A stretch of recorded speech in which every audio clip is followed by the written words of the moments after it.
Good morning, Sandra. Good morning, Sister Elisheba. Good morning, Sister P. Hello, everybody. Hello. Shalom. Shabbat Shalom. Hallelujah. Shabbat Shalom. It was so beautiful out here. I just couldn't bring myself to come in. So Liz set me up out here. That's great. I've been outside too. I think Joe is still out there. So Oh, there's our hummingbird. Did you see him? I've had hummingbirds this morning. Wow. Beautiful. That's so cool. How are you doing, Miss Sandra? Oh, your microphone's off. I'm grateful again. Hallelujah. Hallelujah. We're here. We're here. Yes, ma'am. And Oz and Talitha are here. Yes. Yay. Great. You know what? I think she's upset because I'm so close to her. Yeah, she doesn't like me being this close. She's right. I don't know if you can. She's right. There's her feeder, and she's sort of bombing me a little bit. Well, girl, I'm going to be here. Oh, goodness. I don't even have a hummingbird feeder. And when I go out there, they're all humming around me. And Joe Oh, says, look behind me. They're all around you. they're all around me. They go all around me. It's your flowers. What kind of flowers do you have out there? Usually, well, I only have rose bushes. So I don't know. Well, I don't know. But all the roses are gone and all the leaves are gone because the deer eat them. oh, So they're well, just thorns right now. But well, they'll find something to eat before it's like. oh, but they're so precious. They are so precious. I just love hummingbirds. I've been building a butterfly garden. A section of my deck went away, and I'm so glad because now that I can get sunshine underneath there, and I'm growing a butterfly garden.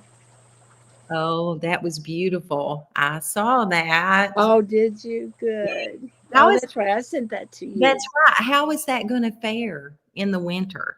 Like, I'm only growing perennials. I'm only growing things. okay. And the annuals will reseed.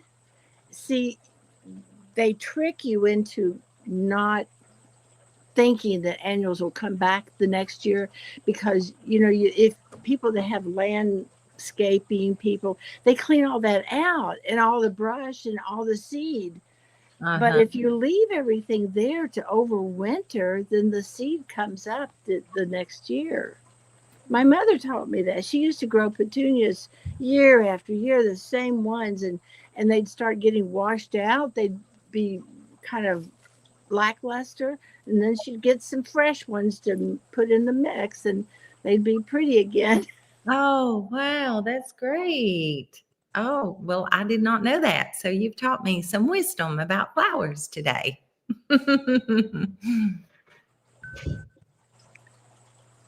Oh, Lou's walking around.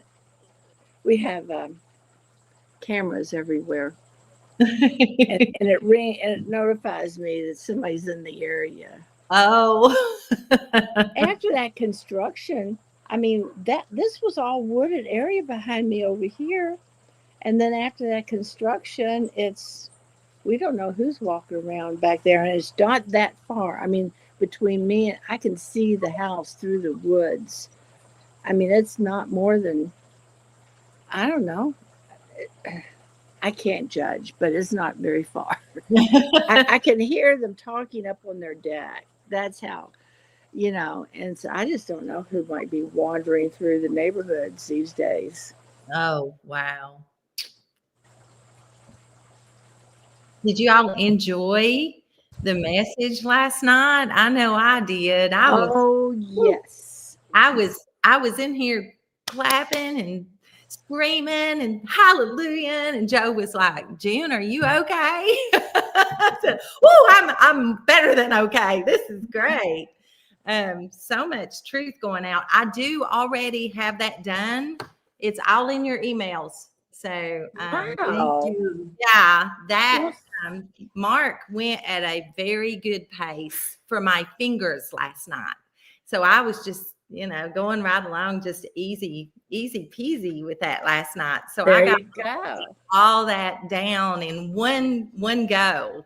I didn't have to go back and, usually he gets real fast with me and I want to get all the verses. So I just have to mark something where I've missed a verse and go back and listen to it later. But last night it was perfect. I was like, this is just so perfect. I'm enjoying this and getting it all down at the same time. So hello, Roz. Hi, Oz.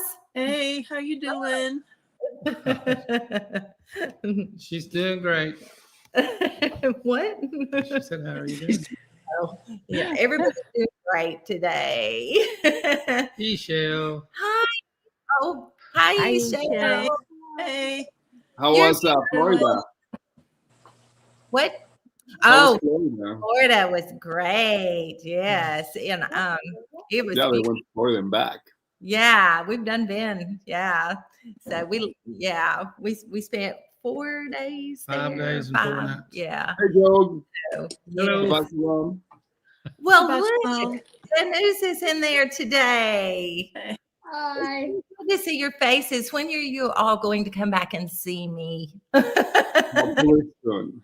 Well, we just got our chicks, so now we're attaching ourselves to the land now here a little bit. Yes. So, what's your temperature there, Oz? I think we're around 20. I Oh. don't know what's that in Fahrenheit. Okay. 20. Yeah, I think it's Celsius. Oh, Celsius. okay. I was thinking, wow. Yeah, I'm not sure what is in Fahrenheit. It's 20. Can't hear you, I may Phyllis. have missed something, but are you in Canada now or Mexico? No, we're in Canada now. But you said you're becoming attached to the land. Is that your property? No, we rented a farm. Oh, So yeah, so I have these last 2 months, I have enough time to raise my meat birds for harvest at the end of November, and my lay hens. So I can have them ready by next year producing. okay. Well, thanks for filling me in. Yeah, no, we're here. We got this house, and there's 43 acres. So yeah, we're gonna start restoring the land a little bit. It was a farm from a long time, but they haven't farmed it in, I don't know, who knows. It's full of buckthorns in the field, so that's a big restoration project. Yeah. How long? So you're only going to be there for 2 months? Here, I hope I can stay here for a couple of years. Oh, you said I only have 2 months for. Oh no, I have 2 months for raising my meat birds, because before winter comes in. Okay. Yeah, so you raise them out. You raise them outdoors. What is it you're raising? Chickens, meat bird. What kind of birds? That was too fast for you, Phyllis. Yeah. No, they're chickens. Birds for meat. Birds for meat. Okay. But I only have enough time before the first frost comes in, because I raise them outside. So right now they're in the brooder, and then they go outside, and I have just enough time before the first frost comes in, so I can harvest them and have at least half my year of chicken. Yeah. We have frozen chicken all the time. I don't know, but I think we may need to come up there and visit you so we can get some of your meat bird to bring back here. Yeah. So I hope you're growing extras. Well, I'm planning for next year to get so we decided we're gonna go for the Icelandic sheep for our sheep flock, for our sheep herd, our sheep flock, our sheep herd. Yeah. That's not a faux pas. He's wanting you to get a flock. Right. Exactly. Yeah, so no, it's good. I would love you guys to come like up here. It's very beautiful. You will love it, Joe. I've been to Canada, but not where you're at, of course. Yeah, Yeah. well, come and meet us here. Yeah, it'd be nice. Hey, Sandra, Hey, you're awfully quiet. Hi, everyone. I know that's a blessing. That's what she says about No. No. me. Joe, you had your tape this morning. So that's what you're gonna have? Yeah. Okay, so you should be able to make good shofars. Oh, wow. Yeah, they grow their horns, but the main reason is because I don't have a barn. And Icelandic sheep can actually just sleep outside without a barn. Oh, okay. Hmm. That's great. Yeah, so they can handle like just being outside in the cold for the entire winter. Yeah. That's how Yeah. Jim does. What does it get below over there? How much? Oh, here? Oh, there are days where like minus 25 Celsius. I don't know what that is in Fahrenheit. I don't need. I don't either. I'd have to get out my conversion table.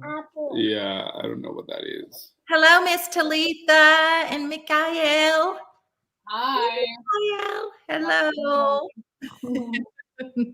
Oh, there's a little man. I know. He's so sweet. He's in there.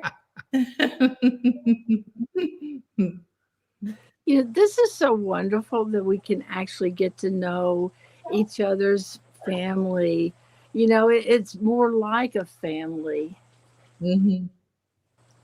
Yeah. We missed y'all while we were gone. I tried to be connected to everyone. Yeah. But we do. We think about everyone here. Where do you guys stay when you go to Florida? Do you guys have like a This time we just got a Verbo. rented a Yeah. condo, okay, I see. Yeah. Fort Walton Beach. Oh, nice. Yeah. It's probably really hot right now in the summer in Florida, no? Pretty hot. It was hot. It was hot. Yeah. I don't know. I mean, we sat under an umbrella all day and we got sunburns. It was just weird, with Yeah, we was in the sunscreen. shade and still got sunburn. Yeah. It's very hot down there. But beautiful, all kinds of wildlife out this time of year. We saw dolphins and Oh, wow. pelicans and crabs and seagulls and sandpipers and just I mean, it was amazing, just the wildlife that was out there. So just beautiful, relaxing time. Yeah. Well, it's getting a little bit wild in the US with what happened this week. It's a bit intense. What's going on there with the whole Charlie Kirk thing? Oh, is that happening there? I try to stay away from news. Right. I mean, it's not even in the news. It's like everywhere. It's like They think they got the guy, right? He yeah, knows. that was that guy. I actually very like the guy. Yeah, I hadn't even heard of it. But you Yeah, should. June, the only thing you need to know about current events is that is just read Revelation. It's all That's right. The demons have been released. Baby in Louisville, 13-year-olds are killing 13-year-olds. Is that Okay. bad? We had they captured somewhere in the U.S. a 13-year-old with a layer of guns. So just know that. Just read Revelation if you want to know what the politics are today. Well, I told Joe, I said, I'd rather spend my time in heavenly things than to spend it in the world. So all that time, instead of spending it reading news and all that stuff, I had rather just be in the Word because I know this is truth over here. So anyway. I watch the news. I like to know what's going on around me.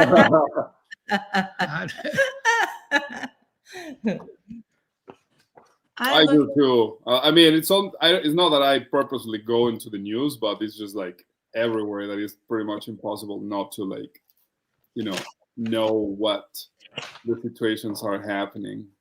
Yeah, that's true. You go into any public place and you're surrounded by television Yeah. set But I everywhere. think it has a big meaning of what happened there. Like it really, like it's really prompting something big to take place. Or is it covering up something else that happened that day? So you have to look at it in both ways because they do that kind of stuff. Look at 9/11.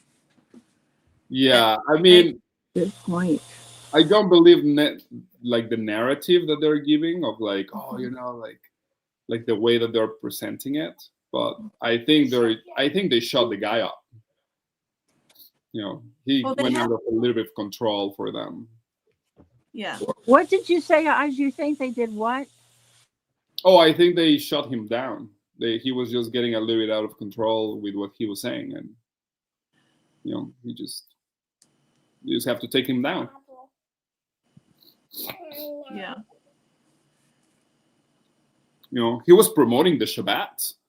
Ultimately, like he was, even though he was like pretty political in a lot of things, he was also very like,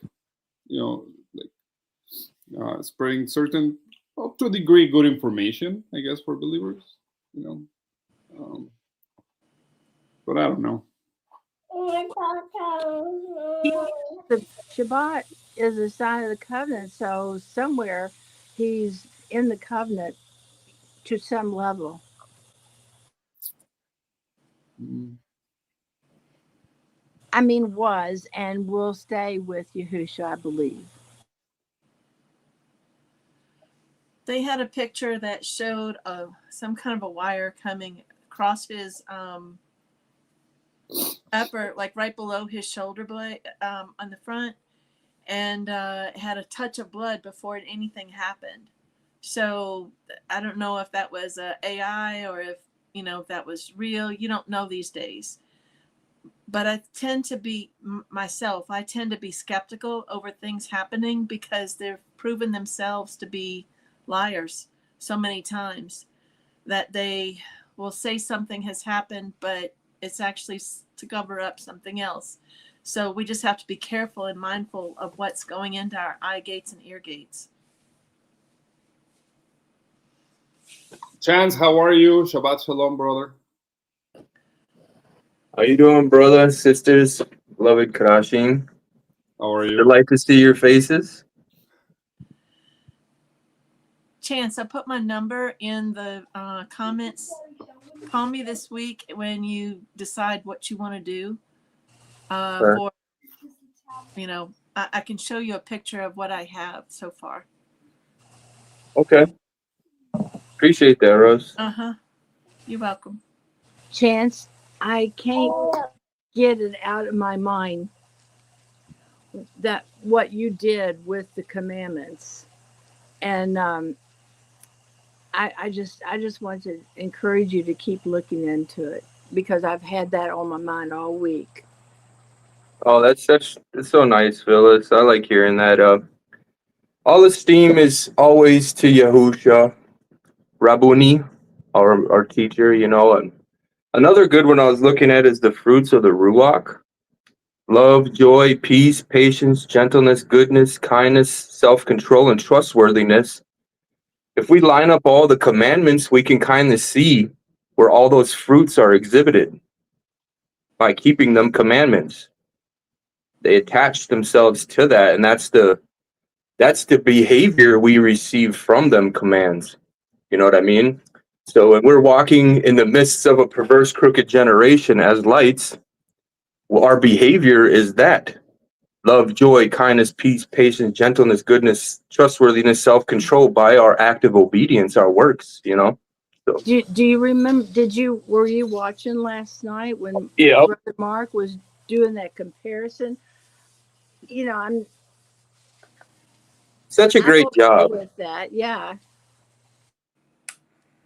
I'm thankful for his labors and his gifts he brings to the body. Amen.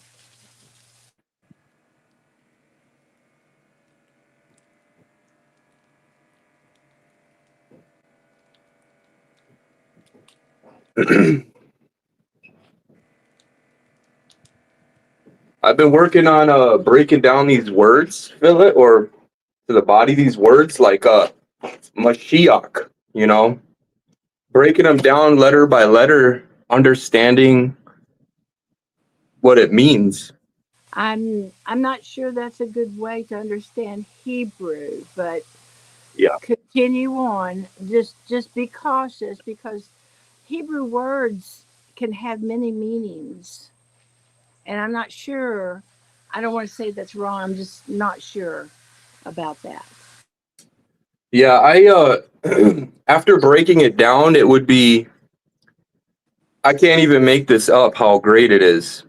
It is so perfect how it ties together. Um, I don't know, it's with the language Yahuwah had given us, I can actually see like the meaning behind it all in a deeper, um, such a deep level. I mean, it just, the revelations that I was getting from Yahusha were just taking my breath away. It is so powerful. I cannot, all esteem to our master Yahusha for showing us this. Like, it's such a delight when he sees our efforts in trying to learn something. He's there with us in our midst, and it's such a beautiful, just a beautiful thing. I don't know.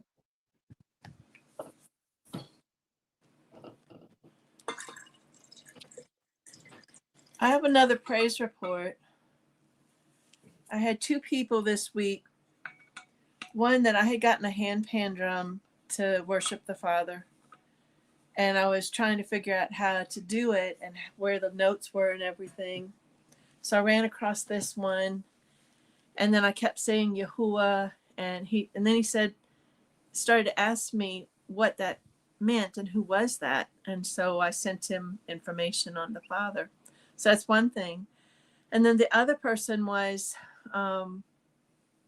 the one that I had told y'all that was autistic but is now into the shelter. Well, I started reading scripture with him this week. And the second time after I had read scripture with him, he said, let's talk about Yahuwah. I didn't prompt him for it. That came out of his mind. That came out of his heart. The Father's working on him, and he was more clear when he said the name of Yahuwah. And he still says it. And I got off the phone about a half an hour ago with him, having read, we're actually in Genesis. I started with Genesis with him. And so he's learning with it, and he's remembering, because I said, you have to remember the books that we just went through, and then tell me which one I have to go into next. And he comes up with it. And so he's eager with it. And that's after having gone through what they call chapel over there. He still comes and is joyous with joy, just so much joy in his heart to hear it read. And it's such a beautiful thing, but it tickled me so much to hear him say Yahuwah. It just was so special. So it's a beautiful week.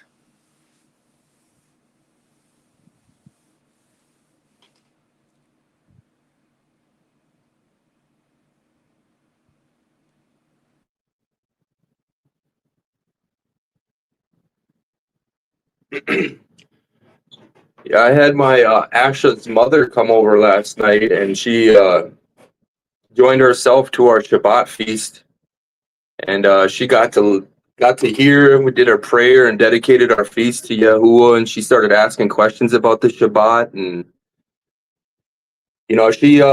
she's like a 30-year Lutheran, so she's really devoted behind her belief system. But every now and then I'm able to shine a little light in that area for her, and she gets really overwhelmed really quickly. At first I was flashing that sort of truth, so excited, trying to save the world, but I realized, gotta, be calm a little bit with them and be gentle and kind, like a woman or a mother kindly warming her children and bringing her along as an example. And that's kind of what I slowed down. But at first, ooh-wee, was that heat on me?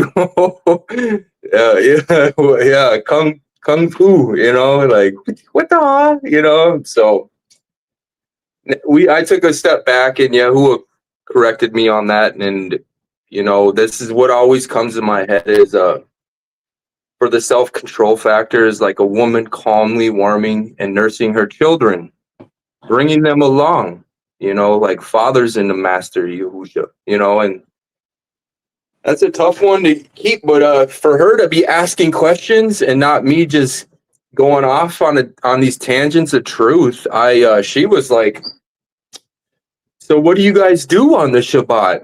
And I said, "Well, we rest. We rest and honor our Creator Yahuwah, and we separate ourselves from the busy life, the endless distractions this life has for us, and we take our time and dedicate ourselves to Yahuwah, and we thank Him and appreciate Him, and the day is in remembrance to Him. For we were slaves in Natsarim. In 6 days He created everything. On the seventh day He rested. Jesus is like, and this is a lot different from the God stuff. You know what I mean? This is a lot different, and I don't know. It's good to see that every now and then. It's such a great gift from Yahuwah to have somebody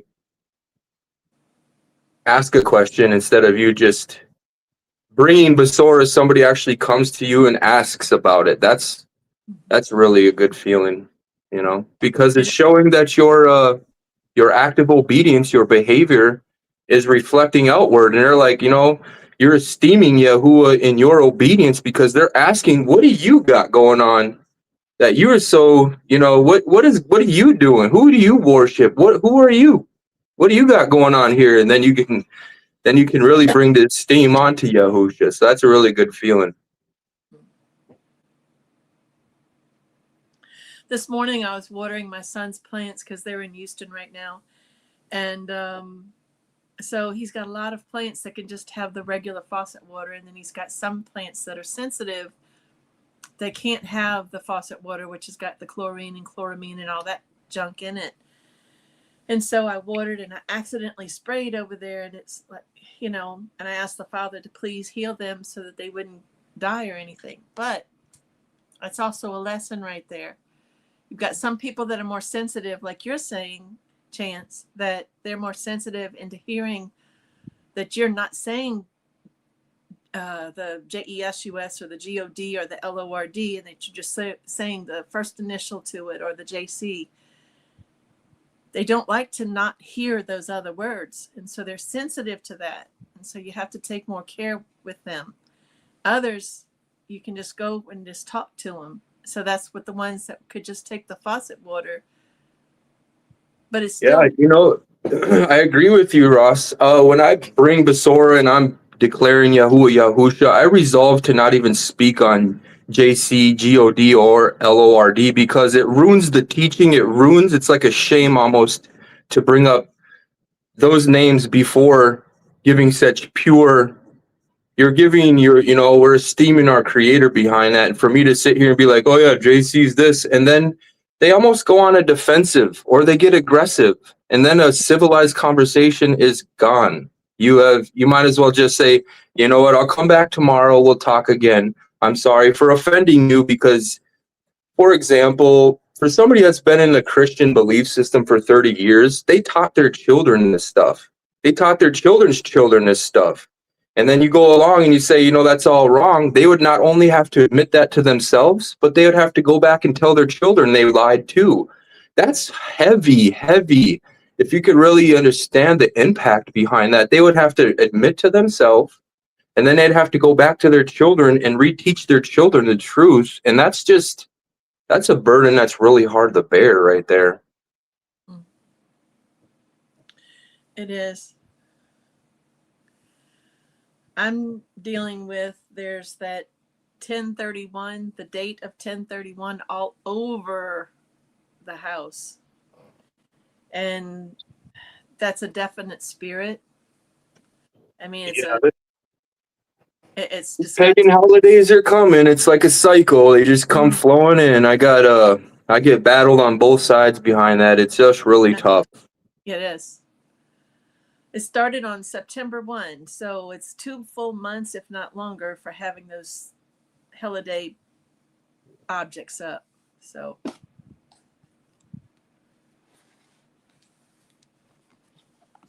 Shabbat shalom, everybody. Shabbat shalom. Shabbat. Shalom. Shalom. Hello, Mark. Yeah. We're going to start off with a moment of silence for Brother David.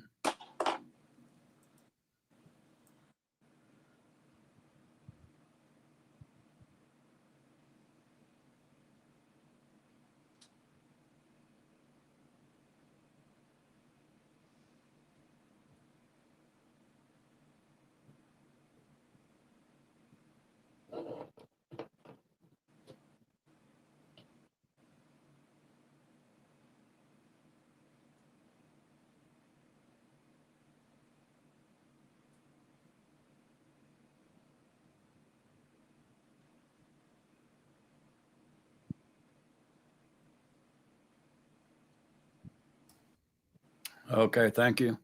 All right, we're going to start in the Torah today, Genesis chapter 1. And of course, this is the beginning. We all know that, the book of the beginning. There's another book that is the book of beginning that most people overlook, and that is Yehukanan. And he also recites in the beginning. And so when we compare the two, we get a better understanding of the beginning. And if you notice, in the beginning, Yahusha is mentioned in both of these accounts. And so it's quite amazing, really, when we get comparing them and really getting to understand what's going on. Okay, so this is probably going to be something that most of you are not familiar with. And Yahuwah says it's time.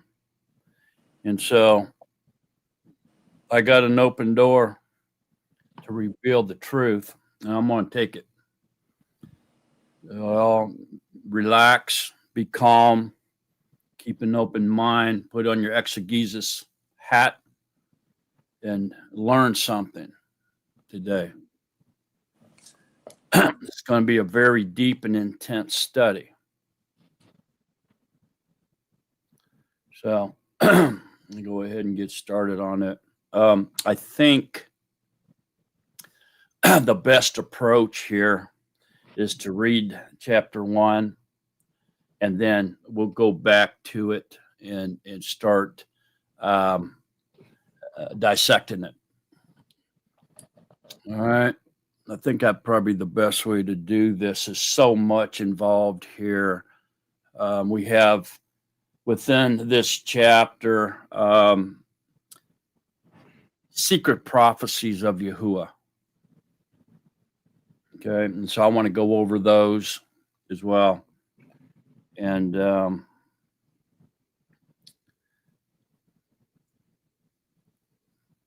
try to understand here what was revealed to Moses when he wrote this book. Okay. There are gray areas, things that,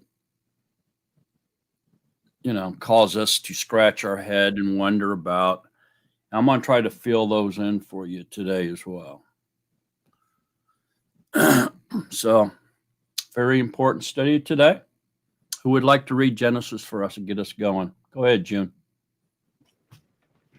Thank you. In the beginning, Elohim created Aleph and Tau, the Shemaim, and the Aleph and Tau, the Eretz. And the Eretz was formless and empty, and darkness was on the face of the deep. And the Ruach of Elohim was moving on the surface of the Mayim. And Elohim said, "Let light come to be." And light came to be. And Elohim, Aleph, and Tau saw the light, that it was good. And Elohim separated the light from the darkness. And Elohim called the light Yom, and the dark he called Layla. And there was evening, and there was morning, the first Yom. And Elohim said, let space come to be in the midst of the Mayim, and let it separate the Mayim from the Mayim. And Elohim, Aleph, and Tau made space, and separated the Mayim which were under the space from the Mayim which were above the space, and it was so. And Elohim called the space Shemayim. And there was evening, and there was morning, the second Yom.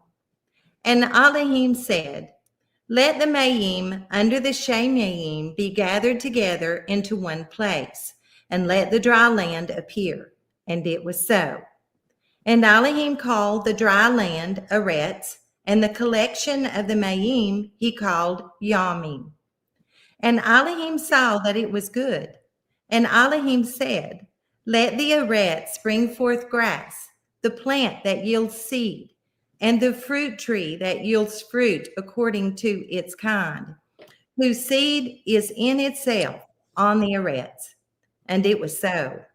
And the Eretz brought forth grass, the plant that yields seed according to its kind, and the tree that yields fruit, whose seed is in itself according to its kind.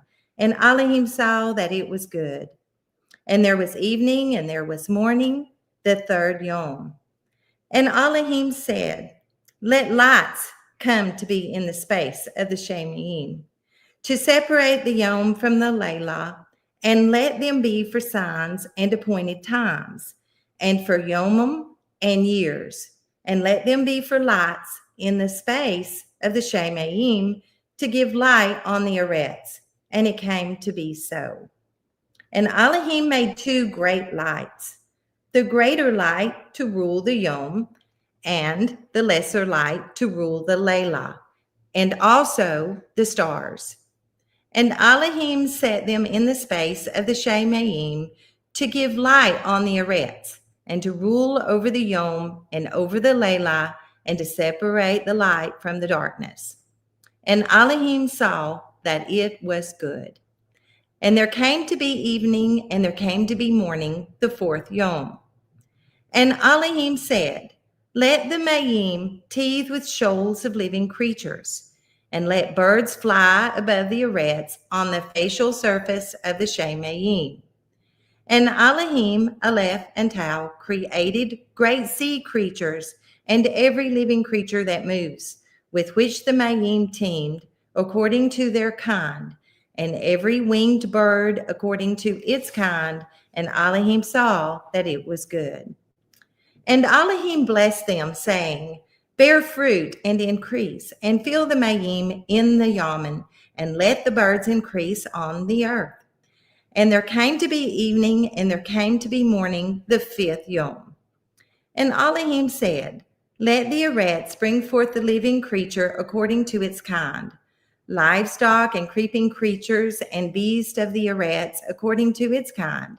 And it came to be so. And Elohim, Aleph, and Tau made the beast of the Eretz according to its kind, livestock according to its kind, and all that creep on the Eretz according to its kind. And Elohim saw that it was good. And Elohim said, breathe into Adam a shared essence with a shared character, and let them rule over the fish of the sea, and over the birds of the Shemayim, and over the livestock, and over all the Eretz, and over all the creeping creatures that creep on the Eretz. And Elohim, Aleph, and Tau created the man in his essence. In the essence of Elohim, he created him, male and female, he created them. And Elohim blessed them. And Elohim said to them, bear fruit and increase, and fill the Eretz and subdue it, and rule over the fish of the sea, and over the birds of the Shemayim, and over all creatures moving on the Eretz. And Elohim said, see, I have given you, Aleph and Tau, every plant that yields seed, which is on the face of all the Eretz, and every tree whose fruit yields seed, to you it is for food. And to every beast of the Eretz, and to every bird of the Shemayim, and to every creeping creature on the Eretz, in which there is life, Aleph and Tau. Every green plant is for food, and it came to be so. And Elohim, Aleph, and Tau saw all that he had made, and see, it was very good. And there came to be evening, and there came to be morning, the sixth Yom.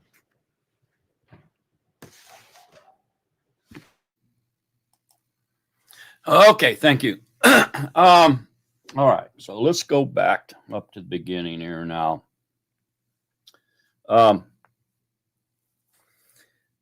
This begins with a general statement. In the beginning, Elohim created the Shemayim and the Eretz. Okay, so this is just a general statement to attract the readers, to get you interested in what's going to be said here. Okay, and then it goes on and starts explaining what happened. Okay. And it says, and the Eretz was formless and empty, and darkness was on the face of the deep, meaning nothing existed. There was nothing there. Just Yahuwah. Okay. It was formless and it was empty, and darkness was on the face of the deep. The outer darkness, meaning non-existence in the Hebrew mindset. Okay. There's no darkness in Yahuwah. Okay. He's light. And so in the Hebrew mindset, this would be saying that it's outside of Yahuwah, which is non-existence. There's nothing out there. Okay. The only thing that exists is Yahuwah. Period. Okay. And then it says, in the Ruach of Elohim was moving on the surface of the Me'im. Okay, so scripture is full of explanations about the Ruach, or comparisons, I should say, of the Ruach being living water. Okay, for instance, look at John 4:14.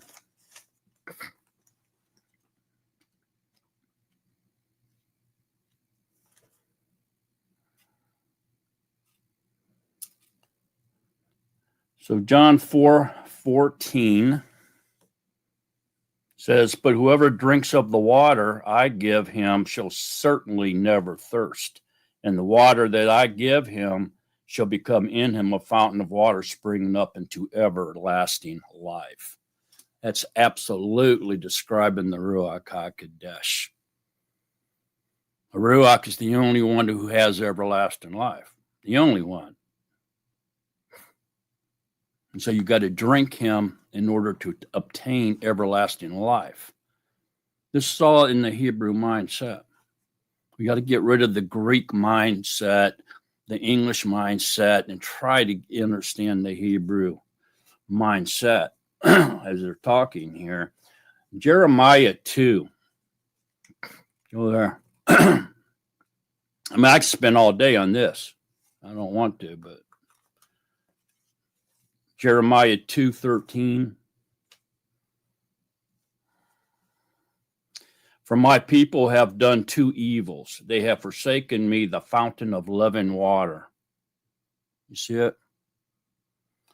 To hew out of themselves cisterns, cracked cisterns, which do not hold water. All right, so it's obvious he's the living water. So when we go back here to Genesis now, so you can kind of understand it a little bit better, that Elohim was moving on the surface of the water. This is the Ruach HaKodesh was moving, is what this is saying. Water didn't exist until he created it. All right, so what is this? This is the Ruach begin to move and begin to work. Okay? That's what this is talking about. And Elohim said, let light come to be, and light came to be. Okay, so the first thing he created then was light. And who was the light? Yahusha said, I am the light of the world. I'm the light of man. The life of man is the light.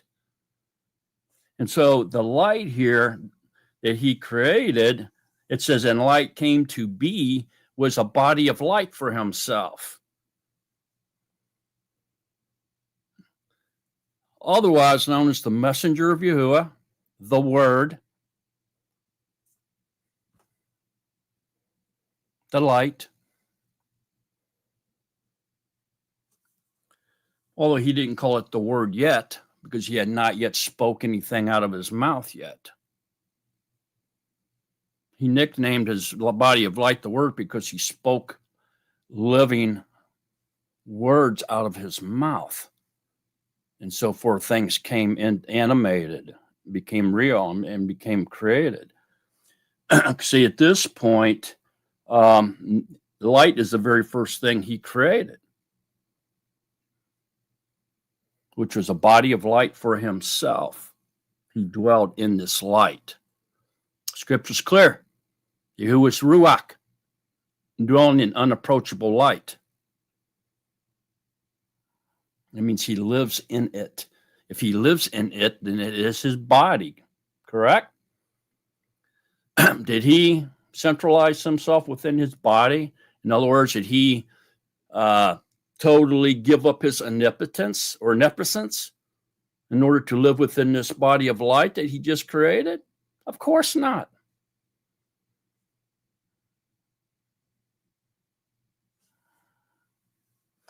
And light came to be, and Elohim saw the light, that it was good, and Elohim separated the light from the darkness.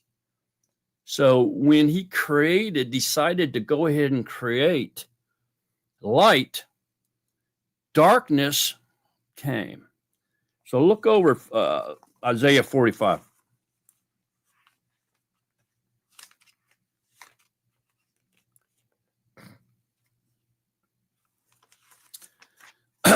Verse 2. I am Yahuwah, and there is none else, forming light and creating darkness.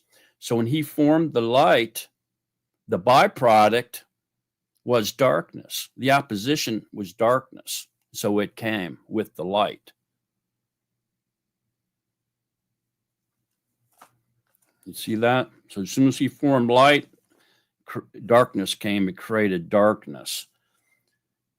And it said that then he says, and Elohim separated the light from the darkness, and Elohim called the light day, and the dark he called night, or good and evil. Okay, same thing. Light or day is always associated with good, and darkness or night is always associated with evil. At least in the Hebrew mindset, it is.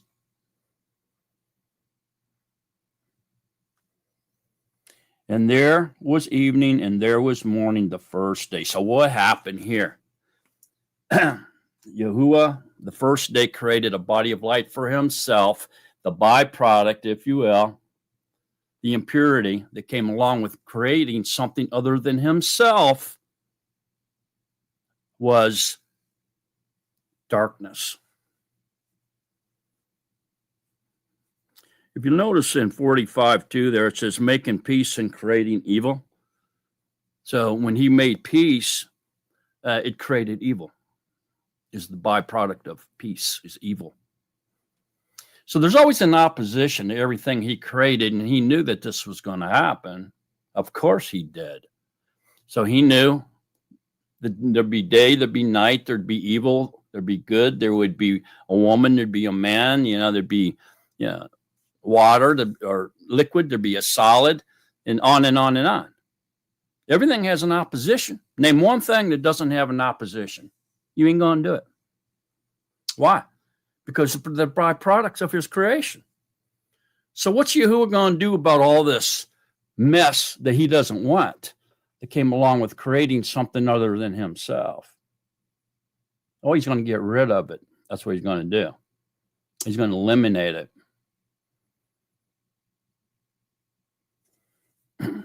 He's not going to take it into eternity. It's just existing in his carbon copied world, in this temporary world, because it exists. This carbon copy world exists as a byproduct of his creation.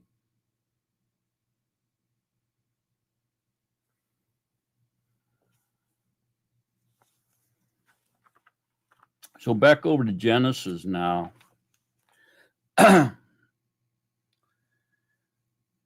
In this first day of creation, there's a secret prophecy of Yahuwah. Does anybody know what it is? Can you see the prophetic verse here? Anybody?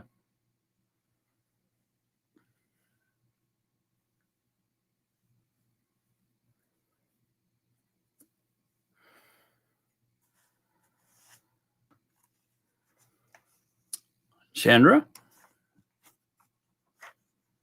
Is it in Elohim separated the light from the darkness? Yes, that's exactly what it is. So that's his secret prophecy. In day one, this prophetic verse is prophesying the fall of man.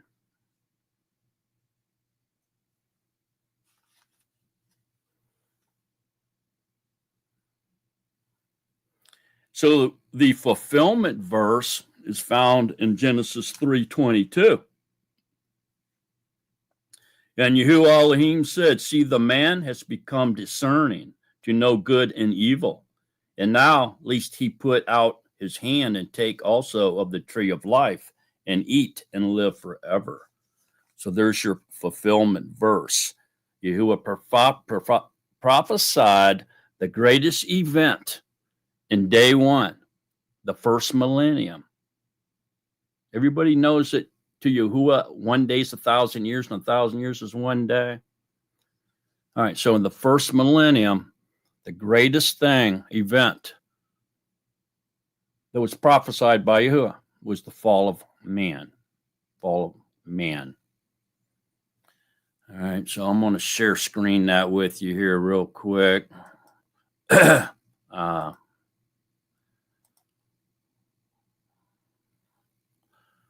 Here it is. So you can see in the creation week, there's a main event that Yahuwah has secretly prophesied in his 7 days of creation. And the first day here, or the first 1,000 years, the first millennium, is the fall of man. And that prophetic verse is in Yahuwah divided the light from the darkness. And they would know good and evil, they would fall. And the fulfillment verses, behold, man has become like one of us. In Genesis 3:22. So the Hebrew believed that Adam fell and Eve fell on the 10th day. And then he lived until 930 years old.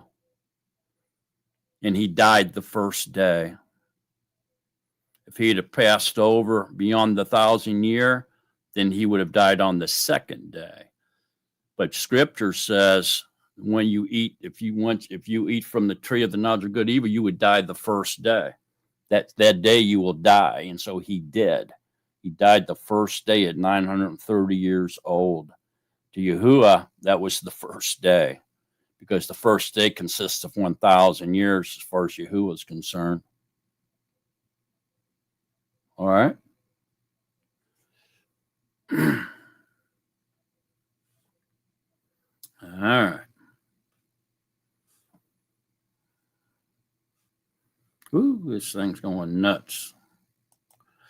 All right. Oh, go ahead, Chance. I always had a question about this. Maybe you could help me with this, Mark. So is it saying that Adam, he could have lived a lot longer than the 900 years that he lived, but when he ate the fruit, then his death started. And then his days were started to be numbered, but he could have lived a lot longer before he ate the fruit with Kuah. So he could have probably been, who knows how old, but when he ate that fruit, then he was to die. What is your thoughts on that? Well, like I said, the Hebrew, okay, to the Hebrew, Adam, they say Adam sinned on the 10th day. So Yahuwah created in 6 days and rested on the 7th. 3 days later, that's when they ate the forbidden fruit.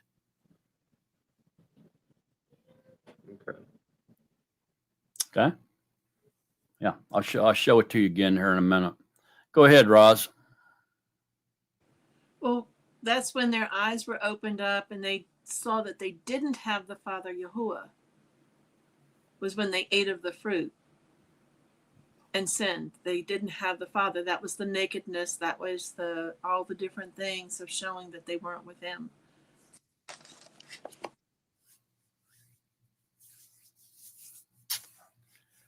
Yeah, when they ate the forbidden fruit, their eyes were open to evil. That's when they fell. That's when they knew good and evil. All right. Okay. So that was the first day. And then it goes on to the second day. And Elohim said, let space come to be in the midst of the Maim, and let it separate the Maim from the Maim. What does that mean? Separate the water from the water. What do you think that means?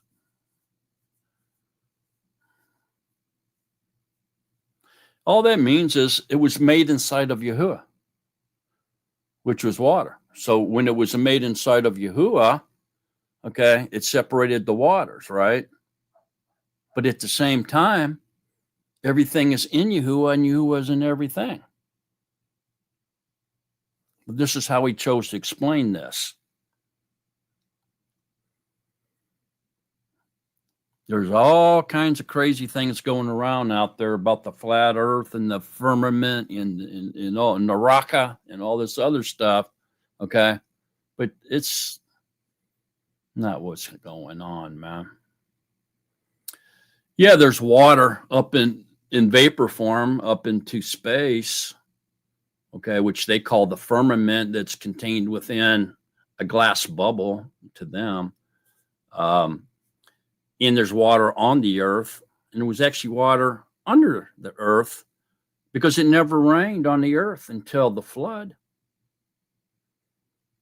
How did the trees and the plants get watered? The water vapors came up through the ground, evaporated, came up, and then condensed and came down and watered the earth. But it never rained. It just condensed. Condensation, it just condensed. It did not rain. Okay, so and so Elohim made space, or the universe, if you will, and separated the water which were under the space from the mayim which were above the space, and it was so. So what happened here? Did Yahuwah make space in the universe out of water? Did he create water? Or is this talking about him? That everything's in him. Everything's in him, isn't it? Because he's the living waters. That's what he's saying. Everything is in me, and I'm in everything. That's what he's saying here in the Hebrew mindset. By the way, they weren't separated when they took the apple, ate the forbidden fruit. They weren't separated from Yahuwah at that point. They were separated from life, but not him, because he came down and talked to him about it, didn't he? Hey, where you at, Adam? What you guys do? Uh-oh. I got to throw you out of here. But he never forgot about them. He had a plan to eliminate the impurities in the dross and the byproduct. And this is just part of how he has to do it. Why? Because there's people out there that love the darkness rather than the light. They don't want to live in the light. They want to live in darkness. Why? Because they're the byproduct. Between the light and the dark, they're part of the darkness. They have to be eliminated. He's not going to take all that nasty impurities into eternal reign. It's going through a filter process or a refining process. His whole creation is. And he's going to keep the good and get rid of the bad that goes along with it. So when he decided to create something other than himself, he knew all this was going to happen. Obviously, he knew. Go ahead, Ross. What just came to me, we were in his body in that first day, but then we fall out of it because Adam and Eve took of the fruit. And then with Yahusha coming down, he's recreating the body that they got thrown out of. Is that right? Yeah, but we'll talk more about that when we get to that Okay. 6th day. Okay. Okay. And so the space from the am, which were above the space, was so. And Elohim called the space the Shemayim, and there was evening and there was morning the second day. Okay. So where on the second day here, again, there's a prophetic secret prophecy of Yahuwah in the second day. Does anybody know what that one is? Where it's found?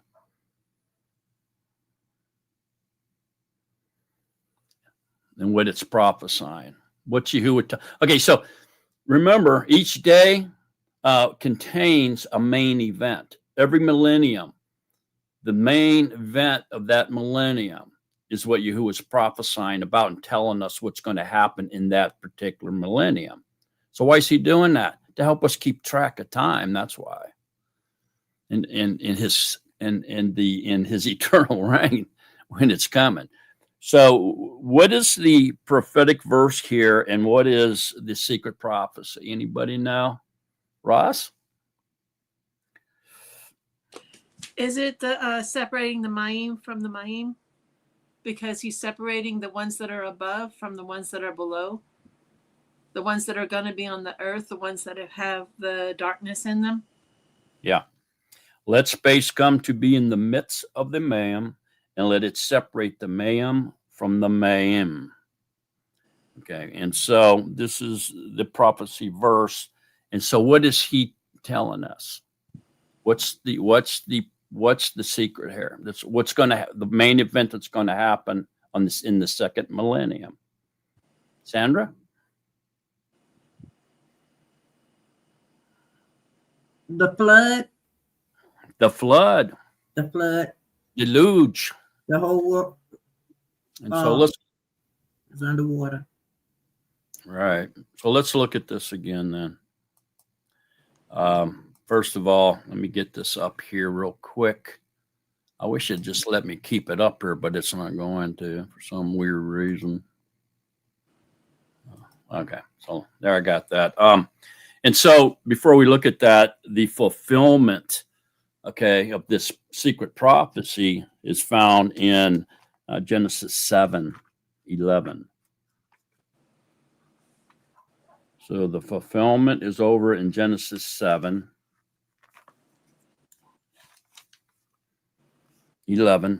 And we're going to get to John 1, Phyllis, promise. We're going to get there. So Genesis 7:11. In the 600th year of Noah's life, in the second month, the 17th day of the month, on that day, all the fountains of the great deep were broken up, and the windows of the Shemayim were opened, and the rain was on the Arets, 40 Yamim and 40 Layas. There's your fulfillment. And so, like I said, it didn't rain on the earth until that happened. And so what happened? Well, scripture said the waters come up from out of the ground, like fountains, sprung up and flooded the earth. And then the waters in the Shemayim opened up. It created clouds and thunderstorms and lightnings and wind and earthquakes, and the water came down on the earth as the fountains rose up from under the earth and released the water that was contained under the crust of the earth. That's how it happened. And that ever since then, we have rainstorms, right? So what's a thunderstorm then? It's a reminder of the flood. It reminds us, it's a little mini version, if you will, a little mini clip of the flood. You ever watch the rain come down real hard, create gullies, run down the hills, creating gullies and run in like a river, washing things away? It's a little mini clip of the flood to remind us what happened. That's what a rainstorm, that's what these rainstorms are now. And then we have the rainbow, right? That reminds us that Yahuwah said, I'll never do that again, but I'm going to show you what happened. And he gives us the example in the thunderstorms. So this is what happened, but I'm not going to do it again. And here's the covenant. Here's the sign of the covenant, the rainbow. Letting you know that I won't flood the earth again, but I'm going to give you, that you see the reminder every time there's a thunderstorm. It should remind you of the flood. Watch it one time. Watch how it does the ground. Okay, so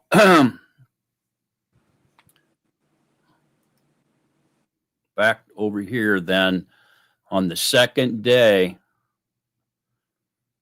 or the second millennium, okay, the greatest event, the main event of that millennium was the flood.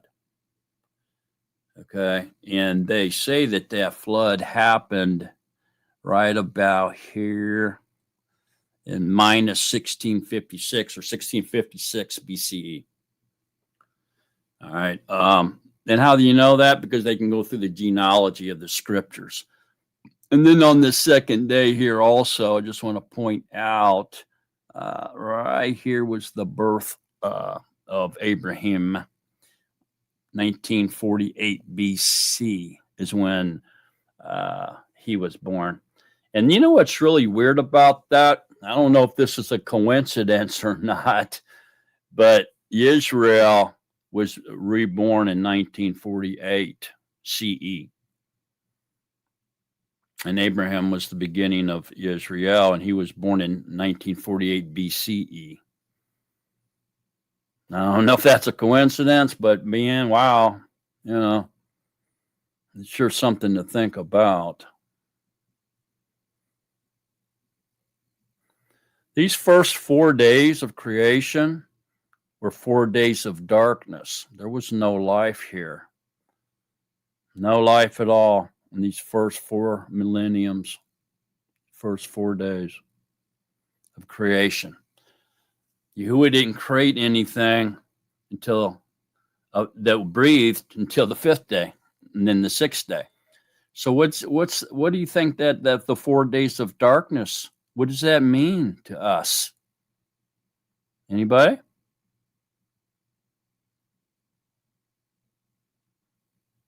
Sandra? So wasn't it 4,000 years when we were in darkness until Yahushua came? Correct.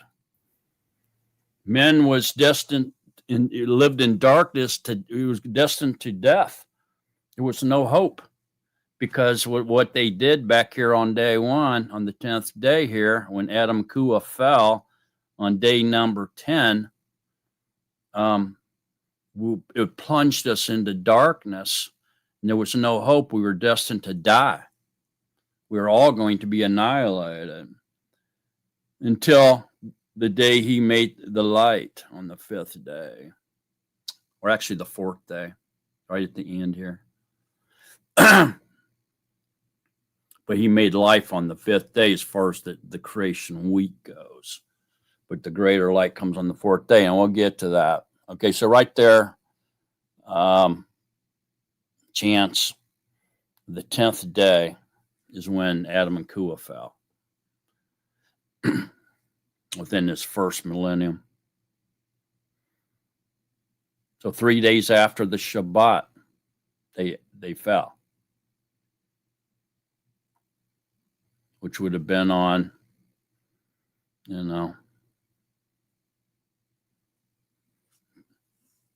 third day of the week,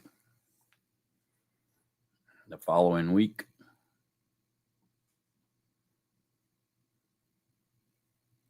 Crazy.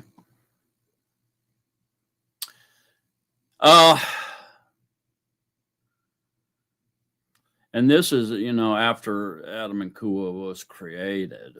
All right. We're going to get to that too.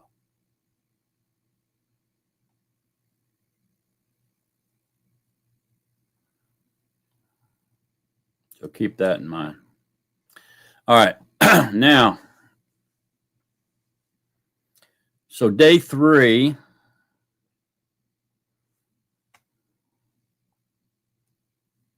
And Elohim said, let the mayim under the Shemayim be gathered together into one place, and let the dry land appear. And it was so. And Elohim called the dry land Eretz, and the collection of the mayim he called Yamim.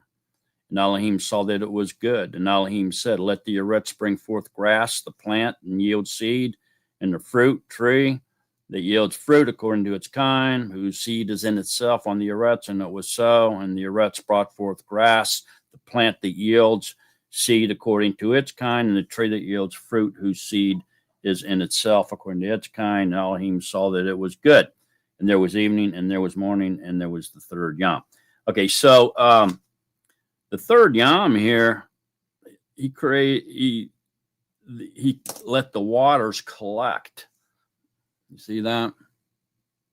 And then he created basically the grass and the trees and everything on the Eretz.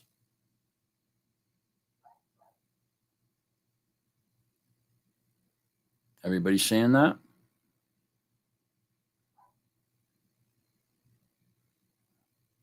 This is going to get freaky, so better be paying attention. Go ahead, Phyllis.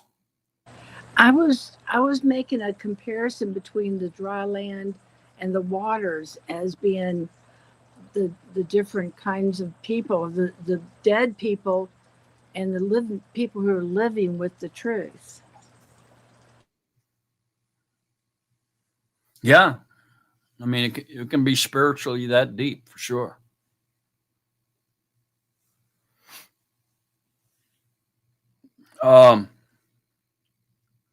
Okay, so on this third day, all right, does anybody see the secret prophecy? Can I ask something before you move? Yeah, go ahead. The days before. So in the part that says that this is the first day and the Ruach of Elohim was moving on the surface of the waters.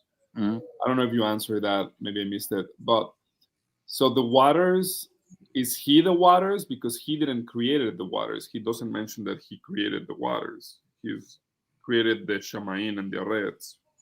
But then that was just an opening statement. That's just a general overall statement. I created everything. Okay. Now he's going down to start letting you know what he did. And on the first day, he created light. And the opposition to that light was darkness. Right. Man is the Ruach. But the waters were already created. What? The waters were already created. No. So how is he moving in the surface on the waters? Because he's the living waters. This is speaking of the Ruach. He was the only thing that existed. It was just him, and he was Ruach. He was living water. This is what I was telling you here in Jeremiah 2. He said, they have forsaken me, the spring of living water. See what I'm saying? Scripture is full of him defining his Ruach HaKodesh as living water or some type of water. Okay. If you look at John 4:14, But whoever drinks the water I give them will never thirst. Indeed, the water I give them will become in them a spring of water welling up to eternity, eternal life. So you have to drink the Ruach, the living waters, to obtain the everlasting life, which means you have to be immersed with the Ruach HaKodesh. So this here, he's just saying, nothing existed but me. And I'm the living waters. I'm the what brought life to everything. I'm the one that's given life to everything through my Ruach, which is the living water. So you know that everything has water in it, even fire. Everything has water in it. There's only a couple minerals, perhaps, rogue minerals that don't have water, but everything else has water. He's talking about the water collecting in dry place, in the dry places. No, he's talking about up there, verse 1. Oh, Yeah, I'm talking about the verse 1 because he's moving on the surface of the waters, but there was no. He didn't mention that he. That just means his Ruach was started moving. So here, just picture this. Okay, this is the best I can explain it. Okay, here's Yahuwah. There's nothing else. Okay, nothing outside of him. It's just him. And he's just there. Okay? And he's existing by himself. And he's good with it. Okay? He's the existing one. And all of a sudden he's thinking, I'm going to give life to some other creatures. I'm going to create something other than just me. And so he began to move. He began to work. Okay? That's what it's talking about. So he is that water. You have to go to the Hebrew mindset. You got to get out of that concrete mindset of the Greek. Okay, you got to abandon that and try to think more like the Hebrews do. And I know you can do it because you can speak 3 languages, so you know what I'm talking about.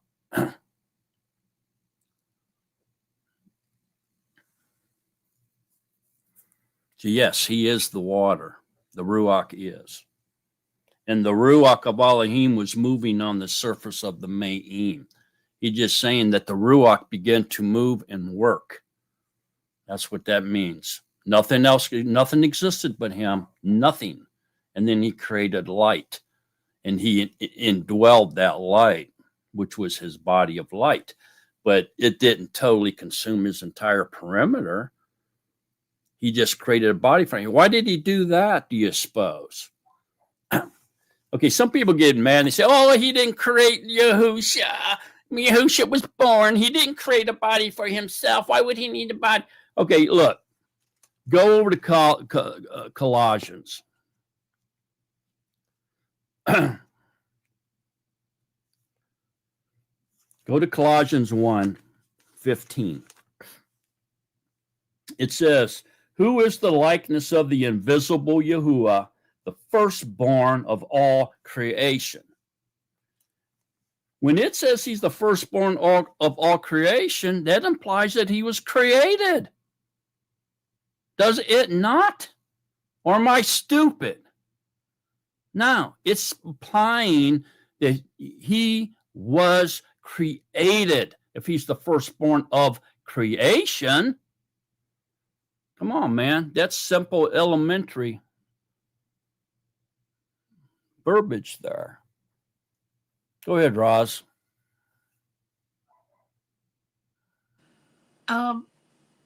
Plasma is what they say that it is out there, right? Like what's in space is plasma, right? And so plasma is see-through when they separate, when they keep the platelets of the blood that's red, and then they have the plasma. So you got the clear liquid right there. That's the water. All right. So we've got the Father is the plasma and the blood. He's in the life, and that's in us. So that's just what was coming to me. Yeah, Yahuwah is everything, as far as I'm concerned.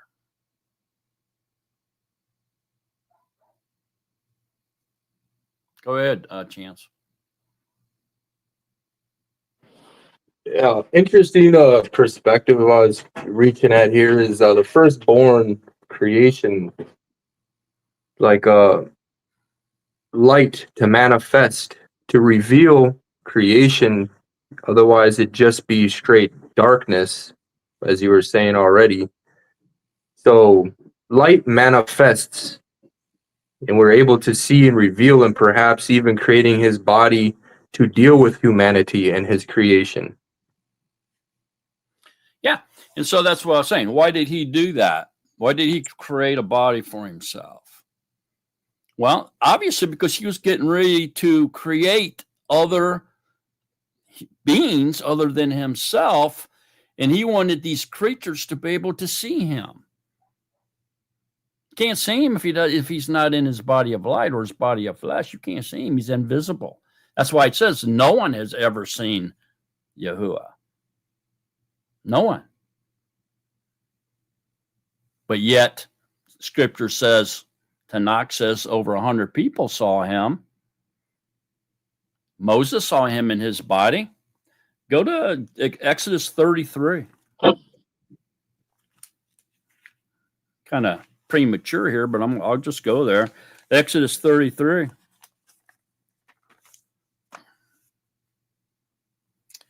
Oh, verse 17. Listen to this. And Yahuwah said to Moshe, even this word you have spoken I shall do, for you have found favor in my eyes, and I know you by name. And then he said, please show me your esteem, which is his body of light, his body. And he said, I shall cause all my goodness to pass before you, and I shall proclaim the name. See, he said, remember he said, and back on day one, look what he said. Elohim said, let the light come to be, and the light came to be, and Elohim saw the light and said that it was good. Now look back over here. He says, I shall cause all my goodness, because he said his light was good.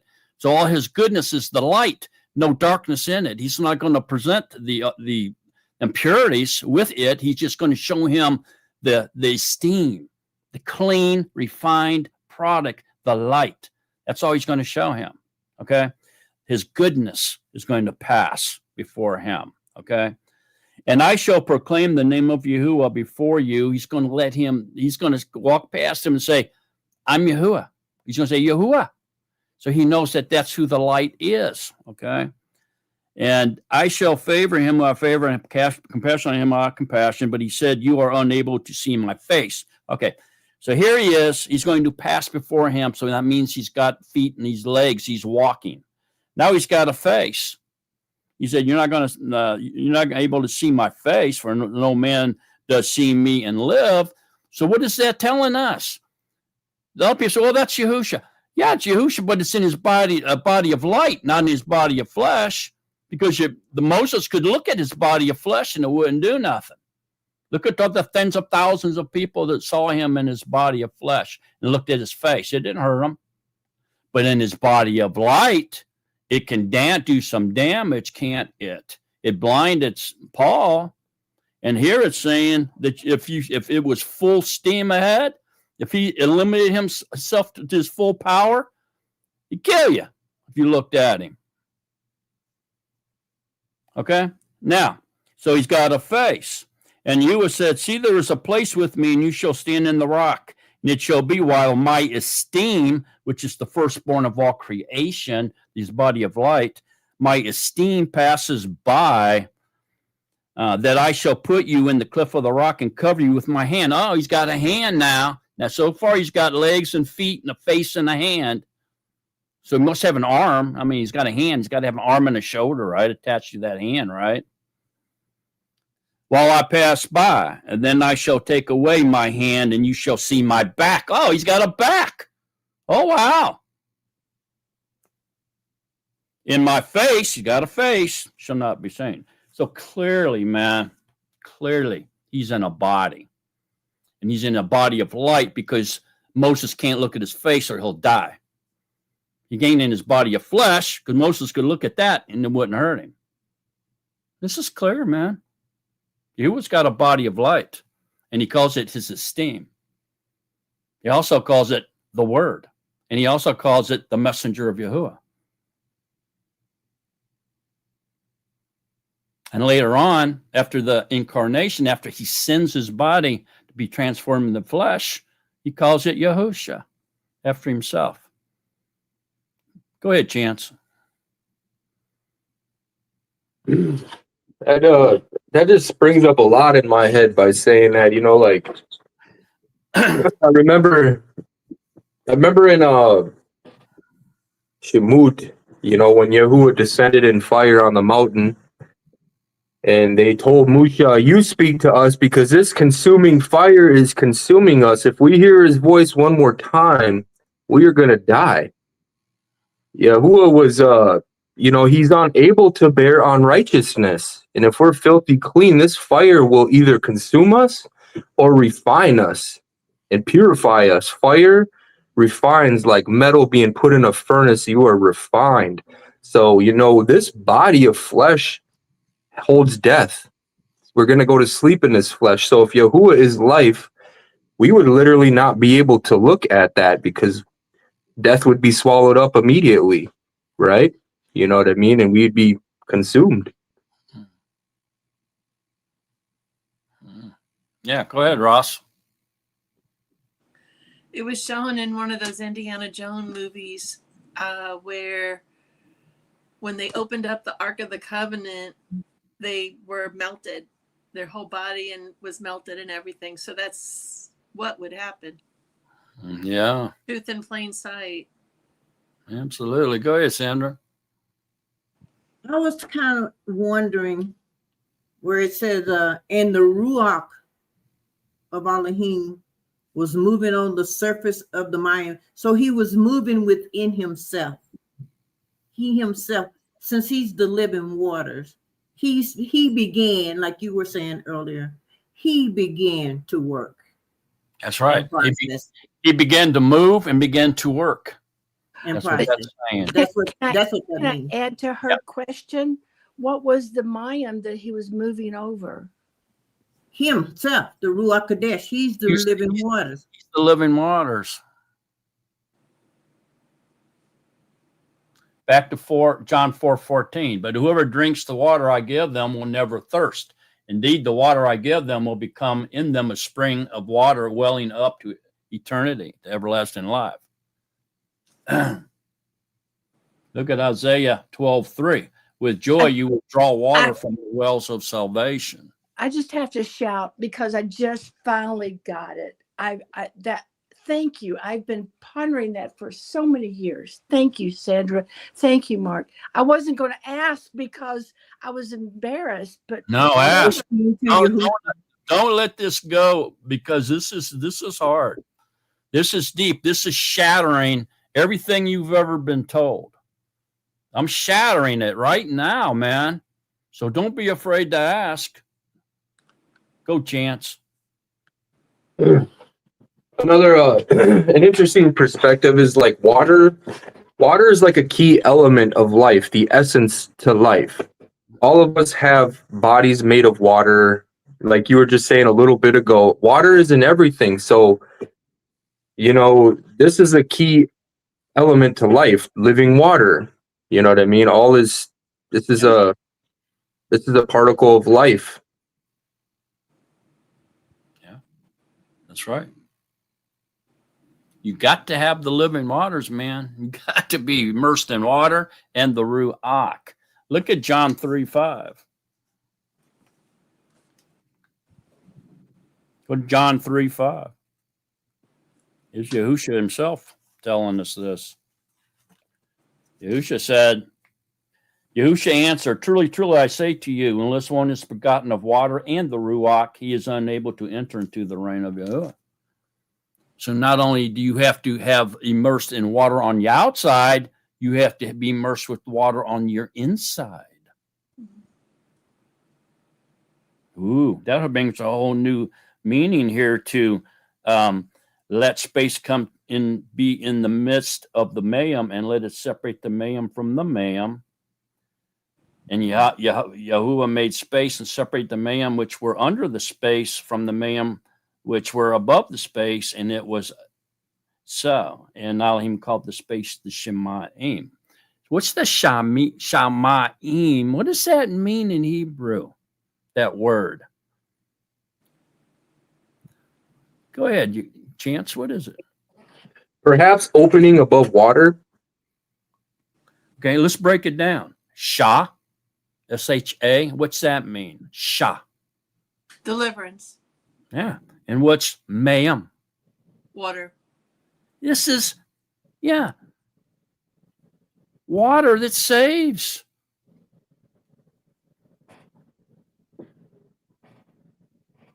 Saving waters. That's what that is. You have to drink the living waters, man. The rock. Open your mouth wide, man. Let him pour that living water down your throat like a little baby bird. All right, back to let me take a break. I'll be right back, okay? I'll be right back. Can we discuss that a little bit more about the water shamayim, meaning, because when he's talking about the shamayim, he's talking about the shamayim was created. Never mind. I don't know what I mean.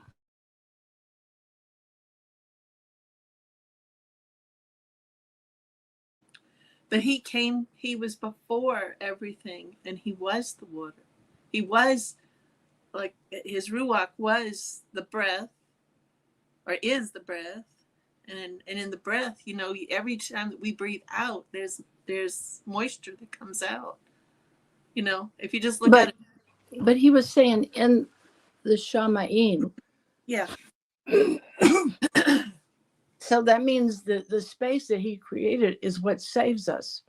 Mm-hmm. Okay. Separates us from the other ones. That's what, you know.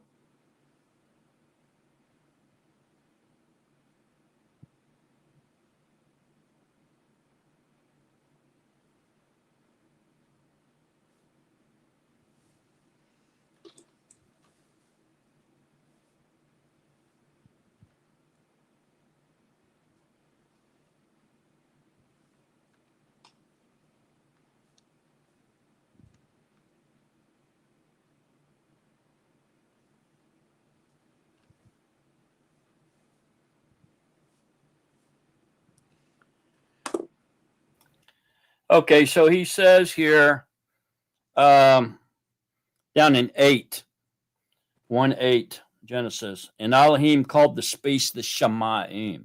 See that? Living waters. That's what he called it. For saving water. Same thing.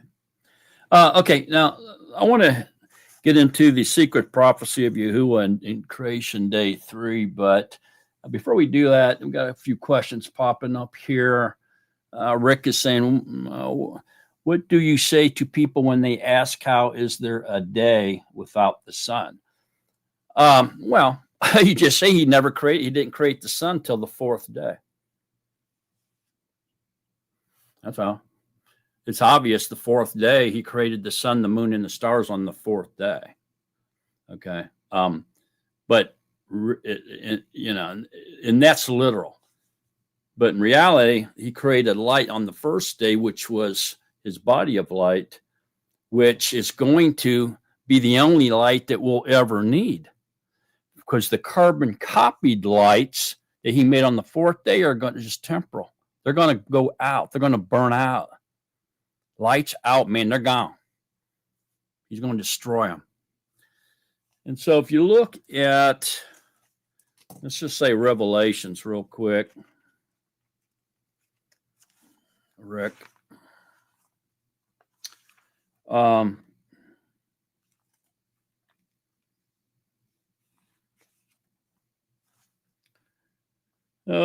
think it's 21, 23. It says, and the city had no need of the sun nor the moon to shine in it, for the esteem of Yahuwah, which is his body, right, lighted it. That's what he created in day one, that light. And the Lamb is its lamp. The Lamb is his lamp. The body is the lamp that holds the oil or the living waters, okay, that transforms the energy into fire. And the nations of those who are delivered shall walk in its light, and the sovereigns of the earth shall bring their esteem into it, and its gates shall not be shut at all by Yom, for Leah shall not be there. See, so that's the only light we'll ever need. The rest of us just temporal, carbon copy. Okay. So, yeah, the day without the sun, the first 3 days, other than the true light, the eternal light, it's the only light we'll ever need, really. And Lou is saying the flood is 1656, and that's what we had. So that corresponds. And replay and screenshot. That's how I did it. Wait a minute. Okay. Mark were the first dark days, then a 24-hour period. Yes. And so it's both. And so in the literal world, in our world, our carbon copy reality, they were 24-hour periods. Yahuwah created in 7 24-hour periods in man's timeline that he created. Okay. But he's so great and powerful that he spread these days out over a 1,000-year period in the spiritual realm. Okay. All right. Anything other questions here? I don't see any. Okay. Go ahead, Ross. Yahuwah's our light, but that's why they use those tree lights 1225 and on any other of their holidays. That's their light because they don't have the light within. They have to show it without. And it's on the out, it sparkles. And what drives me is when you see somebody that's on the path and then they have to put those sparkly lights up to, for decoration instead of just, it didn't have that in scripture, didn't have those sparkly lights in scripture. He was our light, is our light. Yeah. Okay. So back to day 3. What's the secret prophecy of Yahuwah here, and what is it telling us? Where do we find the prophetic verse here in day 3?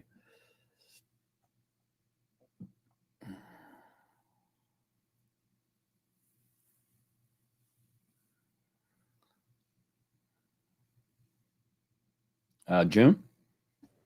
Let the mayim under the Shemaim be gathered together into one place, and let the dry land appear. And that's the Exodus or the Red Sea crossing of the Israelites. And Yeah. I'm also seeing here, bring forth the grass like plants, and that's the nation growing like the sand of the sea.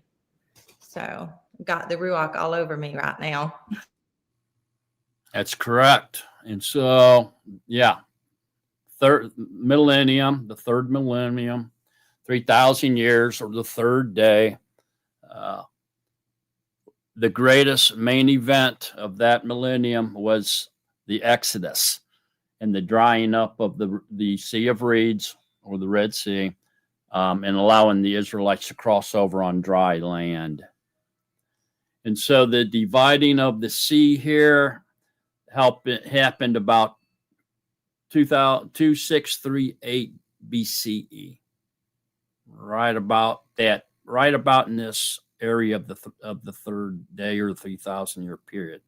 That third millennium right there. Okay. So the greatest event was the Red Sea crossing, the Exodus, on that third millennium. All right. Everybody following along okay? All right. So we're still in darkness here. Remember, he hasn't created the sun, the moon, the stars yet. So that's going to bring us to the 4th day. All right. And so now on the fourth day, it says, and Elohim, wait a minute. I'm sorry. I forgot to tell you where the fulfillment is on that. So, yeah, so that secret prophetic verse of Yahuwah is in Genesis 1:9 is the prophetic verse. And then the fulfillment is in several places. Really, it's in Exodus 14. So go to Exodus 14.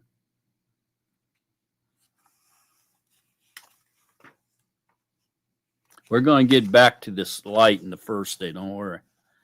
I want to get through this here real quick. And all right, so the fulfillment, Exodus 14, 21, and 22. And Moshe stretched out his hand over the sea, and Yahuwah caused the sea to go back by a strong east wind all that night, and made the sea into dry land, and the Mayim were divided. And the children of Israel went into the midst of the sea on dry ground, and their Mayim were a wall to them on their right and on their left. And Mayim was a wall on their left and their right. And then 15:8 as well.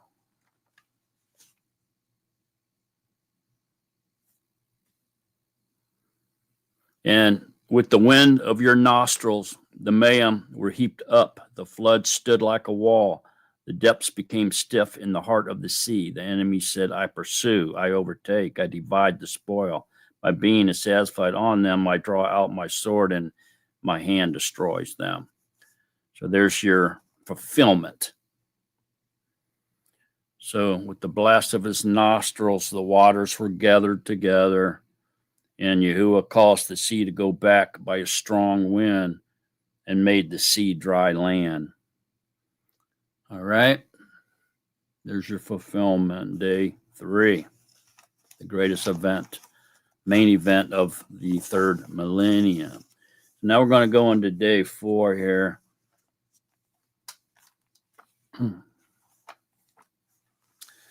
And day 4 says, and Elohim said, let lights come to be in the space of the Shemaim to separate the Yam from the Leah, and let them be for signs and appointed times and for Yamam in years.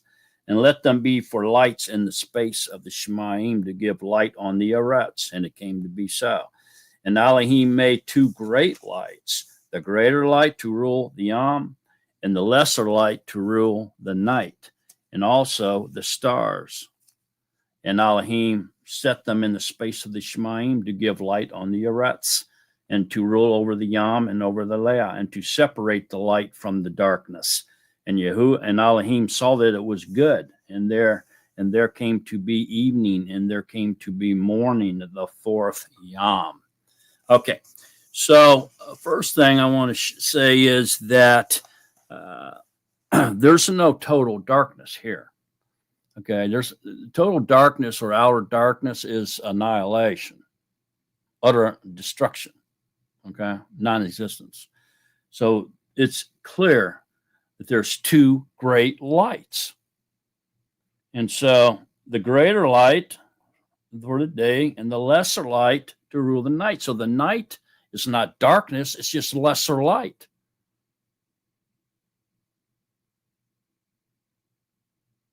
Total darkness doesn't happen until the lights go out and he throws you into the lake of fire. And then you be in total darkness. Okay, so this is an amazing day here. And does anybody see the prophetic verse here, the secret prophecy of Yahuwah? Sandra, you see it? It's verse 16. And Elohim made 2 great lights, the greater light to rule the Yom and the lesser light to rule the Lila. Correct. Okay, so in his secret prophecy, this is prophesying the birth of Yahusha, the greater light, and the birth of Yahukanan the immerser, the lesser light. And this will be in the fourth day. The greatest main event will be the birth of the greater light and the lesser light, which is Yahusha and Yehukanan, the immerser. So the fulfillment verses are in John. So go to John.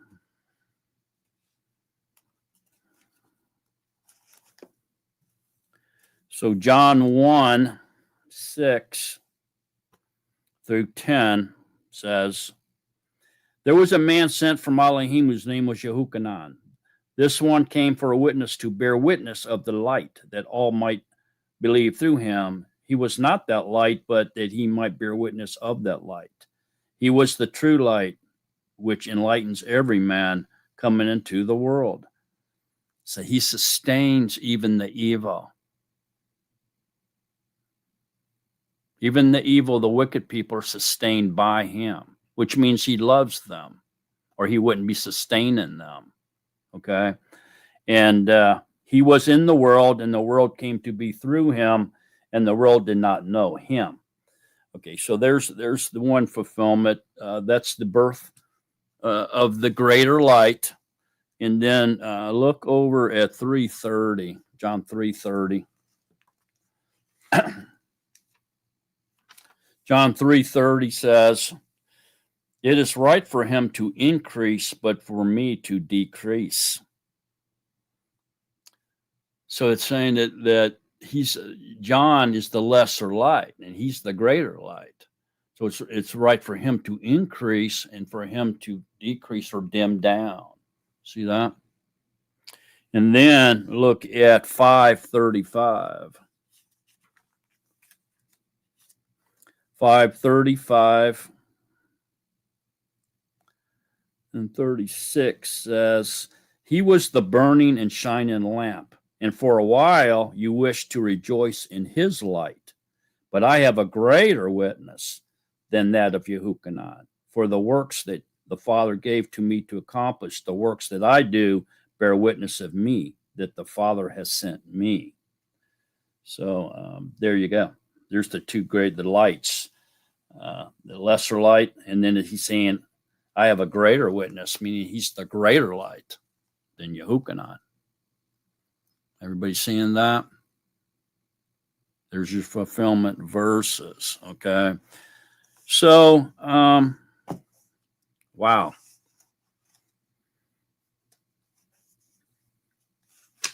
So now, in the literal aspect here, light. The people have come out of the darkness now into the light, right? Creation, right? And let me go ahead, Ross. I'll get this back up here. I missed the one that said about Yahusha being the greater light in John. What was that verse? I'm sorry. The fulfillment verses was Yes. John 1:6-10, and John 3:30, and John 5:35 and 36. Thank you very much. All right. So back here now. On the fourth day here, the greater and the lesser light came, okay, to be. And so this is the secret prophecy of Yahuwah, this is when the Messiah would come. The light would light up the world, the darkness of the world. Okay. And now the greater and the lesser light that was prophesied to come on the fourth day means that they could not go into the fifth day, or Yahuwah's secret prophecy would not be true. And so they were born on the fourth day here in this fourth millennium, and they lived in this fourth millennium, and they died in this fourth millennium. And then the lesser light died because he was beheaded before Yahusha. So we know that the lesser light died on the fourth day, which is fulfillment. And then Yahusha himself died on the very last year of the 4th day. He died, resurrected, and ascended. So all that happened right at the very end in the year 4000. And because he couldn't go into the 5th day, like the Christians claim, they claim he went into the 5th day. They say he was born year 0, which is no such thing. And then they say that he died at plus, 28 CE or up to 35 CE. They have different opinions on that. Some of them say 30 CE or 32 CE, right? But anyway, if you go into from 0 into 28 to 35, you just entered into the 5th day, meaning that he died in the 5th day, which would make Yahuwah's secret prophecies nullified. So it can't be true because they came on the 4th day. Everybody following along what I'm saying there? And so when did he die then? Well, we know that lesser light, Yehukanan, died before him. He was beheaded. And Yahusha died on Passover of that last year of the 4th millennium. Year 4000. 4001 would take us into the 5th millennium. And so he died at 4000 on the Passover that year. And then he was resurrected. He hung out for 40 more days. And then he ascended back to the throne into his body of light, where he came from. Back to where he came from originally. Okay? And then when did that happen? Well, it happened in Bikram, and then it happened on Pentecost, which was in the summer. And so that was all on the 4th day. And then we had to go through the rest of the year, all the way back up to Passover before the 5th millennium started. So therefore, Yahuwah's secret prophecy was fulfilled on the 4th day. The greater light and the lesser light would come on the 4th day. They would be born. They would walk on the earth. They would die. Yahusha would be resurrected, and he would ascend back to the throne where he came from, back to being his body of light. All on the 4th day. Not the 5th. It doesn't go over there like the Christians told you. That's not true. All right. So now man has come out of darkness and can go into the light now, because he's the light of the world now. All right. So that means on the 5th day that life was made. There was nothing existed that breathes air until this 5th day.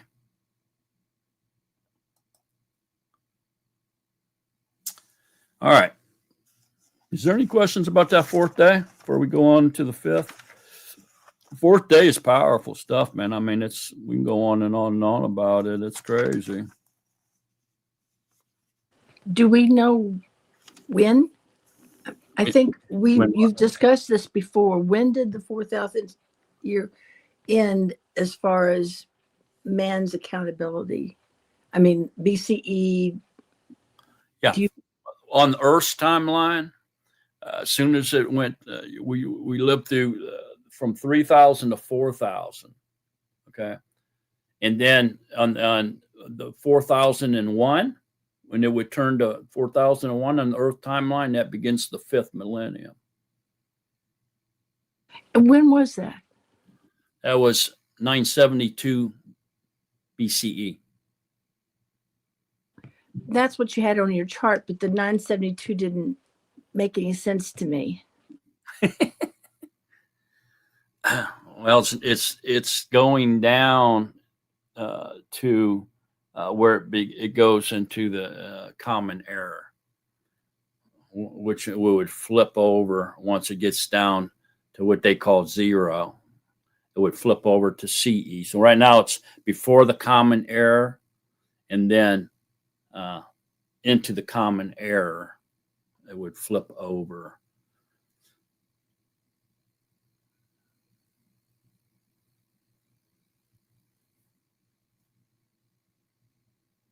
Okay.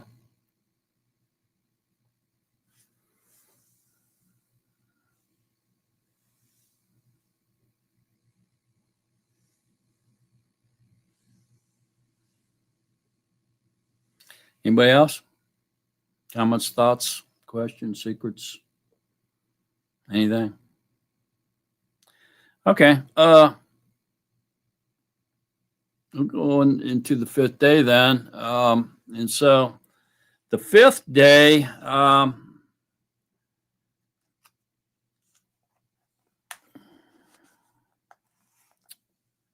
says, and Elohim said, let the Mayim teem with shoals of living creatures, and let birds fly above the arets on the facial surface of the Shemaim.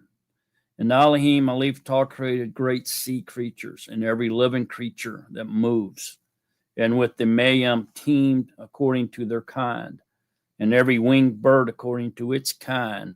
And Elohim saw that it was good. So he didn't just create one bird or one fish. Okay, he created schools of them, swarms of them, flocks of them.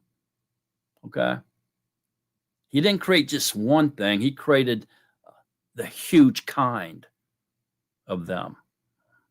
Okay, let's get that, because a lot of people think that he just created one bird and then multiplied and created all the other birds, and that's not the case here.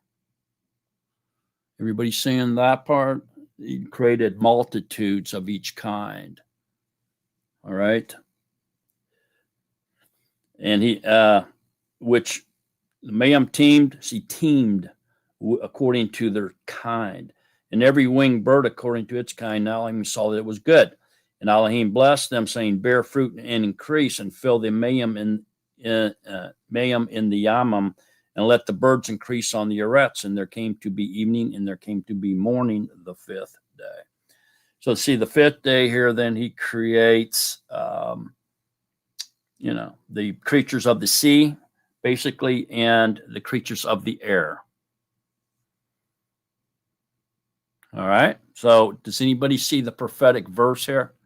The secret prophecy of Yahuwah within this creation day 5. Anybody see where it's at?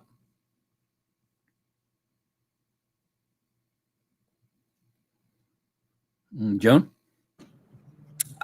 Is it bear fruit and increase and fill the Mayim in the Yeoman, which would signify the pouring out of the Ruach HaKodesh? No. I just saw that bearing fruit, so. Mm-hmm. Yeah, it would be. Anybody else? Go ahead, Ross.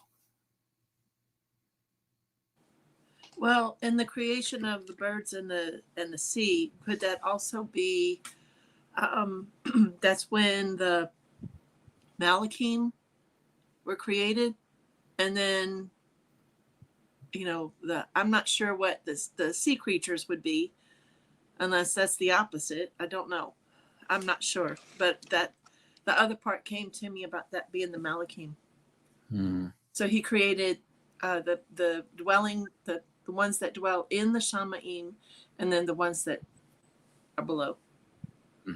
Okay, he created the Malachim right after he created the light. It was the second thing he created.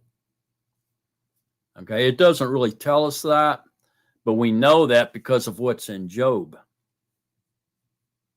All right. See up here? I got Job 38, 1-7 here. Now let's look at that, because that's a good point you're bringing up there. Everybody go to Job.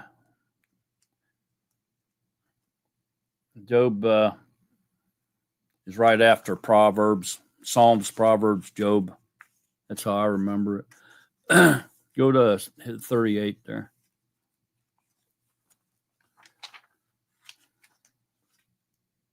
Psalms is always easy to find, right? All right. So in Job 38:1, he says, Then Yahuwah answered Job out of the whirlwind and said, Who is this who darkens counsel by words without knowledge? Now gird up your loins. That means get ready, get set, go, right? Like a man, and I ask you, and you answer me. Where were you when I laid the foundations of the earth? Secure if you have understanding. Who sets its measurements, if you know? Or who stretched the line upon it? Upon what were its foundations sunk? Or who laid its cornerstone? When the morning stars sang together and all the sons of Elohim shouted for joy. So basically, he's letting us know here that the Melachim were already created when he created the earth. So they were the second thing he created because they were singing and shouting for joy while he created the Shemaim and the Arets. So they were already present and accounted for. That's why they're called the Watchers. In Enoch, they were watching him create everything. Okay. And that Hebrews over there, Hebrews chapter 1 is a really good chapter to read that kind of corresponds along with that.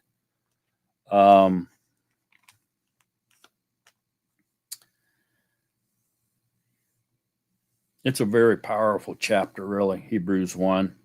Anybody want to read that real fast for us? Some of you want to read Hebrews 1 real quick? Go ahead, Sandra. Listen to it.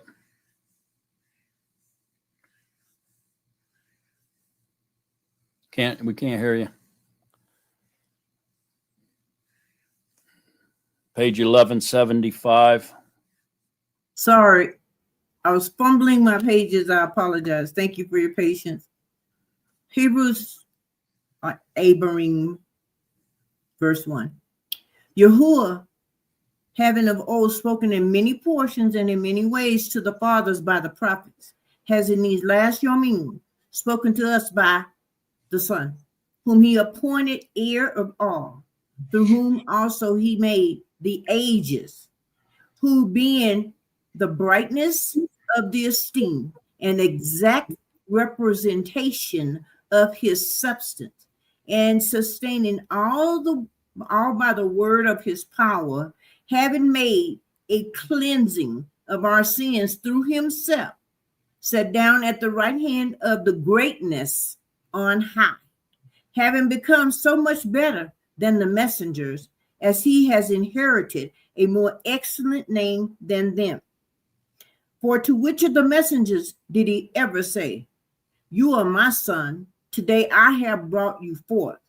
And again, I shall be to him a father, he shall be to me a son. And when he again brings the firstborn into the world, he says, Let all the messengers of Yahuwah do reverence to him. Okay, wait a minute. Whoa. You're picking up what that's laying down right there. Look at that. Listen to that. And when he again brings the firstborn into the world, firstborn of all creation, he says, let all the messengers of Yahuwah do reference to him. So what does that mean? And when he again brings him, what's that talking about? He was here before? Go ahead, Phyllis.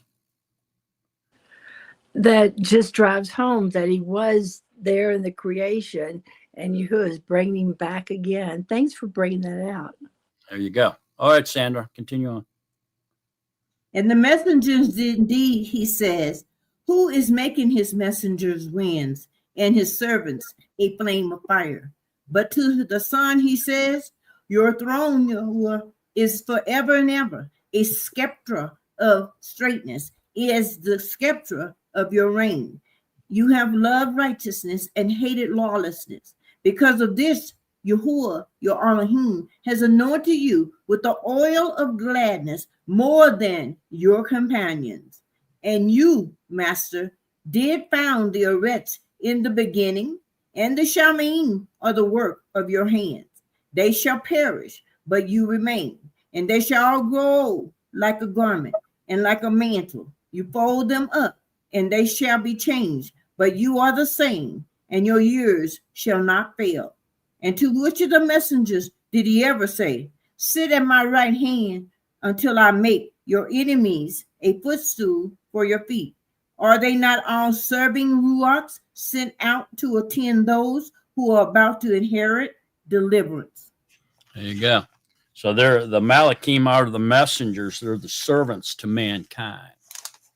So they bring the message from Yahuwah, from the king, and from the kings and the priests to mankind. So if you look over here, my little thing, let me make it bigger for you. Hang on a moment. I kind of showed this a little bit last night, but look. So here's Yahuwah, right? The king of the kings and the king of the masters or the high priest. This is the reign of Yahuwah here. And so here's the election. The kings and the priests are his election, okay, his chosen. And they rule over mankind. And the watchers, the Malachim here, angels, they're the messengers. They're the media that bring the message of the King of Kings and the high priest, are the kings and the priests, to mankind. They take their instructions, their messages, whatever, to mankind. There's 4 levels here, just like there is in Satan's beast system, because he's a copycat. He's copycatting Yahuwah's structure here.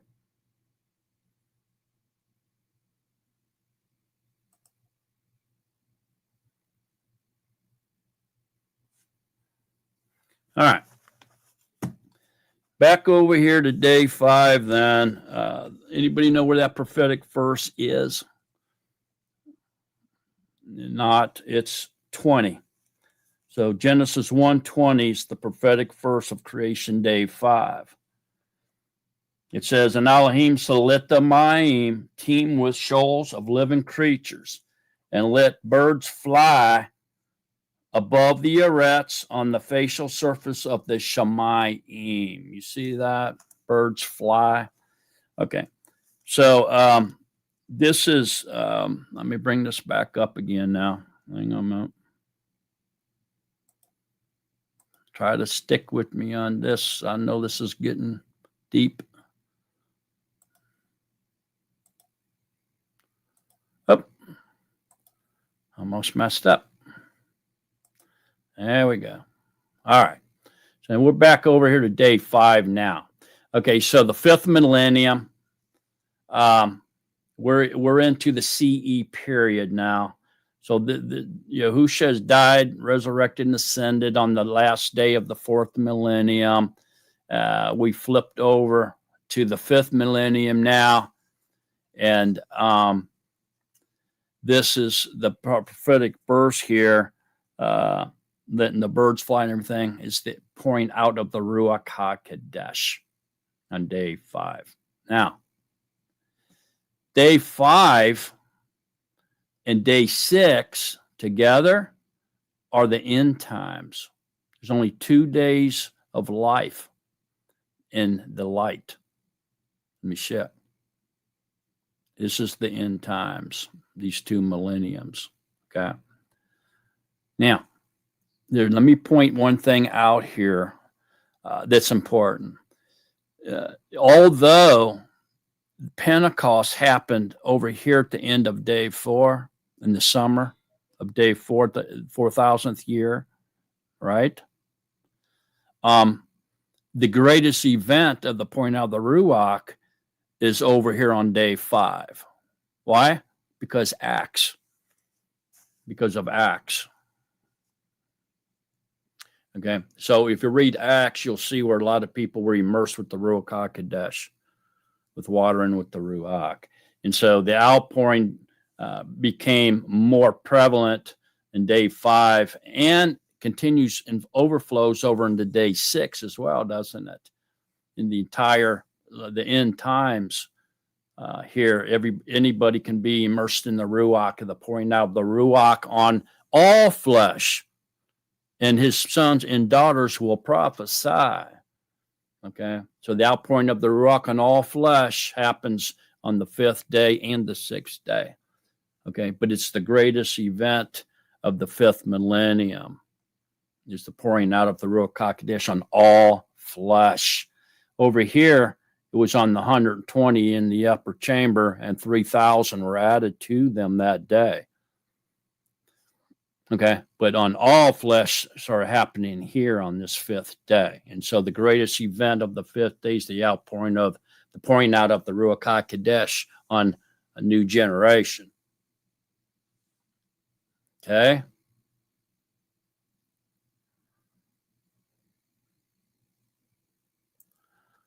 Let me back us back out of here a little bit.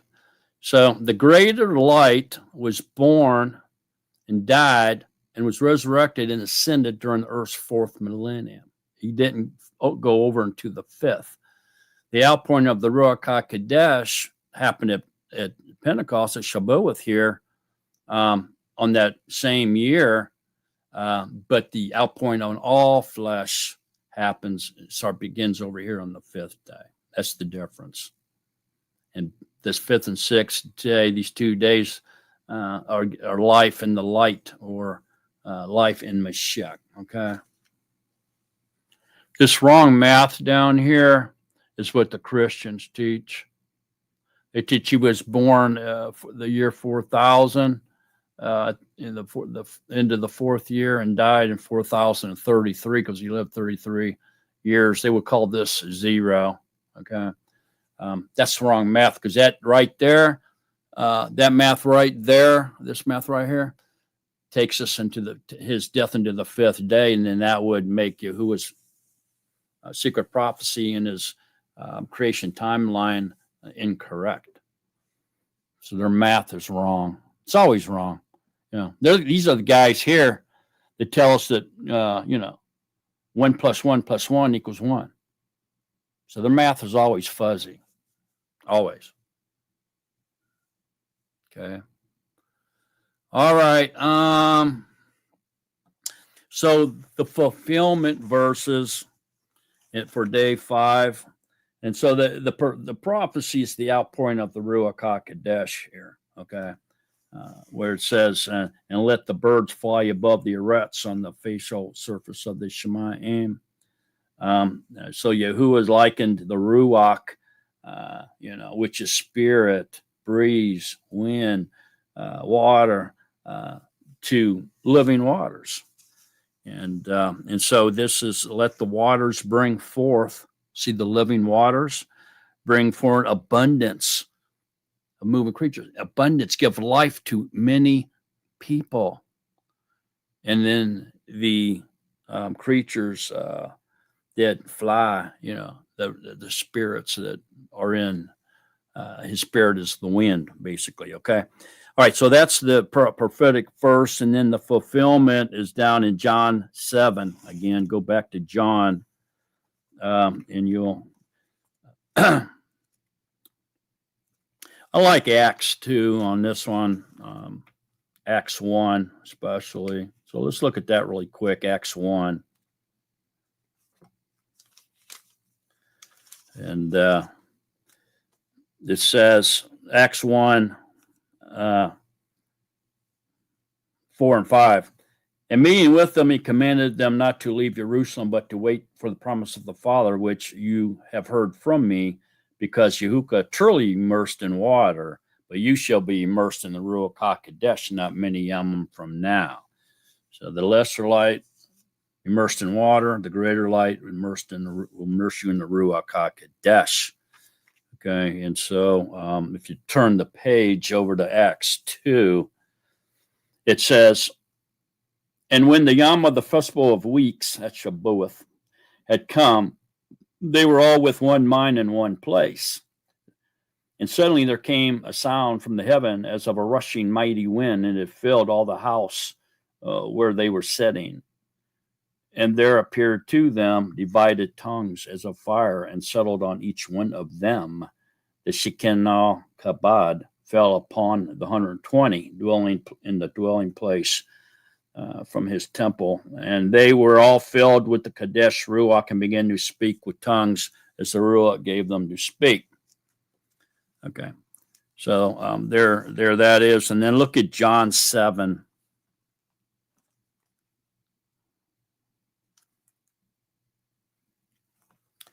So John 7 for day 5. That happened on day 4, what I just read to you, okay? And if you're looking at J, probably should have went to that other Acts one here. Hang on a minute. Let me go back to Acts real quick for you. Then up at 16 or 15, for these men are not drunk, as you imagine, since it is only the 3rd hour of the Yom. But this is what was spoken by the prophet Yael, which is a prophecy. And it shall be in the last Yamam. Remember what I said the last Yamam was? Right here. 5 and 6 in this red box is the end times, the last Yamam. Not the 4th day, the 5th and the 6th. Now he's talking about the 5th day and the 6th day here. In the last Yamam, says Alihim, I shall pour out my Ruach on all flesh. Okay, not just the 120. And your sons and your daughters shall prophesy. Okay, all right. So now go to John 7 for the 5th day fulfillment. 37, 39 here it says, and on the last Yom, the great Yom of the festival, Yahuwah stood and cried out, saying, if anyone thirst, let him come to me, and let him who believes in me drink. And the scripture said, as the scripture said, out of his innermost shall flow rivers of living water. And this he said concerning the Ruach, which those believing in him were about to receive, for the Ruach HaKodesh was not yet given, because Yahusha was not yet esteemed. Okay, so there we go. And then 10:10, John 10:10, fulfillment of day 5. The thief does not come except to steal and to kill and to destroy. I have come that they might possess life, and that they might possess it beyond measure. Okay, now go to Mark. So Mark 16.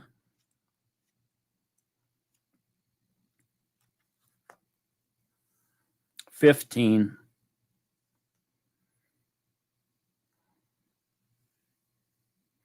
And he said to them, go into all the world and proclaim the Basora to every creature.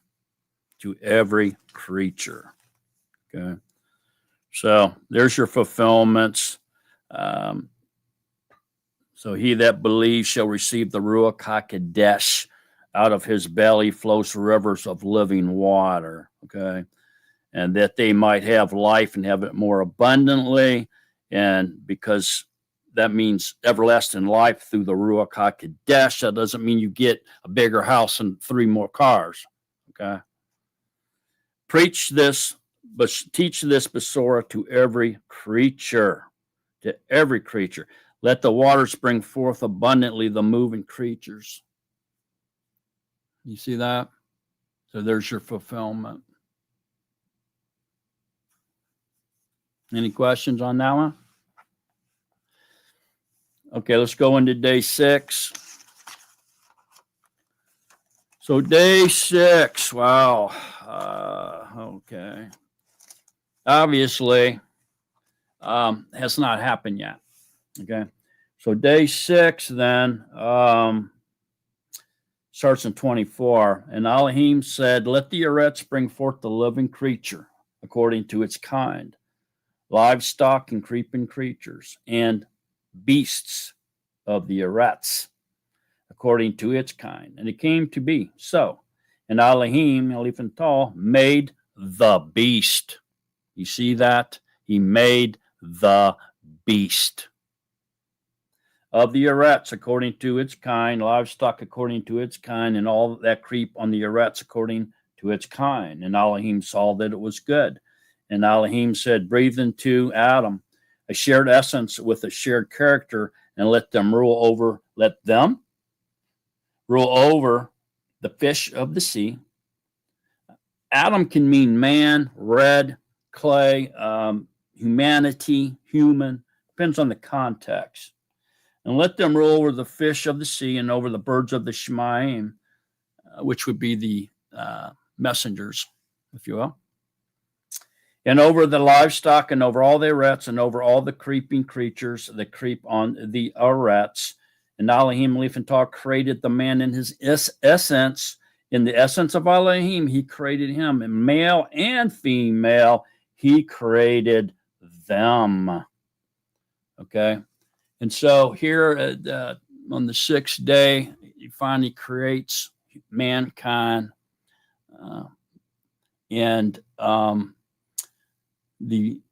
What do y'all kind of giving it away here?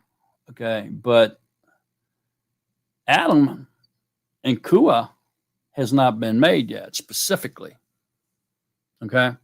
But mankind has, along with all the other animal kinds, the bird kinds, fish kinds, beast kinds, all the cattle kinds, everything's been made, even mankind, except for Adam and Kua. I'm going to show you how that is. Okay, but here on this sixth day, does anybody see the prophetic verse here? I kind of gave it away as I was reading there. Anybody see it? Day 6, the last millennium. What's the main event, the greatest main event that's going to happen in the 6th millennium? And the secret prophecies of Yahuwah given to us in creation timeline is found in verse 25 through 20 and 26. Okay. And Elohim Leifentah made the beast of the arets according to its kind, livestock according to its kind, and all that creep on the arets according to its kind. And Elohim saw that it was good. He made all the kinds. Okay. And so here the prophetic verse is he made the beast and created man in his own image, and let man have dominion over the arets.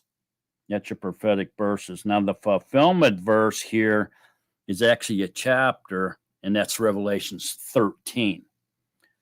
And they worshiped the beast, and power was given to the beast over all kindreds, tongues, and nations, over all the kinds. He had power to give life unto the image of the beast and count the number of the beast, for it is the number of a man. So that entire chapter is the fulfillment verse of creation, chapter 6. So what is this? What's he revealing here? The main event of the 6th millennium? It's the coming of the anti-Messiah and the false prophet in the tribulation years. That's what it is. So if you look here, you have light all the way up to just about right here, I would say, is the fig tree in 1948 when Israel was reborn, came back on the map here. And then just over here a little bit further, starts the final 3.5 years. Right at the very end here, the final 3.5 years starts. This is the start of the 7th birth pains, and here's the fig tree being reborn in 1948. And the final 3.5 years happens here. And immediately afterwards, lights go out and the doors shut, and there's no more light. So nobody can be delivered after that because lights are out.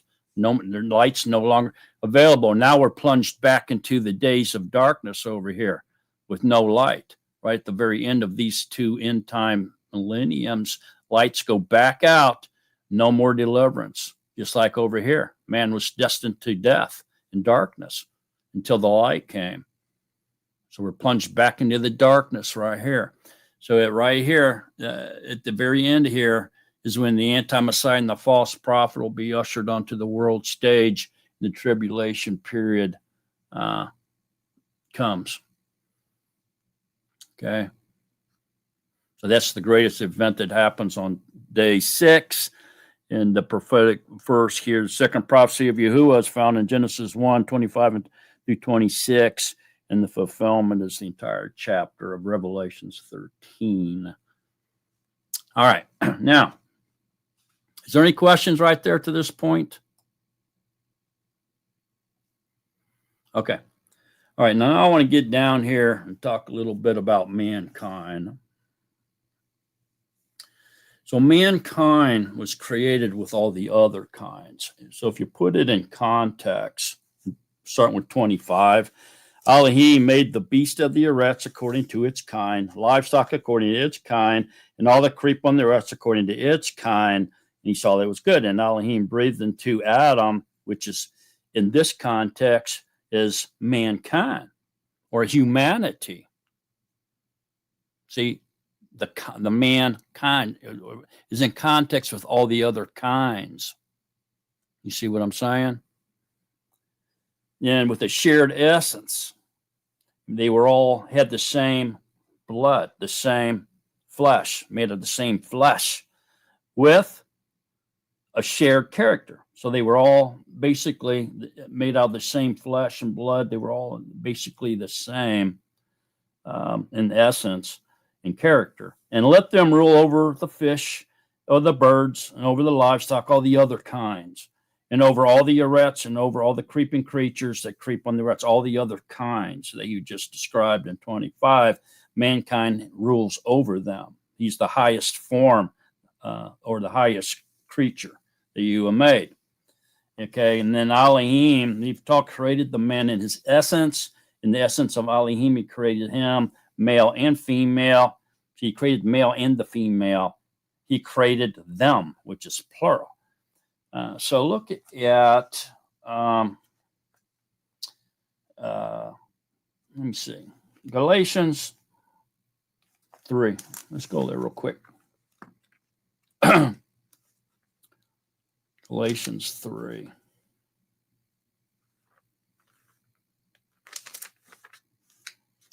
Uh, 22-ish, 22. But the scripture has shut up all mankind under sin. You see it? But the scripture has shut up all mankind under sin, that the promise by belief in Yeshua Mashiach might be given to those who believe. So there is a mankind, humanity, okay, that he created along with all the other kinds and then put the mankind in charge of all the other kinds. All right, so now look at verse 28. And Elohim blessed them. That's plural.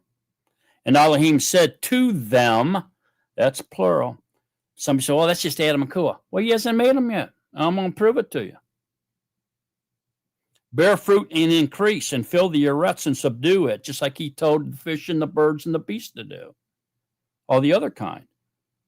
Fill the earths and subdue it, and rule over the fish of the sea and over the birds of the Shemayim and all over the creatures moving on the earths.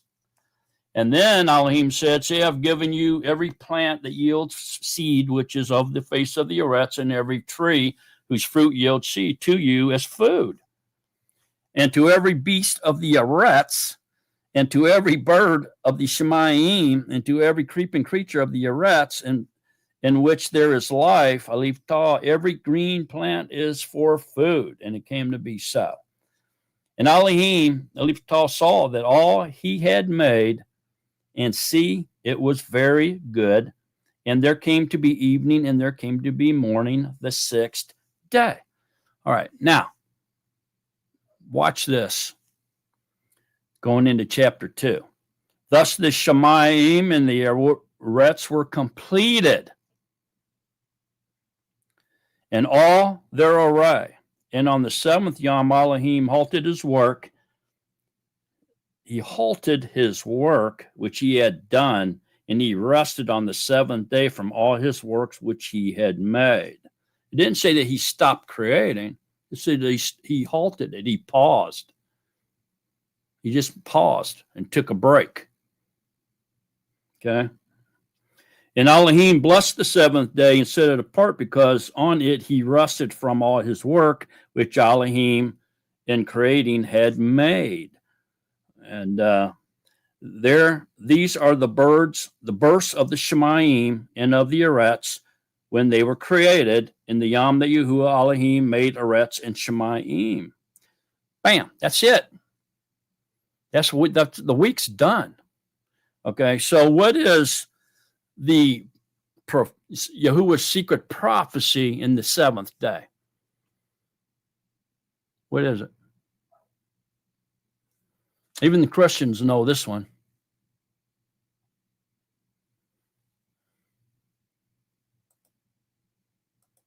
Go ahead, Roz. He'll give us great rest with him. Yeah. So the seventh day is prophesying the millennium. Is it not? Mm-hmm. There. The seventh day. Millennium rest. For 1,000 years. Okay. There'll be one day of Shabbat, one day of rest, day of rest. To Yahuwah, that's 1,000 years. So immediately after the day of Yahuwah and the return of the King, lights out, we go into a 1,000-year rest period, or one day of Yom Shabbat, and called the Millennium Rest, or the Millennium Kingdom of Yahusha. And so for the first 6 days, we lived under man's reign, if you will, and literally. And then in the final day, for one day, we get to live under Yahusha's reign, under this structure that I showed you up here on the board, for 1,000 years for one day. All these other 6 days, we lived under the beast. Influence of the beast system. Everybody saying that? Okay, let me get that off of there. Back over here. Okay, so here is the reign of Yahuwah. This is the millennium reign. This is what was intended to be the whole time, until it got corrupted, messed up. Okay. And but in the millennium reign, his structure here, the reign of Yahuwah, it's going to be just like you're seeing it right here. It's what's going to be going on. It's going to be a monarchy. Yahuwah's the top level. His election is the second level. Mankind will be the third level, and the messengers, the watchers, will be the messengers. And if you notice, Satan, who is a copycat, who wants to be Yahuwah, designed his beast almost identical to Yahuwah's reign. He put the clergy at the top. He put the nobility, the governments, in the second level of delusion. The religions and traditions are at the first level of delusion. The government's at the second level of delusion. And there's the laity, the commoners, if you will, mankind. And down here in fourth is the mainstream media, the 6 giants that take all the false messages, false information, and false news out to the commoners, that the leaders here and the leaders up here want them to know. But it's not true. It's not truth. It's lies. They feed them the lies, the falsehood, because it's the system of the beast. It's darkness, where this system here is light.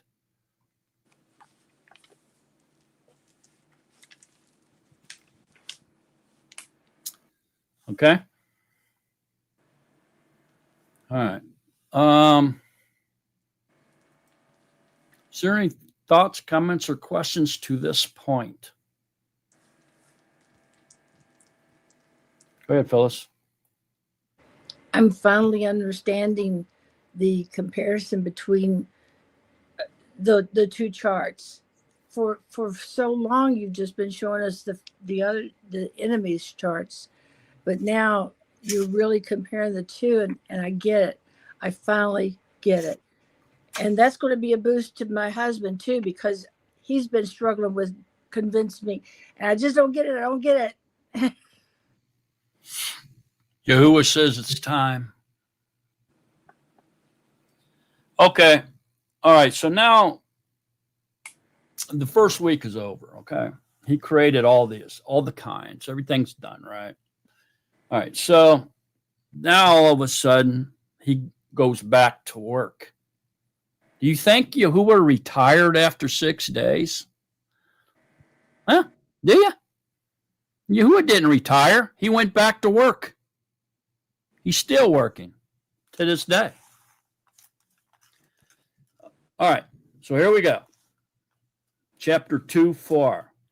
These are the births of the Shemaim and the Arets when they were created in the Yom that Yahuwah Elohim made Arets and Shemaim, right?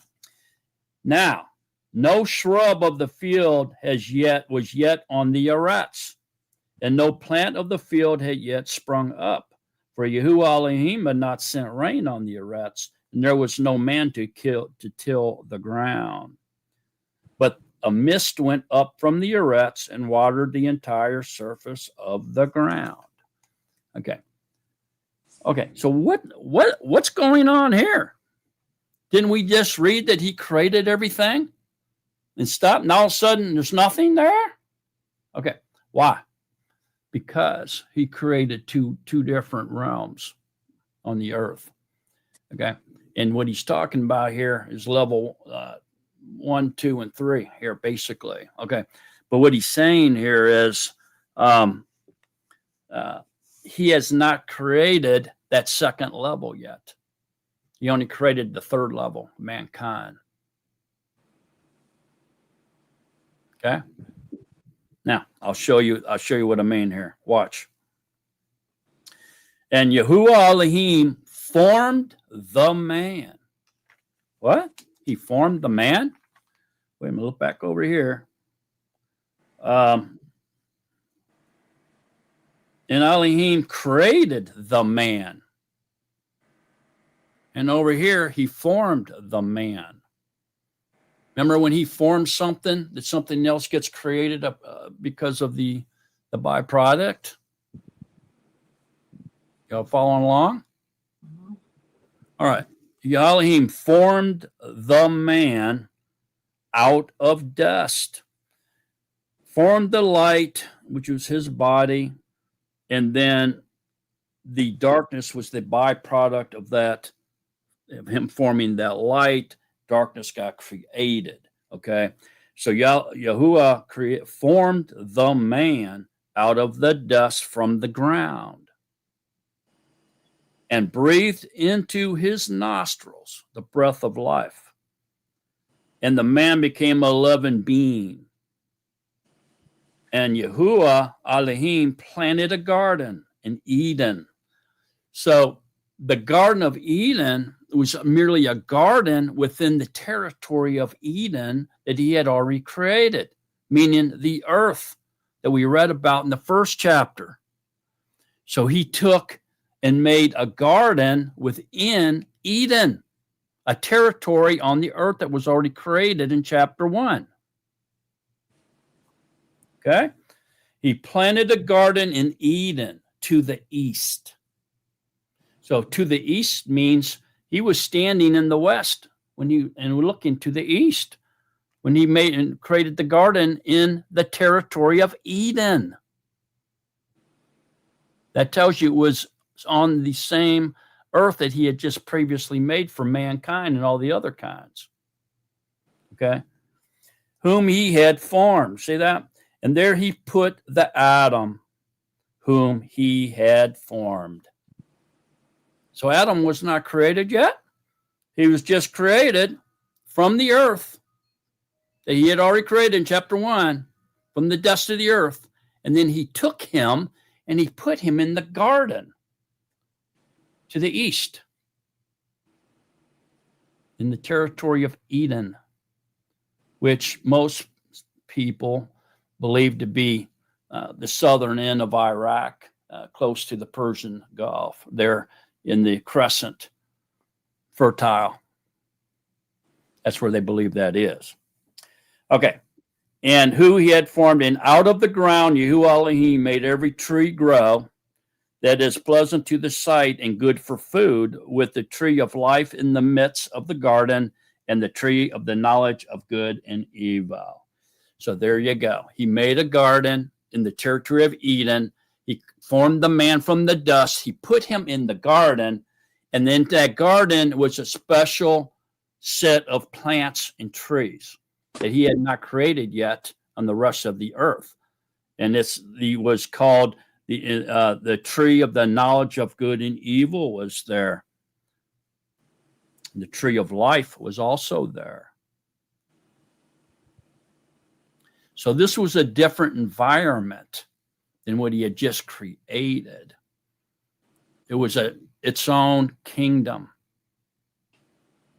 And it was a kingdom for the election. And so Adam was meant to be what? What was Adam meant to be? Eve has not been made yet. Phyllis? He was meant to rule over the world. Yes, he was made to be a ruler with Yah. He was meant to be Israel.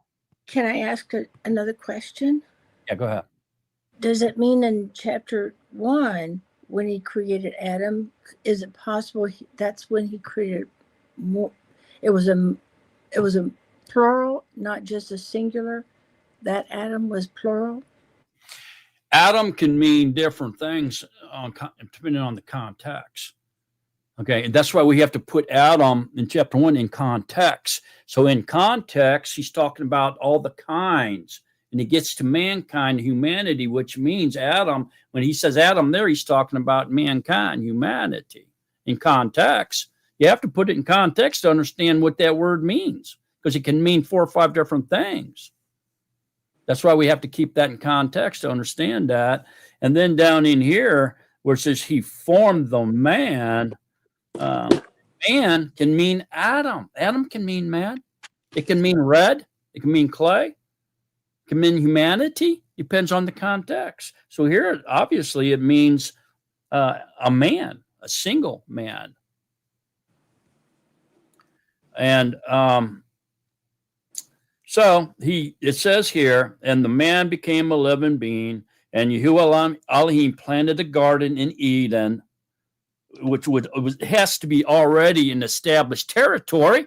For him to plant the garden there, it has to already exist. Okay? And then he put Adam, the human. See, it's single now. The man, the human, Adam. It's no longer humanity. It's no longer plural like it was in context, keeping it in context over in chapter 126.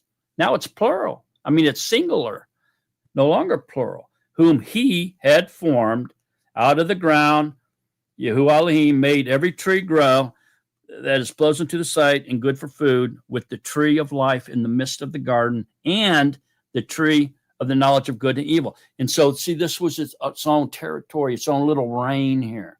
And it had different trees. It had a tree of life and a tree of good and evil that was not in the creation for mankind. Why? Because Adam was it was the election. He was supposed to be the king and priest over mankind. And so he had his own little kingdom, if you will, his own little castle. And since the subjects of the king have the same fate as the king, then it was Adam, the king over mankind, that was put to the test, whether he would listen to Yahuwah or whether he would not. And depending on what he did, affected all his subjects, because he was the king. So all mankind would fall under the same fate as their king, which is the case of every kingdom. Go ahead, Chance. Something that came to me or pressed upon me. It's like The Garden of Eden is like a garden of life, a spiritual Ruach-like environment where Adam can rule in like a spiritual hierarchy over mankind, giving, like a.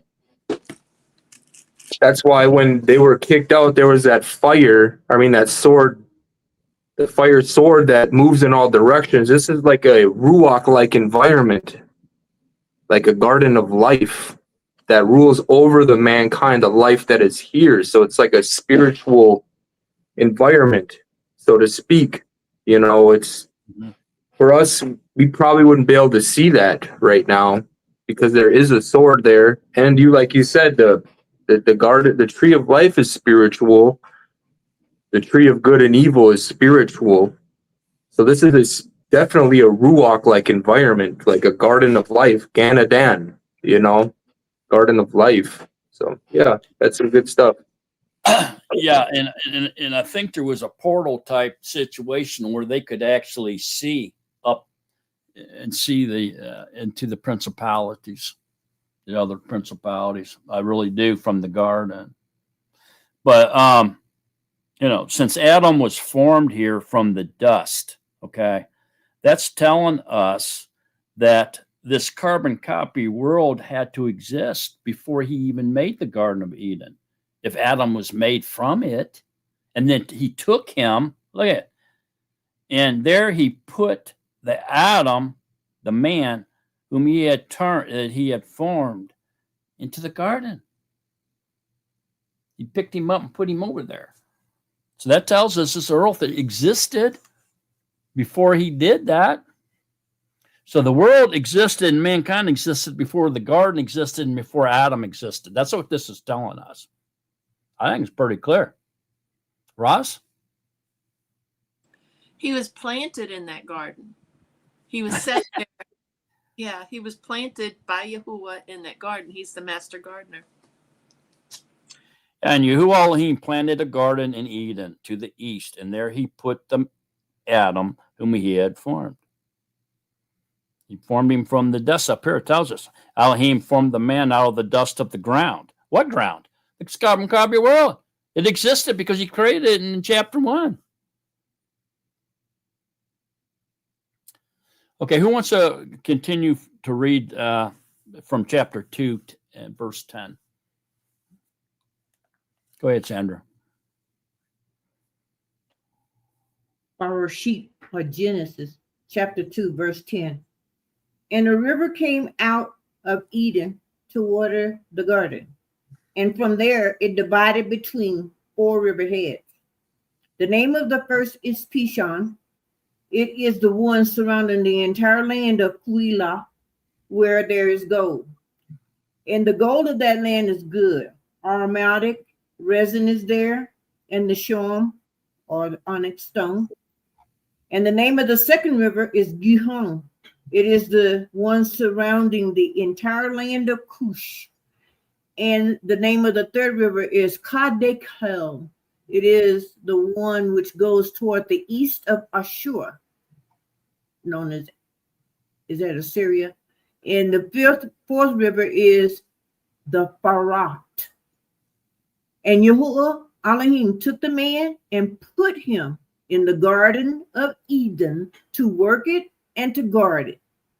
And Yahuwah Elohim commanded the man, saying, eat of every tree of the garden, but do not eat of the tree of the knowledge of good and evil, for in the yom that you eat of it, you shall surely die. You shall certainly die. Okay, hang on a minute. All right, hold on right there. All right, so it's pretty clear, okay? There's this Eden was a different place, okay?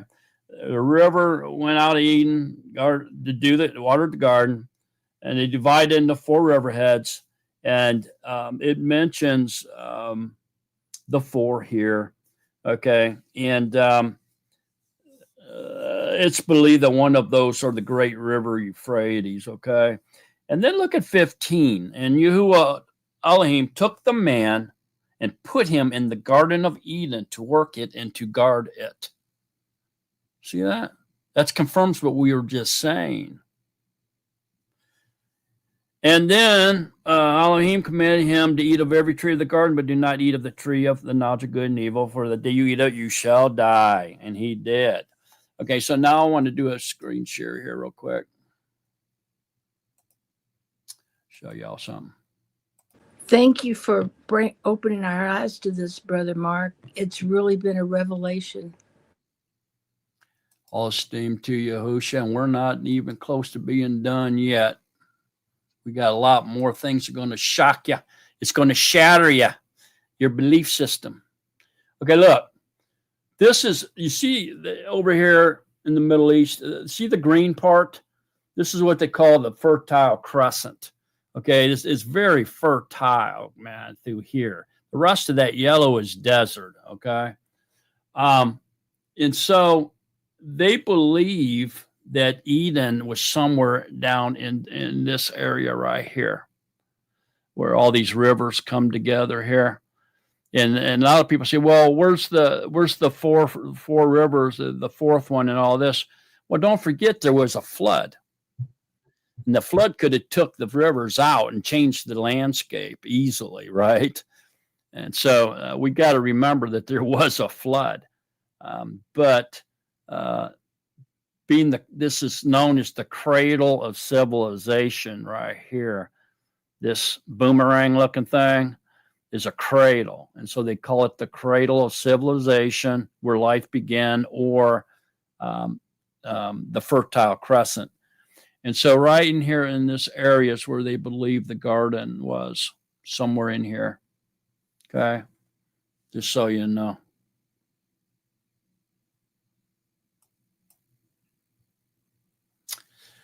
All right. Any thoughts, comments, or questions at this point?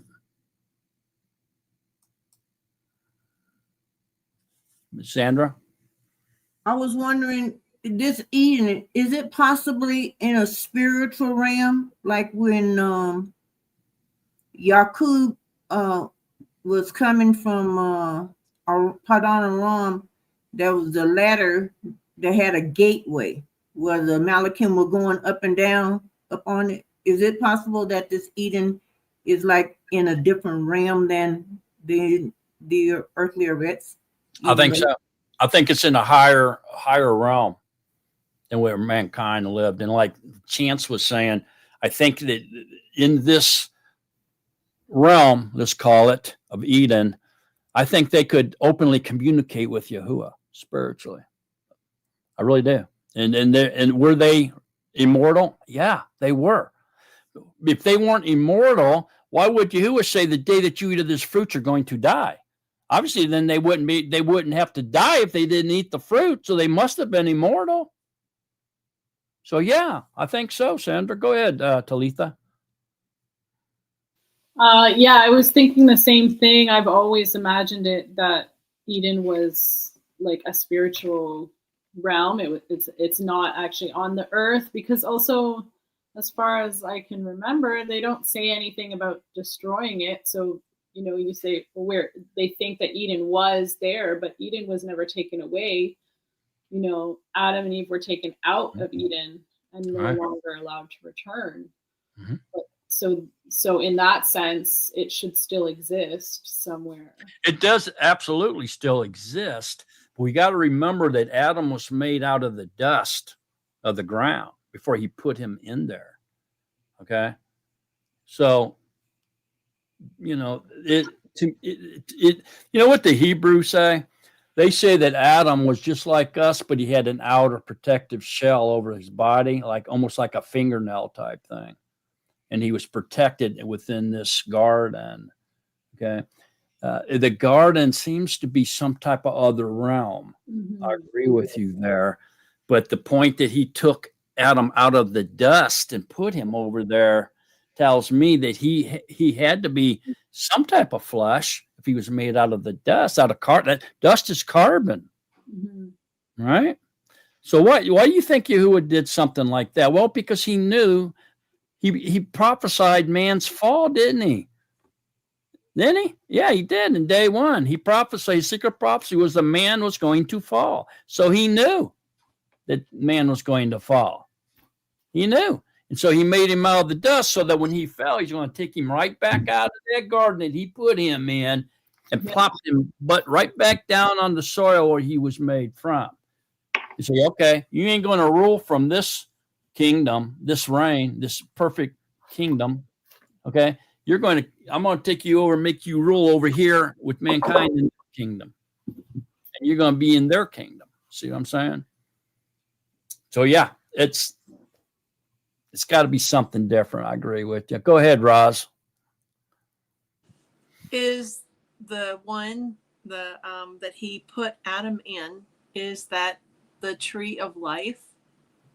That's where Yahuwah is he's the life.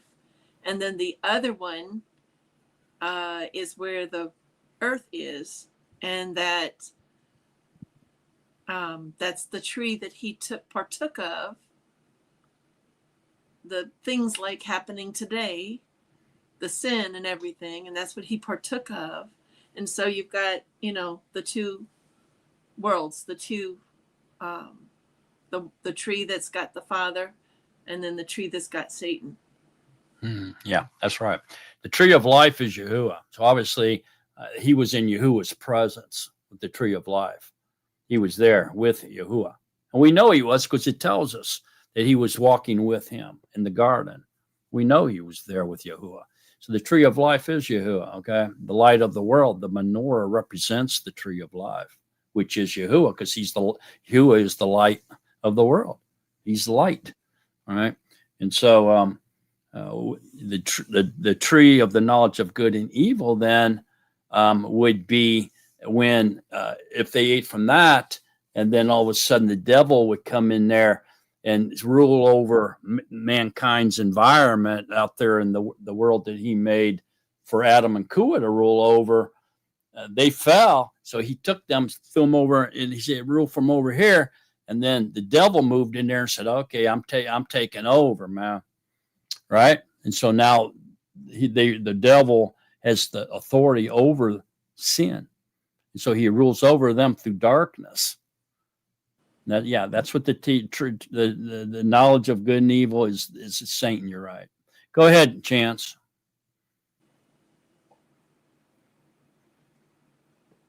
Something that came to me is, Adam was created to be like a type of representative to life, and he was put into this spiritual realm, the garden of life, to rule and to work it, kind of like an intercessor between man and Yahuwah. Where Yahuwah used to walk in the garden, and when they transgressed, disobeyed, Yahuwah came and they heard Yahuwah walking in the garden, because he was actually, this place was a place where Yahuwah would, act through Adam to all of mankind. So Adam was a type of representative, kind of like how Yahusha came and is our new intercessor, because the first Adam, by his act of disobedience, death came to us all, right? So this would mean, like, if Adam it says to guard it and to work it. So he's working life and he's guarding life on behalf of Yahuwah, for Yahuwah chose him. Yeah, Adam and Kua is Yisrael. They were up here, right here.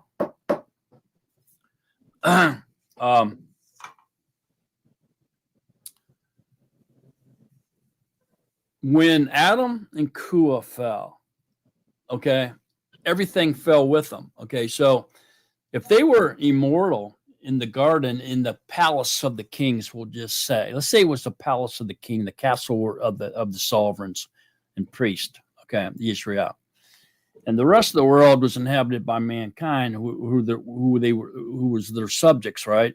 So when the king and the queen fell, the subjects fell with them. Okay. And the way so people say, well, do you think everything was immortal before the fall? And I think it was, because although there was dust, okay, and flesh and everything, he didn't tell them they could eat flesh yet. They could only eat plants, which means the plants had to be disposed. Okay. If they could eat them, then they would have to dispose, right? And corrupt. See what I'm saying? But I think as far as the flesh goes, either they lived a really long time or they were immortal as well. Because it tells us in Romans 8. I got you, Roz. Hang on just a second. Go to Romans 8. I'll show you something. Romans is the very first book after Mark. Okay. That's how I remember that. And so Romans 8, 20 says, for the creation was subjected to futility, not from choice, but because of him who subjected it, which is Yahuwah, in anticipation that the creation itself shall be delivered from the bondage to corruption into the esteemed freedom of the children of Yahuwah. See what I'm saying? So when Adam fell, everything else fell with him. And since he would die and rot and be corrupt, and so would everything else, because he was the king over that entire creation. See what I'm saying? Because they didn't do nothing. You know, the creatures didn't do nothing. The plants didn't do, the trees didn't do nothing, but yet everything corrupts and dies, and gets rotten, right? Why? Because Adam fell, and everything fell with him like a domino effect. Are you following me? Picking up what I'm laying down on that? All right, go ahead, Ross. This verse to me comes up throughout the whole scripture. And when Yahuwah put Adam there, that was creating a new group, okay, a new house, a new, however you want to put it. So this is Deuteronomy 22:8. When you build a new house, then you shall make a parapet for your roof, so that you do not bring blood guilt on your house when one falls from it. It's that in a nutshell. That's it. Phyllis? I remember, and we've studied where Yahuwah described Israel as the orphan that he found naked and hungry, and he picked him up and he fed him and he took care of him, and then he turned his back on him. I mean, that's in a nutshell. That's the same thing. It's Adam. This Adam is Israel. Yes, it is. Notice Adam's by himself. Kua hasn't been created yet, man. He's still by himself. Mankind, male and female, has been created in mankind, but not the queen hasn't been created yet, we'll just say. Really, they both were Adam. To Yahuwah, there was no separation. They were both Adam. I just saw a question. Where'd it go? Oh, here it is. So then was the man that Yah created, the male and female, from Genesis 1:27, all the races that are in the world? Yeah, maybe. Perhaps. Probably so. He made the nations, so I would say, yeah, he made them the way they are. Could they have developed differently because of their environment and their location? Yeah, probably. Could be either way. But it don't matter because they're all made from the same essence and the same character, which means everybody's made out of the same flesh and blood. You know, that's what that means. So we're all the same. Nobody's made differently. We all have the same flesh and the same blood, regardless of what the outer appearance is. So Kathy, maybe he did, maybe he didn't. I'm not real sure on that one. Go ahead, Chance. I have an interesting perspective, or perhaps you could give me your knowledge on this, Mark. Here up in chapter 2, verse 10. And a river went out of the garden or the river went out of Eden to water the garden. This could be like a fountain of living water coming from the throne of Yahuwah. Yeah, I mean, the river went out from Eden to water the garden, and from there it divided and became 4 river heads to feed mankind. Yeah, And like like a living water, right? Yeah, the knowledge of Yahuwah. And so Yahuwah, spirit, his knowledge was passed on to here, to his election, the kings and priests, and then it flowed down to mankind.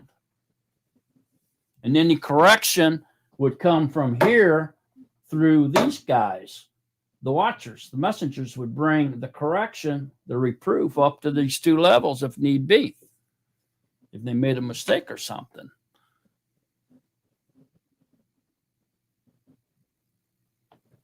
Yeah, that could be what it means, Chance. Go ahead. I was thinking too, I lost my thought here. We're talking about, Adam would be like what we are seeing as a renewed creature, a ruach-like creature.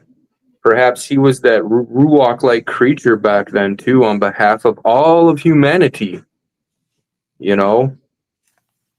To understand the will and the knowledge of truth of Yahuwah, because would you say mankind at this time would be I don't know, would they be going through a refining phase, in life? yeah, sort of, yeah, I think so. Adam and Kua hasn't come on the scene yet, okay? But just say she did. Adam and Kua, okay? They weren't just Yisrael. Yahuwah wanted fruit. He wanted fruit from them. He wanted them to produce fruit, man. And so offspring, right? They were commanded to multiply too and increase the lineage of the kings and the priests. Told them to have children. But he also told mankind to populate and take over the whole world. See what I'm saying? And so Yahuwah had a remnant in mind, to help him, to be his representatives to mankind.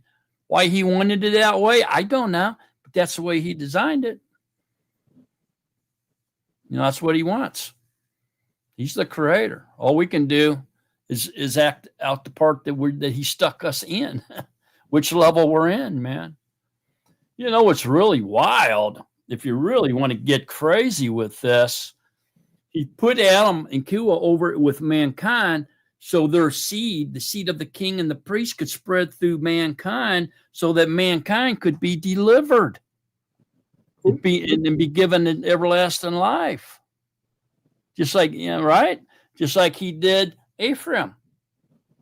So that you see his fingerprints on that, right? It's what he did with Ephraim as well. It's what he did with Noah's kids as well. So he's immutable, and so you can see what he's trying to do, what his footprint is, as he carries out his plans, works out his plans.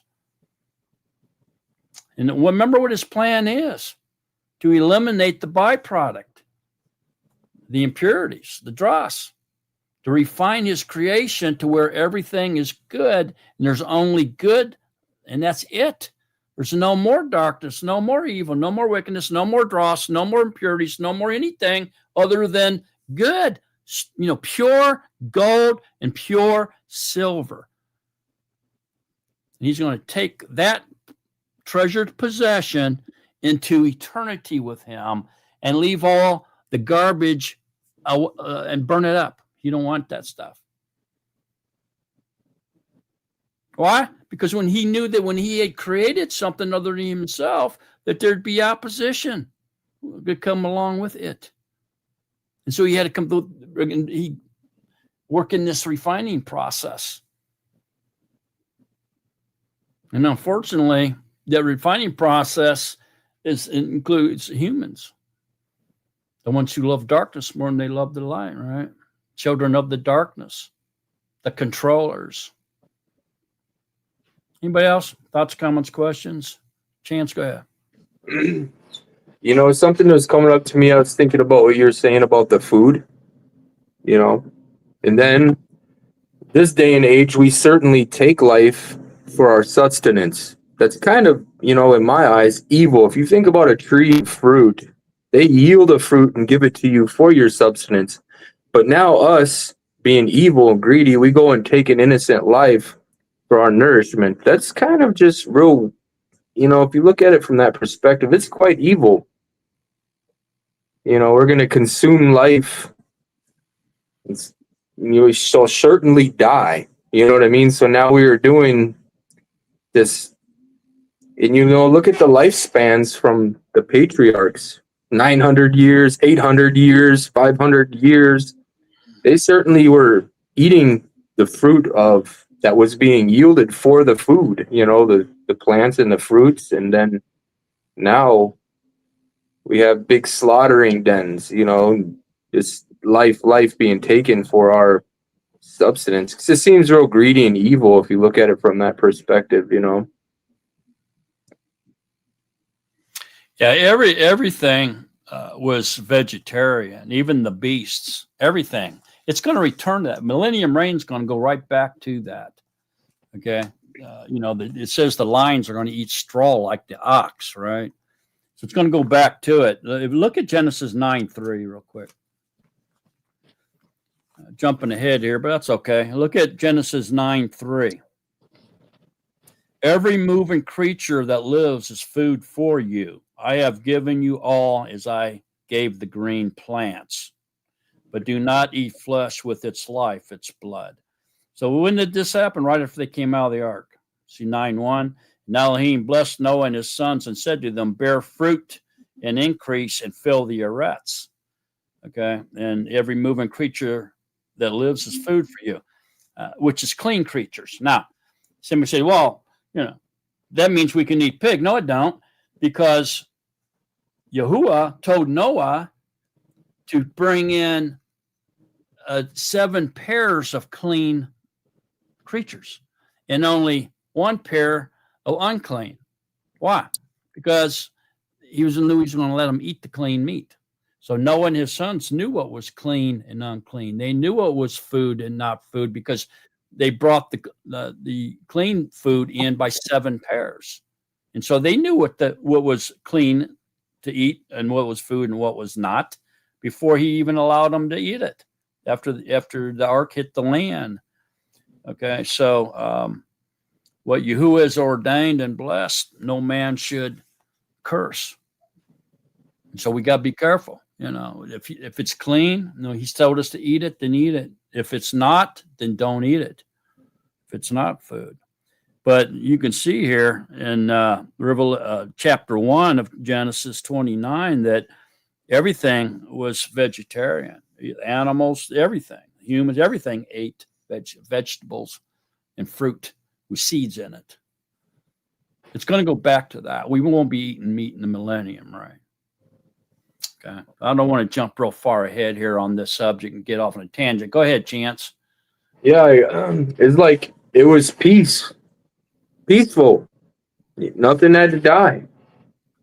It was peace, not no disorder and killing and violence. Like it says, a child can put his hand in an adder's den and will not be bit because it has the knowledge of Yahuwah. You know what I mean? It's like peace, you know, there's shalom being restored. And that's like even a lion eating grass. You know, our teeth are flat. So we have flat teeth. Yeah, that millennium reign, man, is like, okay, this is the way. If you would have listened to me, this is the way things would have been. and we're going to be able to get the, experience that before he destroys everything, makes everything new. That's what the millennium reign's all about, man. If only you would have listened. Okay, this is what it would have been like. Let me show you. This is what it would have been like. Okay. And then after we get that experience, you're going to destroy it. Yeah, I'm done. I'm getting new heaven, new earth, new bodies, new everything. Okay. Sandra, let's continue on now. Eve's going to come into the scene here. Barashit, chapter 2, verse 18. And Yahuwah, no, you're right. Go ahead. And Yahuwah Elohim said, it is not good for man to be alone. I'm going to make him a helper for him as his counterpart. And from the ground, Yahuwah Elohim formed every beast of the field and every bird of the Shamaim and brought them to the man to see what he would call them. And whatever the man called each living creature, that was its name. So the man gave names to all livestock, to all the birds of the Shamaim, and to every beast of the field. But for the man, there was not found a helper for him as his counterpart. So Yahuwah Elohim caused a deep sleep to fall upon the man, and he slept. And he took one of his ribs, closed up the flesh in its place, and the rib which Yahuwah Elohim had taken from the man, he made into an asha, and he brought her to the man. And did you want to read that italics? Yeah, you can if you want to. Okay.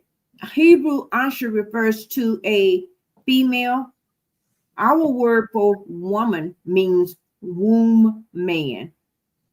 And the man said, this is now bone of my bones and flesh of my flesh. This one is called Asha because she was taken out of Ash. Ash means male. For this cause, a man shall leave his father and mother, cleave to his Asha, and they shall become one flesh.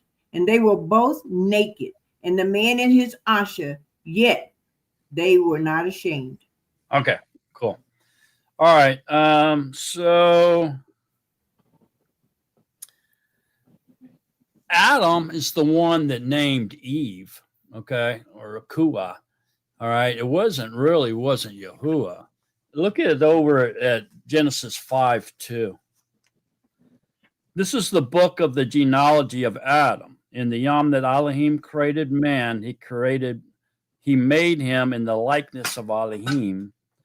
Male and female, he created them, and he blessed them and called their name Adam in the yom that they were created. And Adam lived 130 years and brought forth a son in his own likeness after his image and called his son named Sheth. Okay, see, so here it says that, and he blessed them and called their name Adam. Their name Adam. They were both Adam. There was no separation in them too. What's really kind of strange is, that boxer down there, I can't remember his name now, it's slipping my mind. He had fist of rocks or whatever, stone. Anyway, he named all his kids the same name. All of them have the same exact name. He had like 10 of them. So this just kind of brings it into my mind. But anyway, but they were both Adam because they were one as far as Yahuwah was concerned. Now, this says rib. A lot of people say that in the Hebrew text, they're really talking about DNA. That she was made out of his same DNA as he was. That's why he took the rib, because it contained the DNA that he wanted to create another Adam, but in the female sense. And so together they were both Adam. All right. I'm just throwing that out there. Go ahead, Roz. The ash tree has got, I think it's its seed, but it has two little wings on it. And when it falls, it twirls around and hits the ground. Yeah. And that had come to me a while back about in this, Ash and Asha. Asha. Mm-hmm. Okay, so here now all of a sudden Ku was on the scene. Okay, so there we go. We have them, Adam, meaning the male and the female, who are one, ruling the second tier, Yahuwah's reign. Now, why do you suppose he did that? Why did Yahuwah do that? Why did he split Adam, if you will? No pun intended.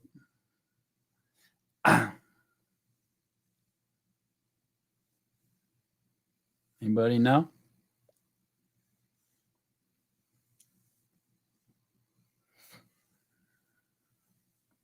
Roz? Is it possibly so that there was not as much control in one person as it is to have two separate? There's two brains. Mm-hmm. That could be, yeah. That could be one reason, yeah. Go ahead, Chance. Perhaps to create more reproduce or more representatives on behalf of creation, kind of like the chosen people above other peoples to be lights in the midst of mankind. You know what I mean? To create a king priest bloodline type deal. You know what I mean? Exactly. And out of this bloodline, okay, what was going to come out of it? What was his intentions? Roz? Yahusha. Yeah. Yeah. He knew that the Yahusha, he was going to have to, his right arm was going to have to come down and save mankind. And so this was part of his plan, was splitting Adam here to do that.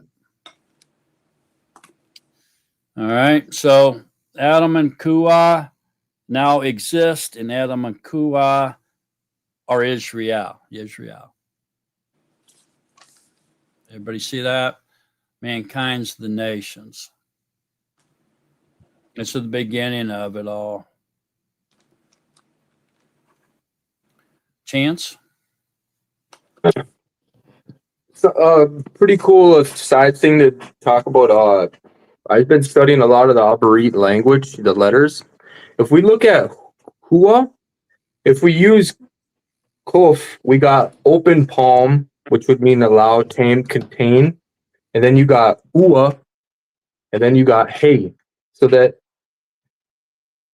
you would have contain, a container type deal given that holds breath, mother of living, you know?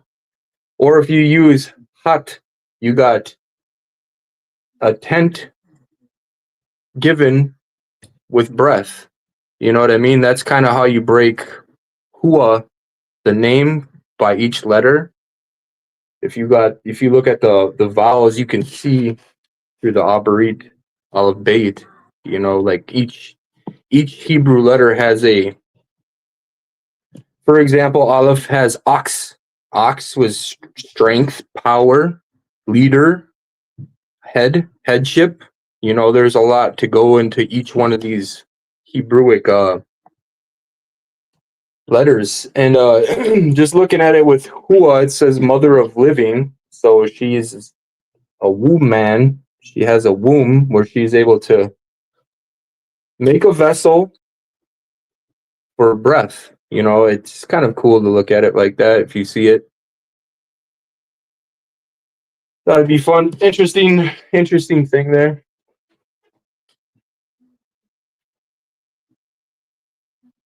Yeah,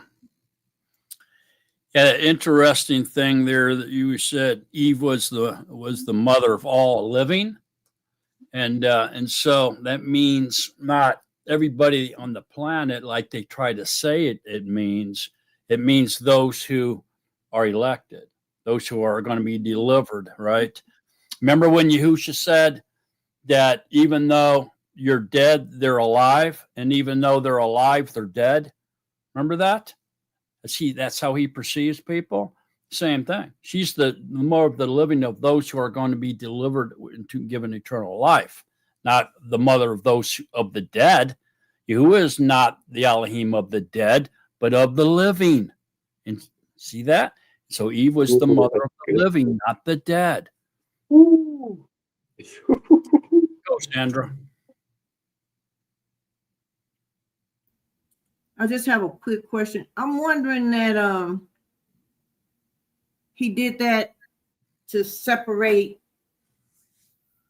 between male and female primarily.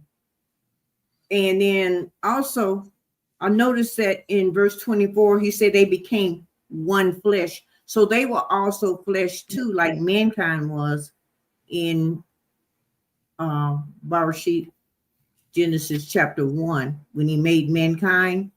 So they were flesh.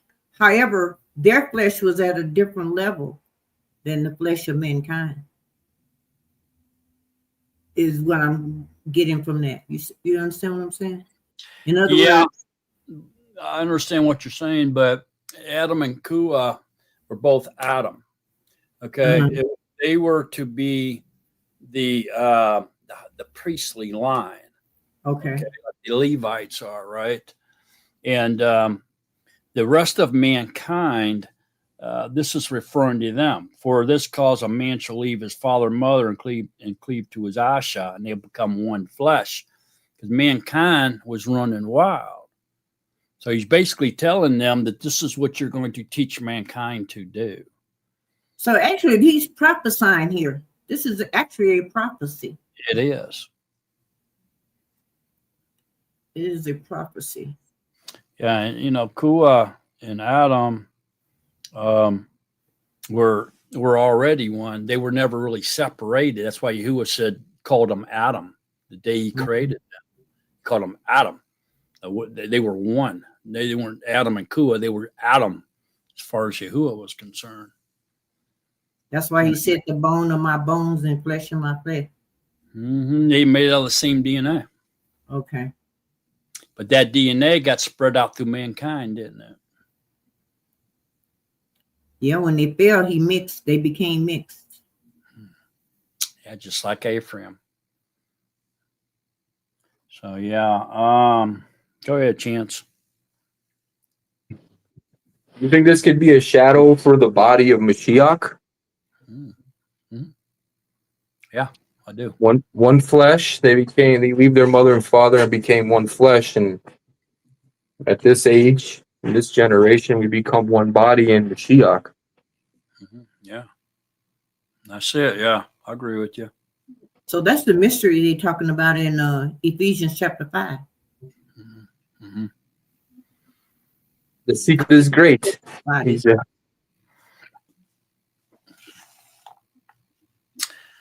All right. I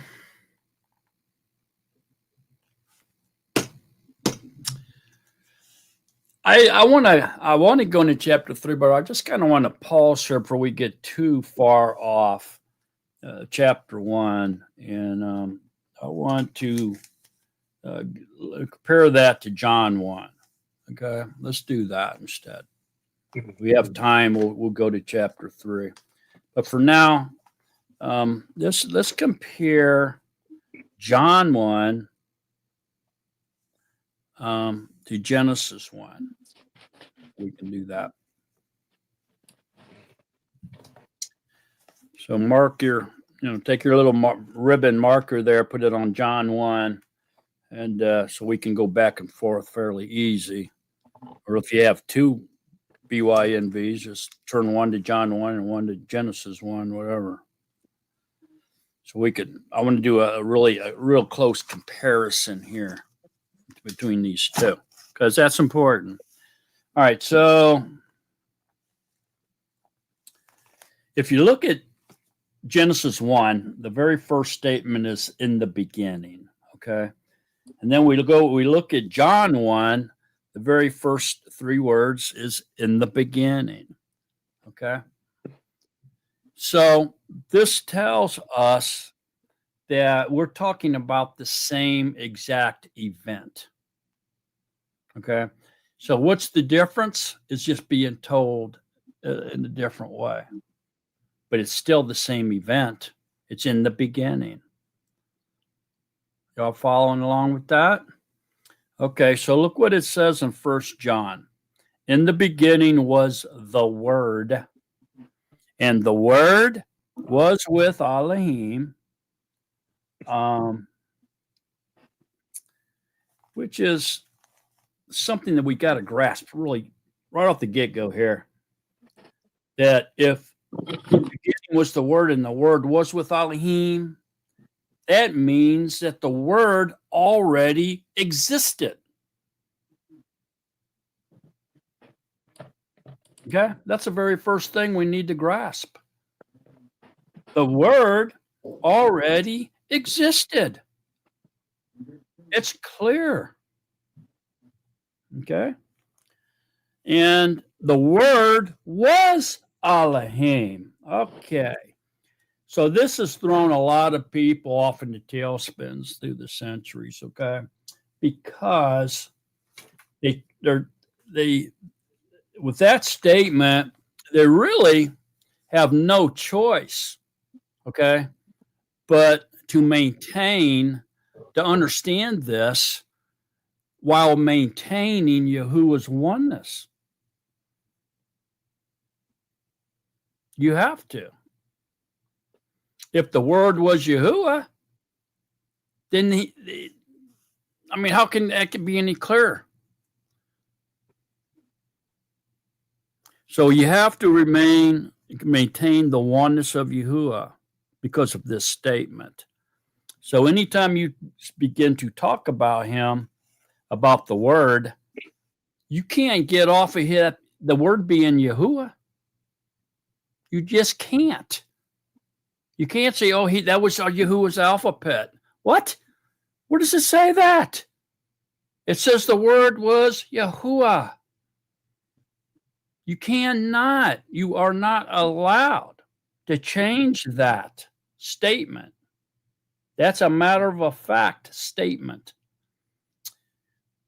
The Word was Elohim. So how can we understand that statement and maintain Yahuwah's oneness? Meaning to maintain that the Word is Yahuwah, not the scroll of Isaiah or the scroll of Genesis or of the Bible or some Trinity, 3-in-1 Godhead sitting up on the throne, or 3 divided gods sitting on an elongated bench.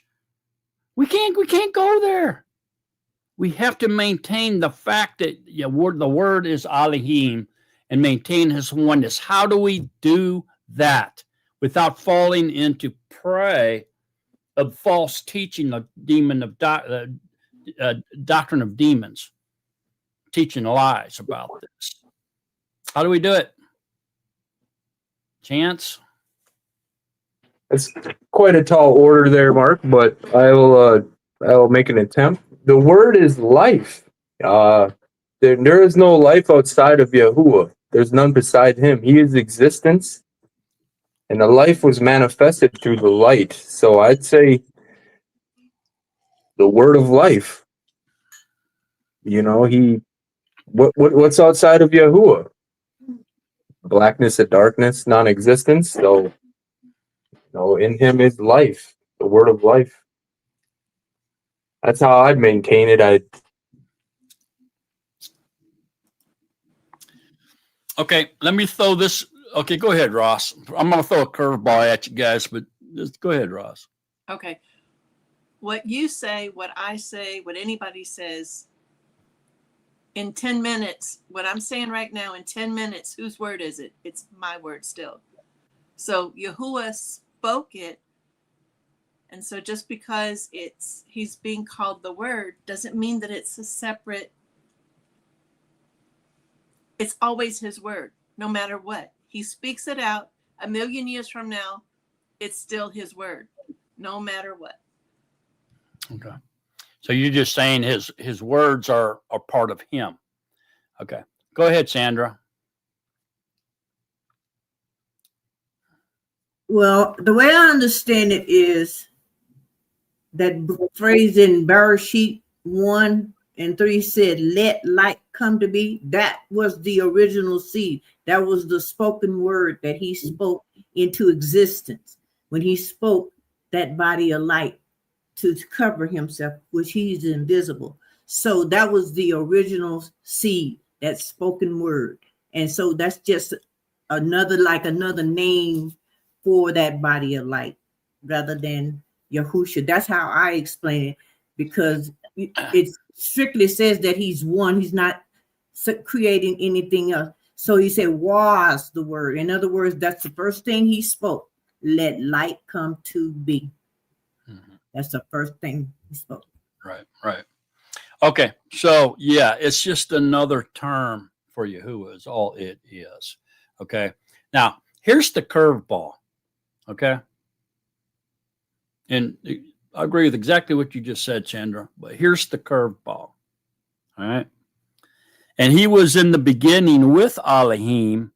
All came to be through him, and without him, not even one came to be that came to be.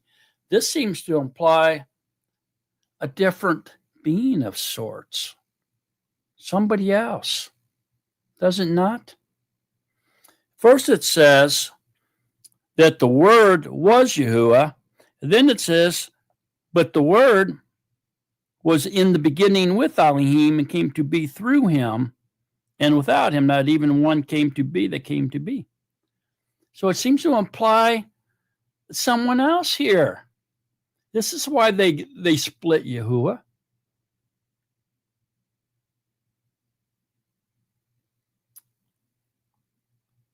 Mathematically, you can't divide one and end up with one.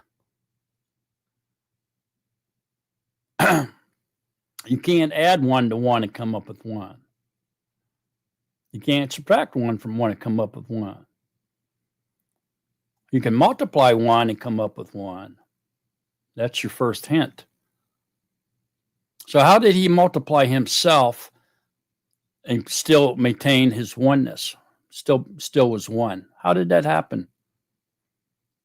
Sandra? Isn't that declaring they're one in the same? They're just, to me, it's saying that he is Yahuwah and that they're one in the same. So how can that be?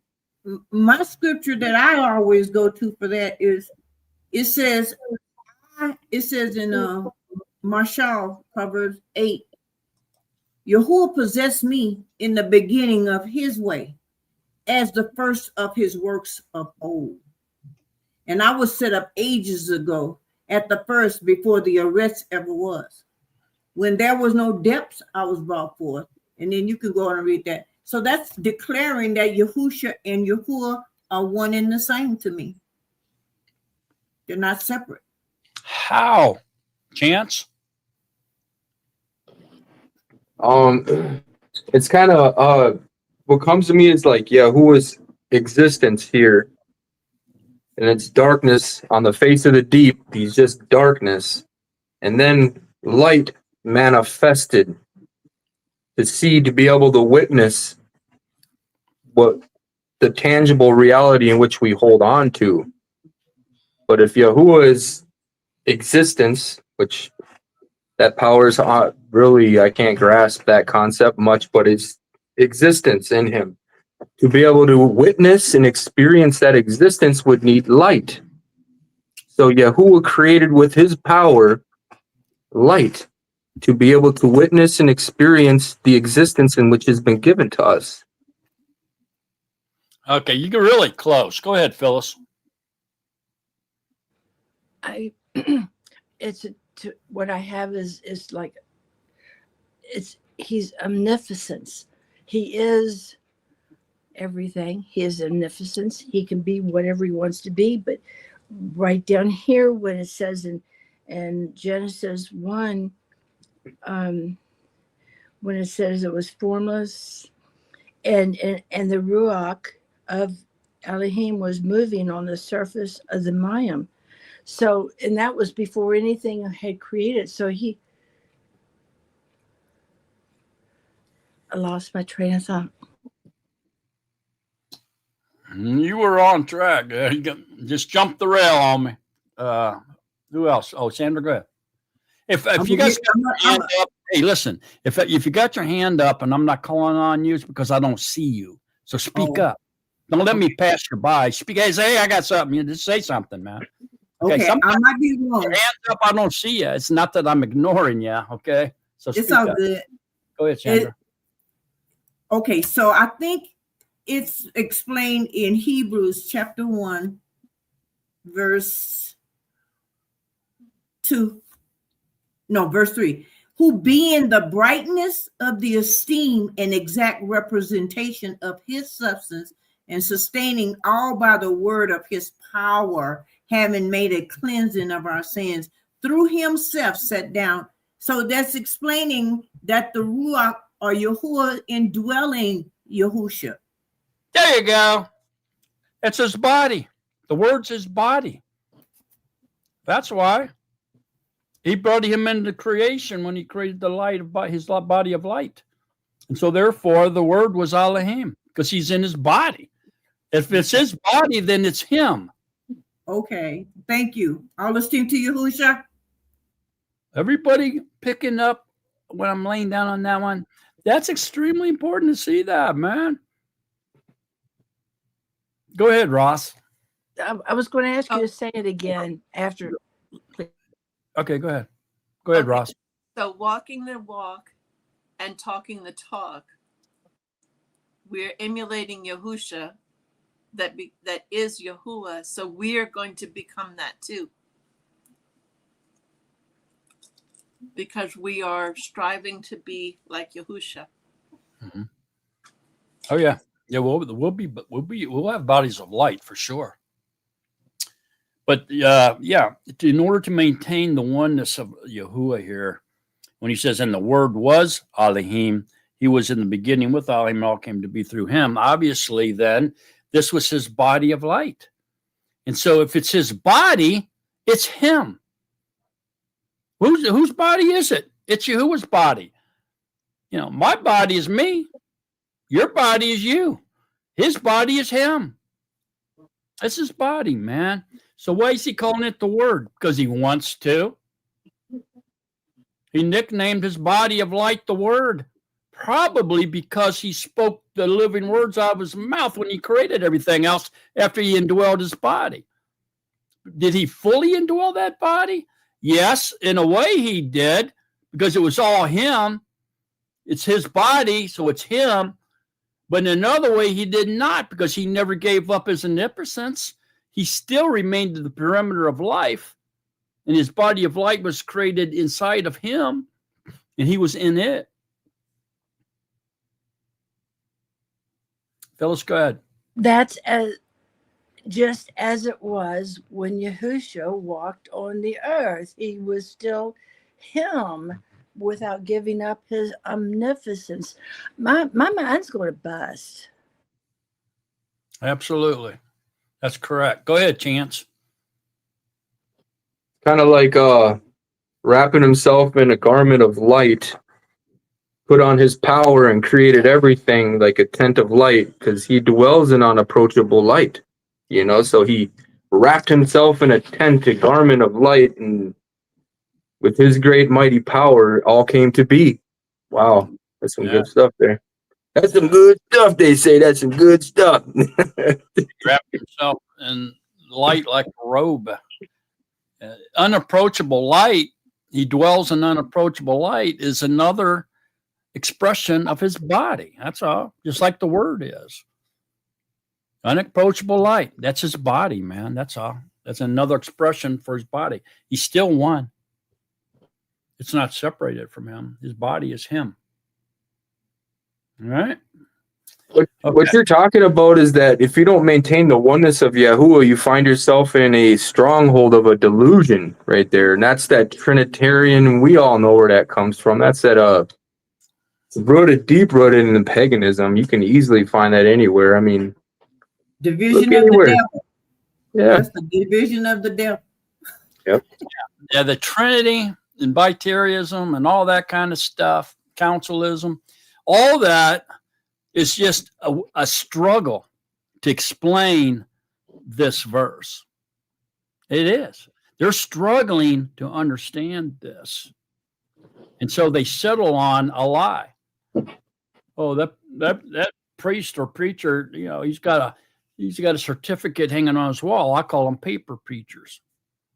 And they got a piece of paper hanging on the wall. That means they know what they're talking about. So when they tell you that Yahuwah is three or Trinity, then you should believe them. Because I don't understand what that means. That's too weird for me. That's an Maybe educated lie. Maybe the Bible was transformed and incarnated in flesh. Maybe that's what that means. It's just No, weird. Yeah, It lie. must be the Bible was incarnated. That's what that must mean. And he obeyed his own commands that was written. No, that's hogwash, man. That's Christianity. That's them struggling to identify the oneness of Yahuwah. That's what that is. Go ahead, Chance. It's like be careful. It's like being ordained by a man. You're ordained by another man, whereas, you know, some of these people will go to a school and try to purchase the Ruach HaKodesh when you can't go to school and learn scripture for 30 years and expect to have purchased the Ruach HaKodesh. The word tells you not. You cannot purchase this. Your heart is wicked, you know, and then so, but you do really have these people going to these schools studying scripture for 30 years. And sometimes, depending on your translation, you can see these footnotes that are very pretty much denying what the word is saying. But yeah, it's a shame, you know. We got to be immersed in the name of Yahusha and be ready to walk in this path of obedience, keeping the commands, doing what the word says. What are you doing, little man? Oh, we got someone to say hi to you. Oh, there he goes. No nap boy. Mr. No Nap. Give me that binky, boy. I want your binky.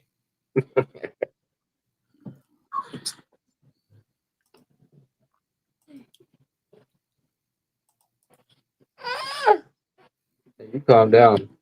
No. What's his name, Chance? Zion. Oh, Zion? Oh, okay. Yes, Yeah. sir. I remember. Cool. Okay, so the comparison between John 1 and Genesis 1 is usually really between verse 1 and 5. So verse 1 through 5 in John and verse 1 through 5 in Genesis. Who wants to read them so we can compare them? So read those. Sandra? I love to read. So which one you want me to start with? Barashit? Go to Genesis first. Okay, Barashit, which is called Genesis 1 Hey. to 1 verse through 5. In the beginning, which is the word Barashit, Elohim created Aleph Tah, the Shamaim, and Aleph Tah, the Eretz. And the Eretz was formless and empty, and darkness was on the face of the deep. And the Ruach of Yahuwah Elohim was moving on the surface of the Ma'im. And Elohim said, let light come to be, and light came to be. And and Elohim saw the light, that it was good. And Elohim separated the light from the darkness. And Elohim called the light Yom, and the dark he called Lila. And the evening and the morning there was. And there was the evening and there was morning, the first Yom. So that to me means that for a day to be full, it has to have an evening and a morning. A lot of people try to divide them. And then Yehukanan, known as John, chapter 1, verse 2, 1 through 5. In the beginning, Barashit, was the Word, and the Word was Elohim, and the Word was Elohim. Oh, the Word was with Elohim, and the Word was Elohim. He was in the beginning with Elohim. All came to be through him, and without him, not even one came to be that came to be. In him was life, and that life was the light of men, and the light shines in darkness, and the darkness has not overcome it. So Okay. they're one and the same. Yeah, so you can see here by comparing them that Yahuwah created everything, and you can see that he created a light, and then he created everything out of that light. He spoke everything else into existence. Does everybody see that in this comparison? These two? Is there anyone that doesn't? Okay, look at Psalms 33.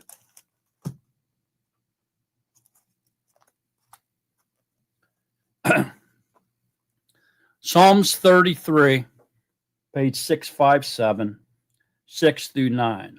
Listen to this very closely. By the word of Yahuwah, the Shemayim were made, and all their host by the Ruach of his mouth. He spoke it through his mouth, okay? And so this is letting us know that the word is his body. By the word of Yahuwah. This is why the word of Yahuwah, the Shemayim were made, and all their hosts by the Ruach of his mouth. This is why he called his body of light the word. It's right here. That's why he nicknamed it the word. Pretty clear. Gathering the mayam of the sea together as a heap, laying up the deep in storehouses. Let all the Eretz fear Yahuwah. Let all the occupants of the world stand in awe of him. For he spoke, and it came to be. He commanded, and it stood fast. So there you go. He had a mouth if he spoke. So that's it, man. That right there is letting you know why he called his body of light the word. And he also named everything. Look at Isaiah 40. Isaiah 40:26. Lift up your eyes on high and see. Who has created these? He who is bringing out their host by number. He calls them all by name. By the greatness of his might and the strength of his power, not one is missing. So Yahuwah named everything, including dust particles, including sands of the seashore, including everything you can possibly imagine. It either has a number or a name attached to it, even into the micro world. How powerful is Yahuwah's mind? Wow. Look at what it says. Not one is missing. He knows where every single piece of dust is, every atom, every molecule, every particle of sand, everything. He has it either numbered or named. That's mind-blowing, man.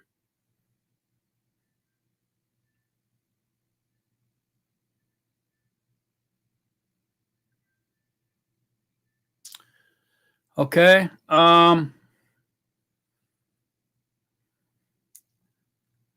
Anybody got any thoughts, comments, or questions on these two chapters and the beginning chapters?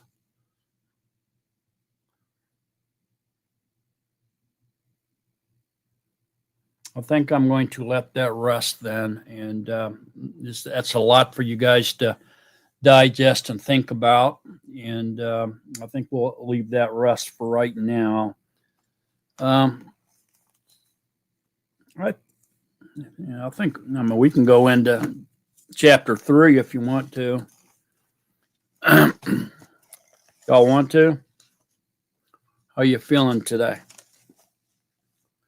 That's a lot for you to chew on for sure, what we've already went over. Chapter 3? You feeling all right? Okay. Give me a reader for chapter 3, Joe. Phyllis. Go ahead.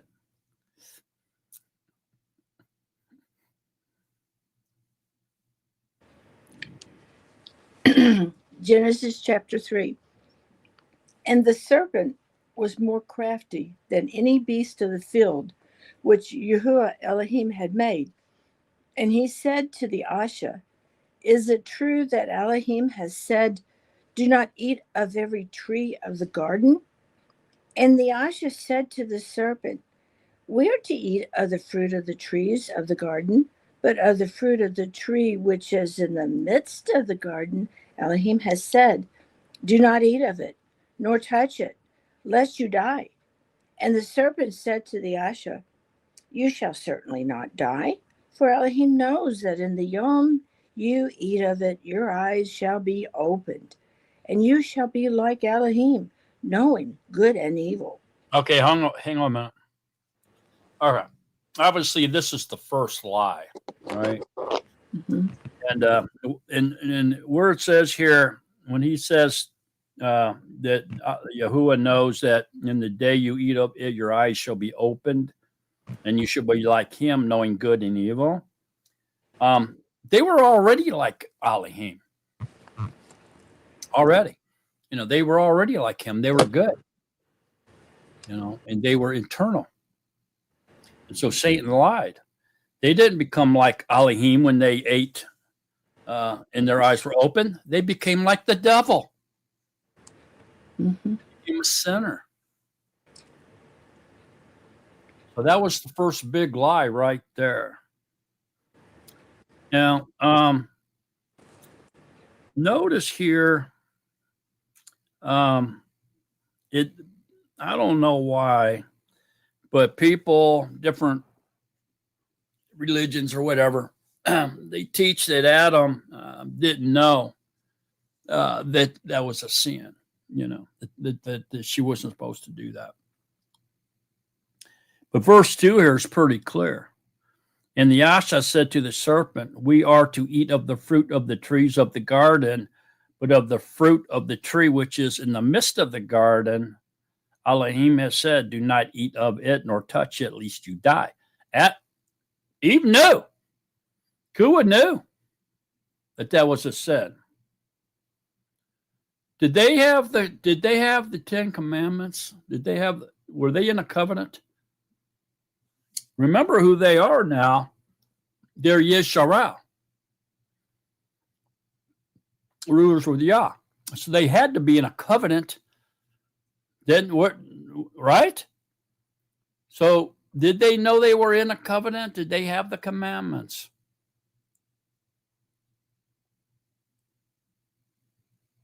They were ruler. They were Yisrael, remember? Go ahead, Ross. At that point, it probably was on their heart. They should have been, because they were with the Father, Yahuwah, in his special set apart place. They weren't in the world. But then when they came into the world, everything was torn away. And they lost it all. Mm-hmm. Anybody else? Any thoughts on that?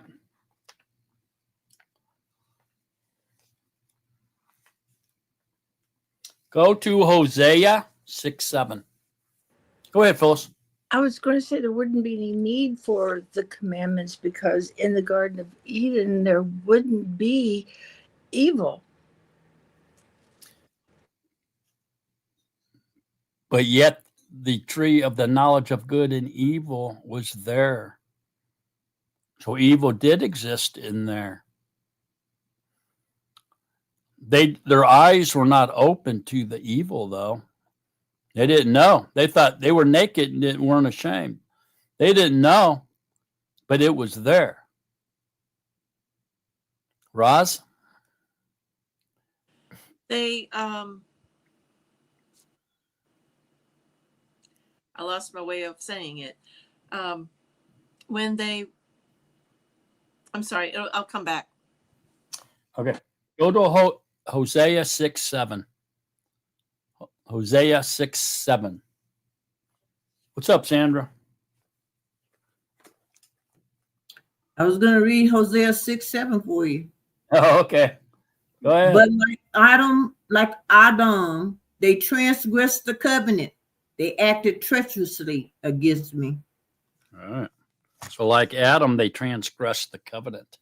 Yeah, and acted it was in the treacherously covenant. against me. So they had the covenant. They were in the covenant, which means they knew the 10 commandments. So, which commandment did they violate then? What was the first sin? What did Adam and Kua do to violate the covenant that they were obviously in, according to Hosea 6:7? Go ahead, Sandra. They became idolatrous. Exactly. They committed idolatry by heeding to the voice of the serpent instead of Yahuwah. That means they worshiped the serpent or chose the serpent above Yahuwah. That's idolatry. Anything that you put above Yahuwah is idolatry. Go ahead, Roz.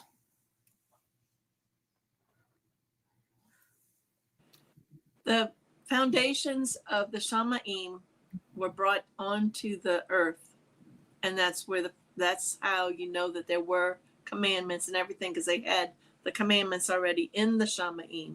So it says it about the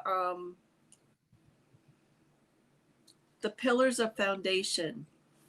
I have to find that, but that's how I've always seen it, was that it was the same. Everything was the same here as it was there with the covenant that he had with Adam and Kua. Well, yeah, it's pretty obvious. I mean, according to Hosea 6:7, they were in the covenant, which means they knew the 10 commandments. And so they violated number 2. And, or maybe even number 1. Maybe it would be the better one but number 1. But so they committed idolatry. They chose the devil over Yahuwah and therefore broke all the commandments. They were transgressors at that point of every single command, deserving of death. And Adam knew, Eve knew. She tells you she knew. She told the devil she knew what Elohim said. She understood the instructions. And look what the devil did. He used one little word. He added one word to Yahuwah's words to deceive the woman. He added N-O-T, not. Look, she said, Yahuwah said that the day they ate, they would die. And he said, you shall certainly not die. So he added not to that. And it was what really deceived her. So the woman here was deceived. Right? Number 6. And the Asha saw that the tree was good for food, that it was pleasant to the eyes. And the tree desired to make one wise, and she took of its fruit and ate. So she was deceived by the devil. Was Adam deceived?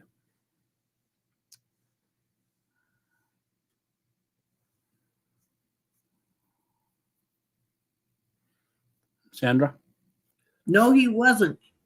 deceived. He just loved it, that little lady, and whatever she put in his mouth, he ate it. Yeah. Look at 1 Timothy 2:14.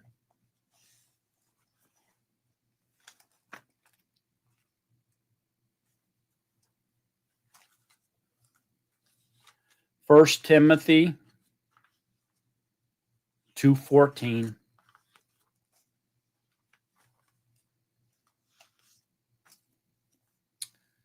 And Adam was not deceived, but the Asha, having been deceived, fell into transgression.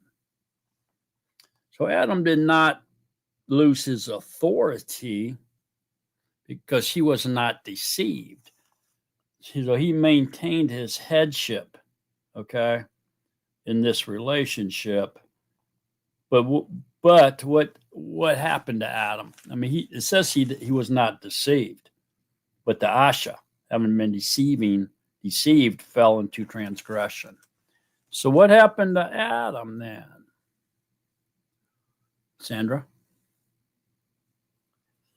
Well, I think if we keep reading in the chapter, it tells us what he learned to sweat, and he had to. He said, "You are going to." He said, "Curses the ground because of you." This is in verse 17. Curses the ground because of you. In toil are you to eat of all of the yeomen of your life, and the ground shall bring forth thorns and thistles for you, and you shall eat the plants of the field. And by the sweat of your face you are to eat bread until you return to the ground, for out of it you were taken. For dust you are, and dust you return. That's why he made him from the dust, huh? He knew about that fall. Yeah. Okay, so I mean, Adam was not deceived, but the woman was. So how did Adam sin then? If he wasn't deceived by the devil, how did he sin? How is it he's under the same curse as Kua of the woman? Phyllis? Because he listened to the voice of the Asha, it says in verse 17. The man, he said, because you have listened to the voice of your Asha and have eaten of the tree which I commanded you not you saying do not eat of it. So he did not obey. He sinned by disobeying Yahuwah. Okay, so wait a minute. He put his wife over. There you go. That's it. He did the same thing that Eve did, and she was deceived by the devil, and she put the devil over Yahuwah. Adam put his wife over Yahuwah. So he committed the same. He made the same mistake. He sinned. Yeah. He wasn't deceived by the devil like Eve was. Go ahead, Phyllis. I just wanted to add one more thing before we leave this. If you look back up here in verse 6, it says, and the Asha saw that the tree was good for food. She didn't see it good for food until after Satan tricked her, and she made that commitment in her mind to break the commandment. And her eyes were already open to ways of, being bad. I understand what you're saying. It's like that scripture in Yaqub. It said, Yahuwah doesn't tempt anyone with evil. He said, but I'm not telling it verbatim, but then it conceived. The disobedience became conceived when she lusted for it. Right? That's what you're saying. Very good. Lust. That was a good word. That's what you're explaining. I'm understanding what you're saying, Sister Phil. This is powerful. Go ahead, Ross. If you go into Job 38, it's got it's on verse 4. Where were you when I laid the foundations of the earth? Declare if you have understanding. Who set its measurements, if you know, or who stretched out the line upon it, or who laid its cornerstone? When the morning stars sang together, and all the sons of Yahuwah shouted for joy. So he's telling you right there that he had everything set up.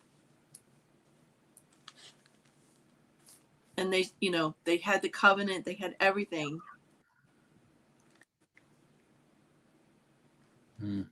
Okay, let's continue to read here. I want to come up to another point here now.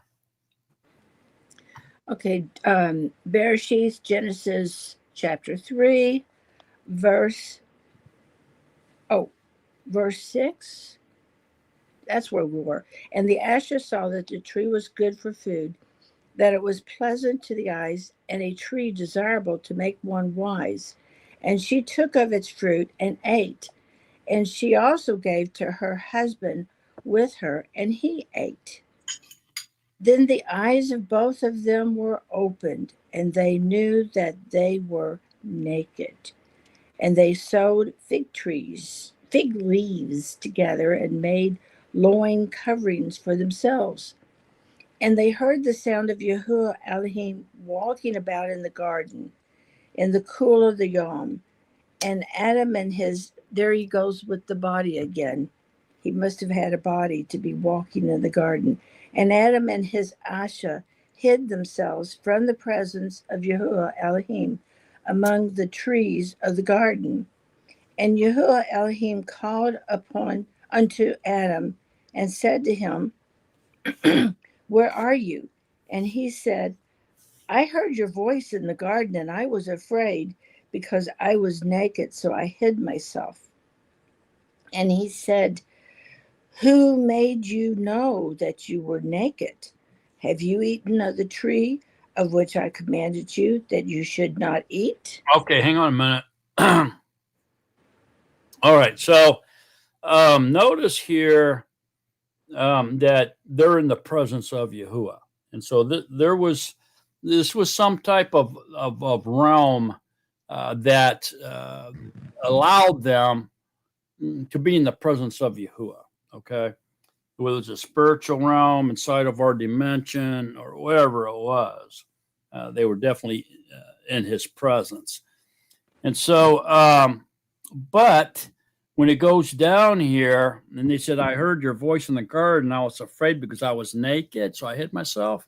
Is that not suggesting that they were in the flesh in the garden since they were naked?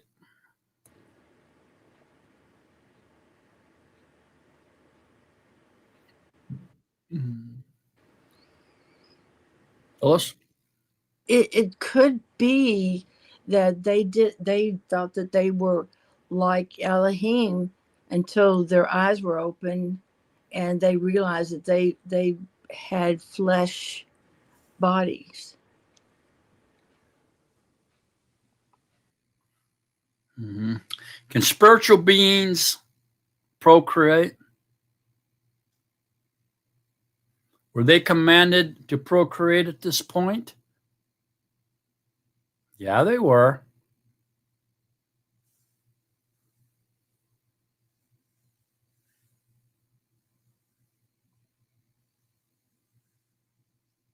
Go ahead, Ross. Then they realized they were naked because they had sinned against Yahuwah. That's what always...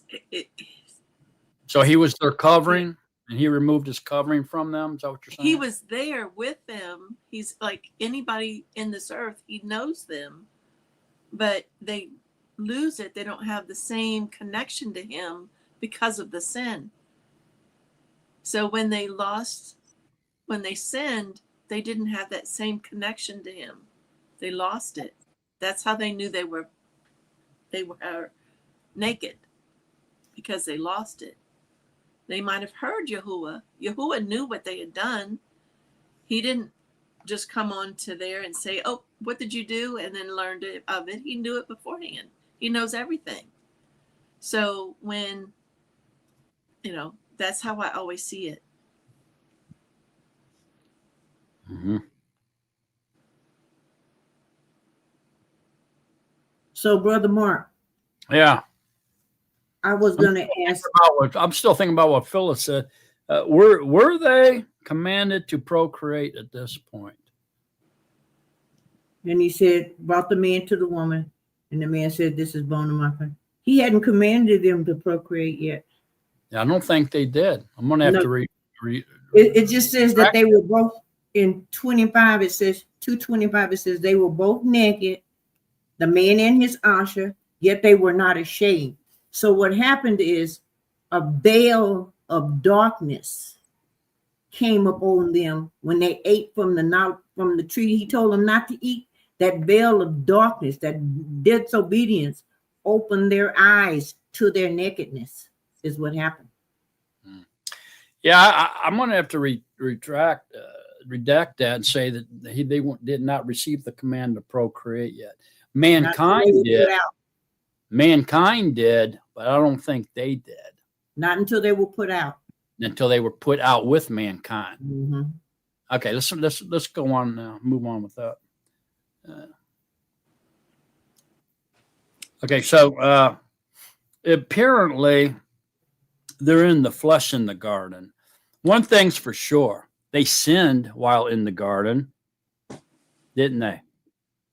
Yeah, they did. They sinned in the garden. They disobeyed. Because they knew they were naked in the garden. Okay, so they did commit the sin inside the garden. So sin was, a possibility in the garden because they sinned. Okay. Whether they were in the flesh or not, it's not real clear, but it seems to me they were, because later on we see that he covers them up, their nakedness up, and then sends them out. And we'll get to that. I don't want to jump ahead on that because that's kind of deep in its own. But anybody got thoughts, comments, or questions at this point? So all we can really say at this point is they did sin while in the garden, and possibly they're in the flesh. And I don't think they received the command to procreate before this happened. Possibly they're in. Okay. So can we also say they are fulfilling the prophecy that Yahuwah prophesied on, is it day 2, day 1? Day 1, yeah. When he separated the light from the darkness, they actually are fulfilling the prophecy that he had planned for them to follow. Yeah, that's right. Mm-hmm. They are. Mm-hmm.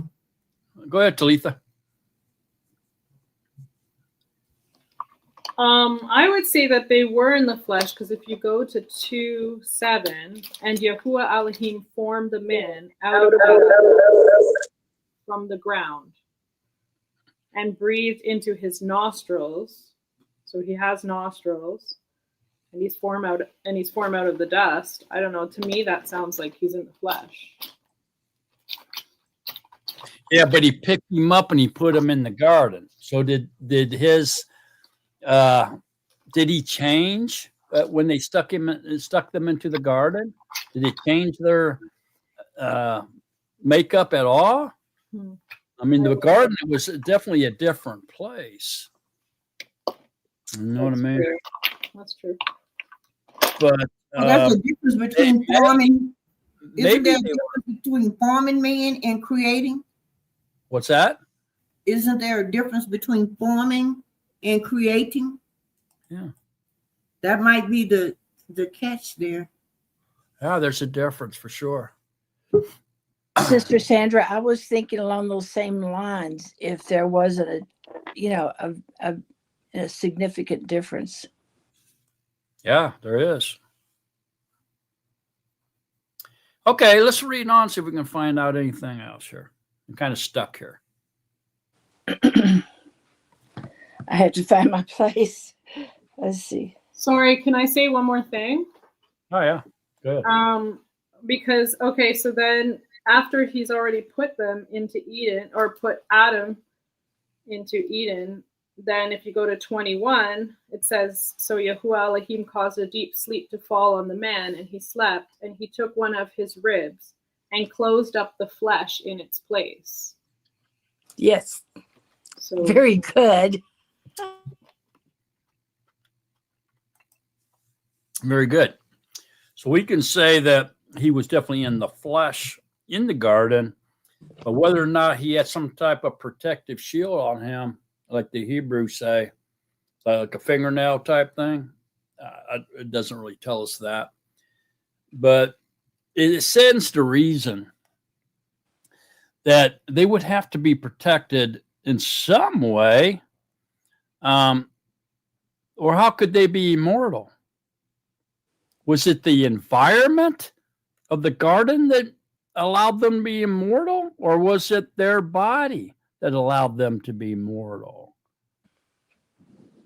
See what I'm saying? This is a hard question. Go ahead, Sandra.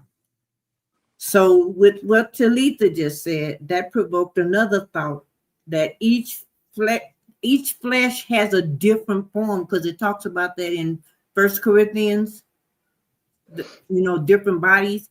And remember, Yahusha had an earthly body, and he could also transform himself into his body of light. He had that capability. So that doesn't necessarily mean they were like flesh like mankind. It's just that they had the same makeup. Because remember in Psalms 51, where he said, you knew me when you formed me in my mother's womb. He formed him before. So that means that the fleshly body can have a different form along with the heavenly body here, is what I'm getting from that. I don't know. I might be wrong.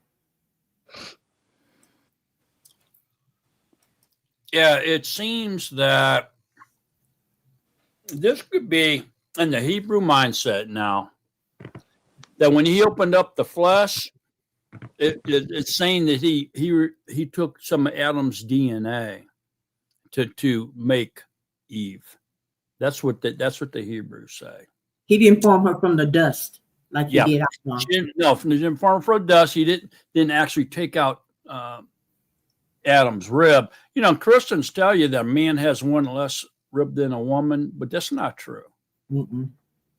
And so in the Hebrew mindset, what they're saying, what that really means, because it's I guess it would be more like a Hebrew idiom, sort of like they took the rib, but really what he did was he took Adam's DNA and then borrowed Adam's DNA to create a body for Eve. Okay. And so maybe that's meaning by opening up the flesh is that's more of an idiom than a literal application there. Yeah, I'm just saying, man, possibility. Go ahead, Talitha. Yeah, I was just thinking also, like I was thinking, okay, so they're in their immortal bodies. They're talking about the rib, they're talking about body parts. So I do see that they're in their immortal bodies though, and then if you go back to the beginning where he separated the darkness from the light, and you were saying that that's talking about good and evil. So then once they sin, now they have to be taken out of Eden, because that's where the light, that's the light that's only for the good. And then you get put, he has to take, I don't know. I was just thinking that maybe there's some kind of because then you get pulled out of your immortal. Now, as soon as they're put on the earth, they're not in their immortal bodies anymore. Now they're in mortal bodies, right?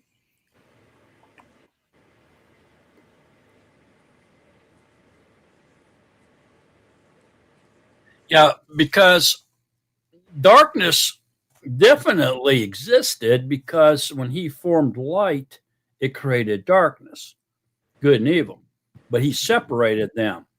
And so that tree of life is representing that it was possible for them to sin, because sin existed, darkness existed, evil existed, because it was a byproduct of the light. When he formed the light, it created the darkness. And so this could be that what that's representing is that they basically started listening to Satan and following Satan instead of following Yahuwah. You know what I mean? This doesn't necessarily have to be something literal here. See what I'm saying? The Hebrew mind, the language is so full of poetic maxims and parables and idioms and everything, unless you have just a really super good understanding of the ancient Hebrew, sometimes it's hard to understand whether something is really literal or if it's, a metaphor or spiritual application to it, But obviously, he took the man that he made out of dust and put him in Eden, in a garden in Eden, in that territory for a reason. Okay. What, to sit there and be tempted by two trees? Eat off this, you can eat this fruit, but you can't eat that one. That was the whole mission behind that. Or was there something more deeper? Was there a deeper level there of why he put Adam in the garden in the first place? See what I'm saying? And why did Satan go and tempt Adam and Kua instead of mankind? Well, obviously because they were the king and the queen, basically. They were in charge. So he went straight for the throat of the king, right? Assassinate Caesar, you know what I mean? And the republic would crumble and fall. So that's why he went after them, but in the garden. So obviously, evil and darkness existed because Satan was able to enter into the garden. So it was there. And we know it was there because it was a byproduct of the light. You know what I'm saying? So I just, whether or not Adam and Kua was in the flesh like we are in the garden and somehow was protected by the environment, or somehow their flesh was different than ours, kind of like Yahusha's possibly, where they could go in and out to the spiritual realm in the garden and then back out into, the carbon copy world where mankind was, and they could go back and forth between those two dimensions because their body was different than ours, or they could transform like the messengers do, or like Yahusha did. No. Could be. Maybe it's both ways.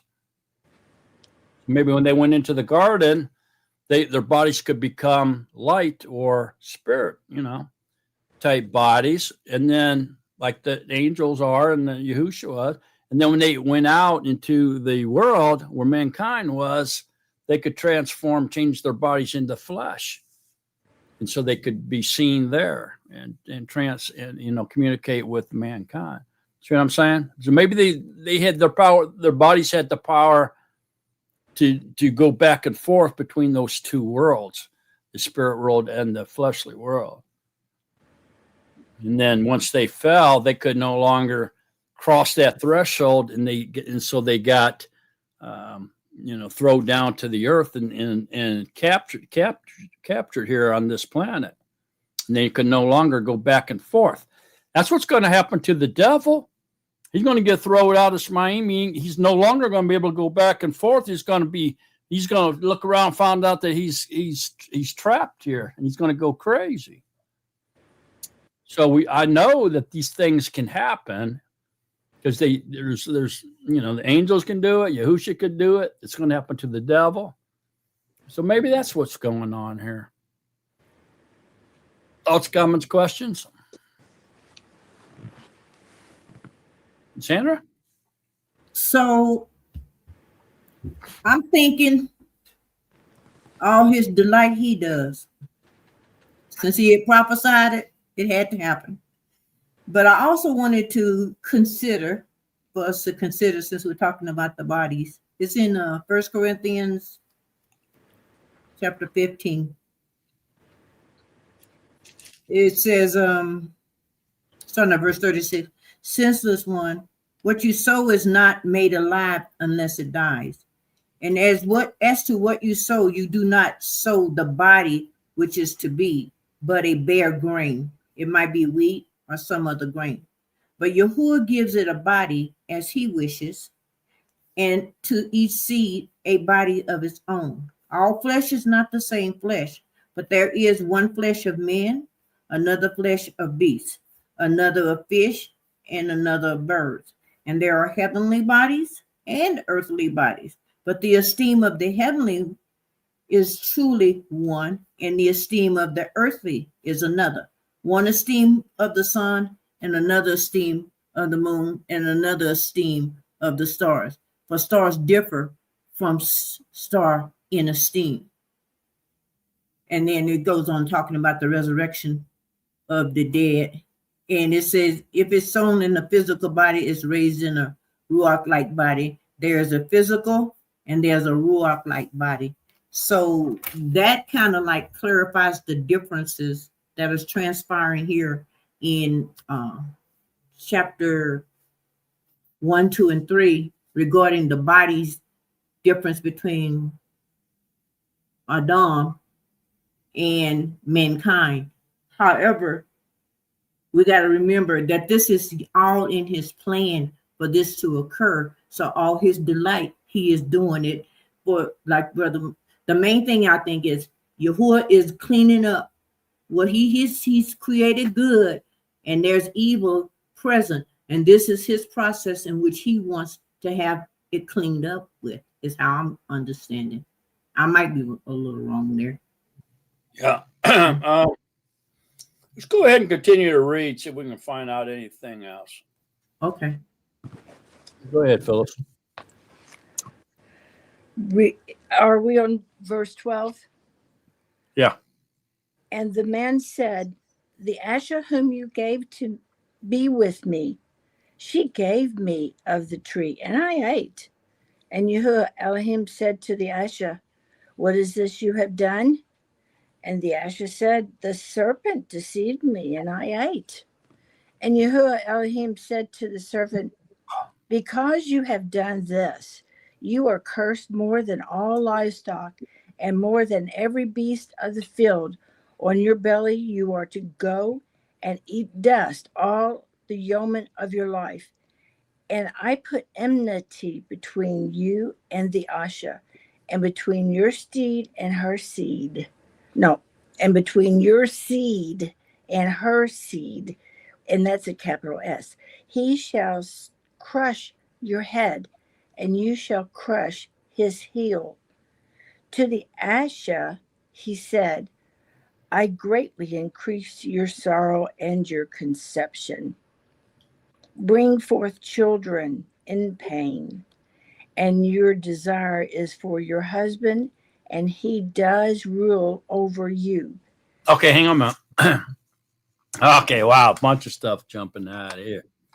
So, obviously, the serpent deceived. She admitted she was deceived by the serpent, and the man, said, the Asha whom you gave to me to be with me, she gave me of the tree, and I ate. So he admitted that he hearkened to the voice of her. And notice nobody's taking any blame. They're blaming it on everybody else here. But Adam seemed to be that he desired to be like the woman and be with that woman, no matter what the price was, Mm-hmm. And although he wasn't deceived by the serpent, he seemed to be stuck on that woman, it seems to me. But acted as authority. He didn't act as in the authority that was given to him. He yielded his authority to the woman. Okay, but this right here, where it says, and Elohim said to the serpent, because you have done this, you are cursed more than all the livestock and more than the beasts of the field. On your belly you are to go and eat dust. Obviously, then, the world was dust. It had to be, because that's how he made Adam, out of the dust, right? So does this telling us that mankind, all the animals, everything that was made was immortal at this particular time, or not? I mean, it's obviously the huge change happened here. There was a huge change. because stuff that we can read here that seems like no big deal to us, was gigantic change to them. And I'll show you what I'm talking about here in a second. Go ahead, Ross.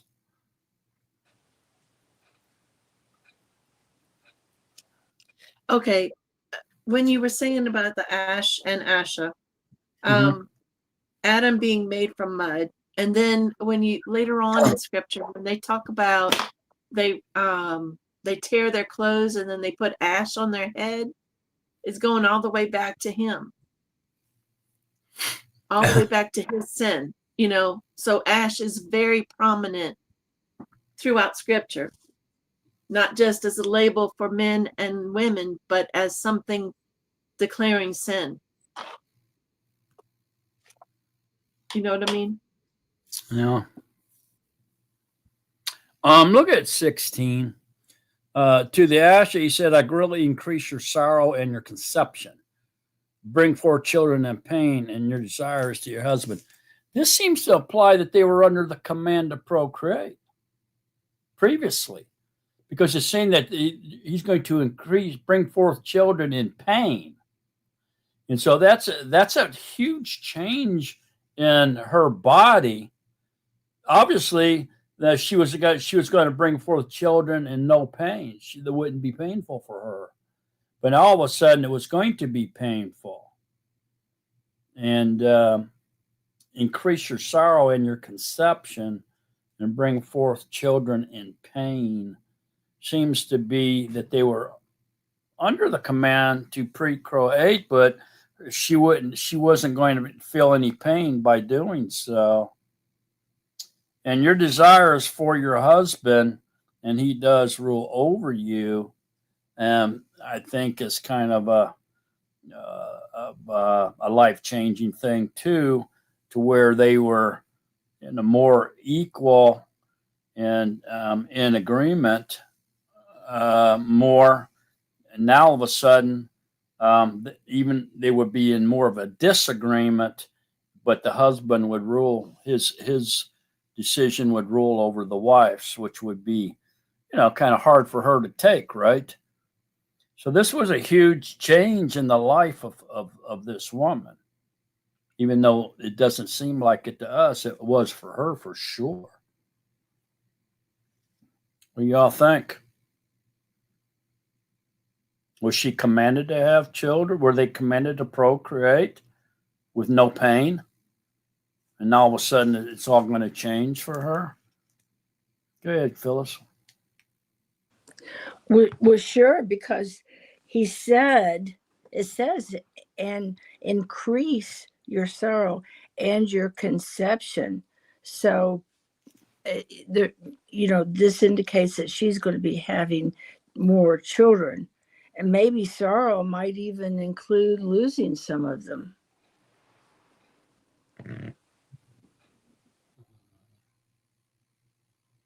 Mm-hmm. What's conception mean?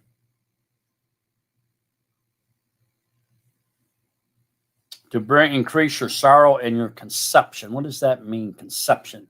Go ahead, Phyllis. Bring life to a baby inside of you.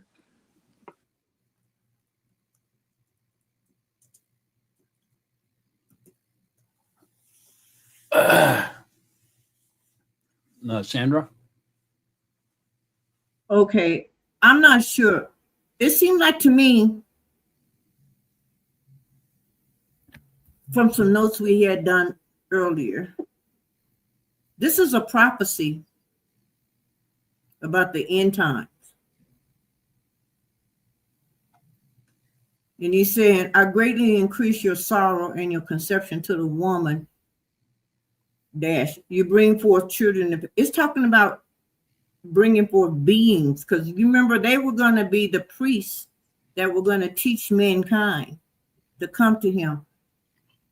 It seemed like he crushed.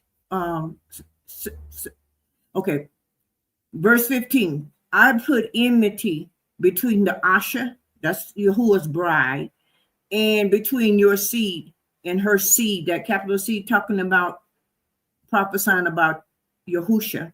He shall crush your head, and you shall crush his heel. He crushed the Mashiach head when he was 3 days and 3 nights in the earth, is what I had wrote down from notes from previous study on this verse.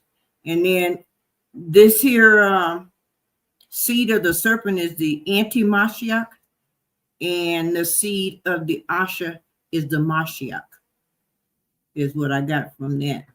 And then it's got something to do with, to me, it's got something to do with disobedience versus obedience, darkness versus light.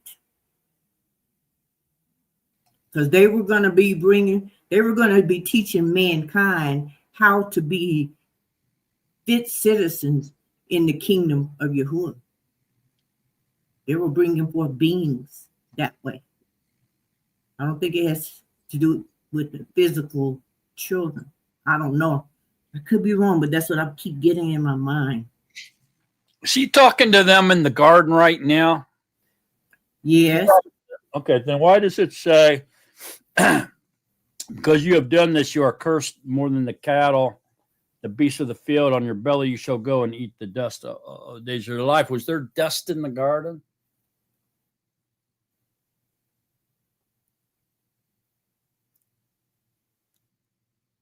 Or was she telling this serpent that he was going to throw him out of the garden? Is the serpent the devil? Or was it a creature? The serpent was a creature. It had legs, it looks like, and it could talk. It had legs and it could talk. Yeah, so it seems to me that either all the animals could talk, because you see here that Kua and Adam wasn't alarmed by this serpent talking. They don't seem to be alarmed by it, do they? Almost like they were used to it. So either all the animals were talking at that time, so whether they weren't alarmed by it, or maybe the devil possessed this creature and was speaking through this creature, who obviously maybe could talk. Maybe all the animals could talk in the garden, or maybe does the devil have the power to transform himself into a different looking creature?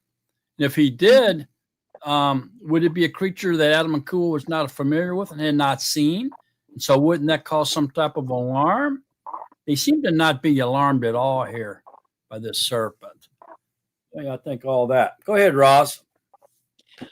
I wanted to say, you had said about conception, and conception it can be, or it is about having children, but it's also to conceive an idea. So what if it's about every time that they sinned, that they would have more of an issue, more of a correction, more of anything, because they were going after the Father? What if that's the conception? You know what I'm saying? Yeah, but does conception include intercourse? Could he be saying that your intercourse to conceive was going to be more painful to you? Is that a possibility? Yeah. I mean, and also the fact of, how some people are cold and they go away from, because it says in there about that she would want her husband, and then that was going to be painful for her too, because she was always going to want him, but yet he wouldn't really be there for her.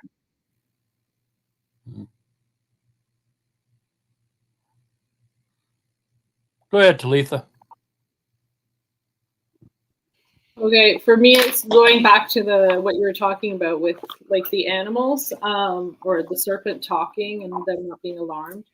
Yeah. Like, I think maybe that's a big part. That's part of why I've always imagined that Eden is like, it's a spiritual realm. It's not like on the earth, right? Because everyone is spirits. Like, yes, I still feel that Adam and Eve still have a body because of how they describe things, but they're still in the spirit in some sort of spiritual realm, which is why, they have this harmony with the other animals and they're able to like speak with each other. And I don't know, that's, for me, that's how I always imagine it. It seems like it's a possibility. It was both ways. Like I was saying earlier, it seemed like they could go into the spiritual realm and into the fleshly realm. They could go back and forth just by transforming their appearance, their bodies. Is what it kind of seems like, because it makes, there's some things that makes you think they were in the flesh, and there's other things that makes you think they were in the spirit. So maybe they were able to go back and forth between those two dimensions. That's what it seems to me. I mean, I don't know. Okay, so obviously, whatever it is, after they disobeyed Yahuwah, and they knew they were naked and all that, things changed for them dramatically. So they probably, if that was the case, then they just weren't allowed into the spiritual realm. They were stuck, in this carbon copy world at that point. They couldn't go back. They couldn't get back into the realm where the garden was. It was shut off to them. But not yet. It's not, because they're still in there, and he's reprimanding them inside the garden right now. They haven't been thrown out yet. So you want to go ahead and read 17 there, Phyllis? We'll see more of the change here that happened. So far we've just been talking about the change to the serpent. And I think that this animal, whatever it was, I think he changed and became a snake. You know what I mean? Because he had arms and legs and he could talk, but now he can't. And he's crawling around his belly. It means he doesn't have arms and legs now. So maybe the serpent looked different back then, but now it's a snake. You know what I'm saying? But it's not the devil. So the devil either possessed this creature, spoke through this creature, or somehow became this creature, and somehow Yahuwah took that creature that the devil created or whatever to talk out of and made him a snake. I don't know. One of these got to be one of the other, though. Go ahead, Ross. It says about him eating dust for the rest of his life. Well, we come from dust, so he's going to always be going after us. That's also why it says about put enmity between your child and I don't remember, but anyway, the enmity between your child and his child, the evilness. And that they're gonna be stepping on the head of the snake, and then the snake is gonna be biting the heel. Yeah, here's Zafania. Yahoo said it was a dragon because it had arms and legs, and they named the first AI text speech software the dragon. And then perhaps he removed the legs and feet, and it became a snake. That could be. I mean, I think there was a creature, you know what I mean, that could talk. Whether all the animals could talk or not, I don't know. But this one here obviously could. But I think he was also possessed by the devil, to tell you the truth. Verse 1 says, the serpent was more crafty than any beast of the field which Yahuwah Elohim had made. Mm-hmm. Yeah. So he was the wonderful beast of the field that Yahuwah had made. Yeah, so it seems like this creature existed, whether or not he was influenced by Satan to do this, or he was possessed by Satan and Satan talked through him. I don't think it really doesn't say, but it does say that this creature was changed dramatically because now he's crawling. You don't have legs and feet anymore. He's crawling on his belly. Jill says painful conception could represent the lust of men after women. Women have no rest from the desires of a man. And that would be more of a sexual application to that. And I kind of agree with it. I think it does because that's what conception is. But it's another scripture says that old serpent, the devil. Well, and so that makes me think that the devil using this dragon, okay, to deceive Eve, earned that nickname, the dragon. That's why you start calling him the dragon, because he used that creature to deceive Eve. See what I'm saying? Okay. Meaning that the devil possessed that dragon to and talk through him to deceive Eve. But again, Eve doesn't seem, or even Adam, to be distressed or shocked by this dragon talking to them. So it makes me wonder why. Why? Why weren't they alarmed by this? Were they that innocent that they just weren't?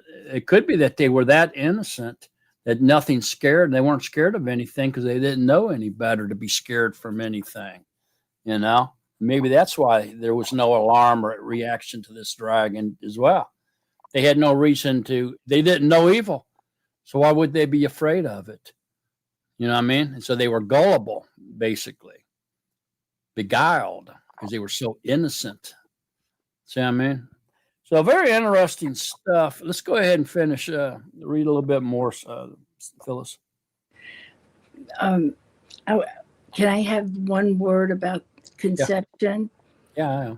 Oh, you asked me when is conception? According to scripture, quite often they say someone who has, like Leah, she would not be able to have children, but I'm sure that her husband was with her. So that isn't necessarily the conception. The conception is when the actual life begins inside. That's my opinion, according to scripture. Okay, Genesis. I understand that, but the point is, though, that it says, I greatly increase your sorrow and your conception. So how can that be sorrow? Unless it was because she was barren and couldn't get conceived? Is that what I mean? I'm not a woman, so I'm asking. Go ahead, Sandra. Could be. So I'm wondering, is that prophesying about? Remember, when we come forth now, we're gonna come forth in persecution. So, and when you conceive His word or conceive to receive the truth, it's talking about bringing forth Mashiach. Could it be talking about the sorrow? In other words, to turn to Him, we make ourselves a prey. So it's like it's a prophecy of actually conceiving, coming into the truth. We're going to come through it with sorrow, because He said, with much tribulation, we enter into His reign. That's what I'm kind of getting from that. And pain. Yeah, I see what you're saying. I mean, it could be a spiritual parallel here. That could be. I don't know. That's not be a literal here too, though. Because this is a curse. I mean, punishment. This is a huge change in this woman's life. So this is a literal, but there can be a spiritual. I can see that. All right, let's go ahead, June.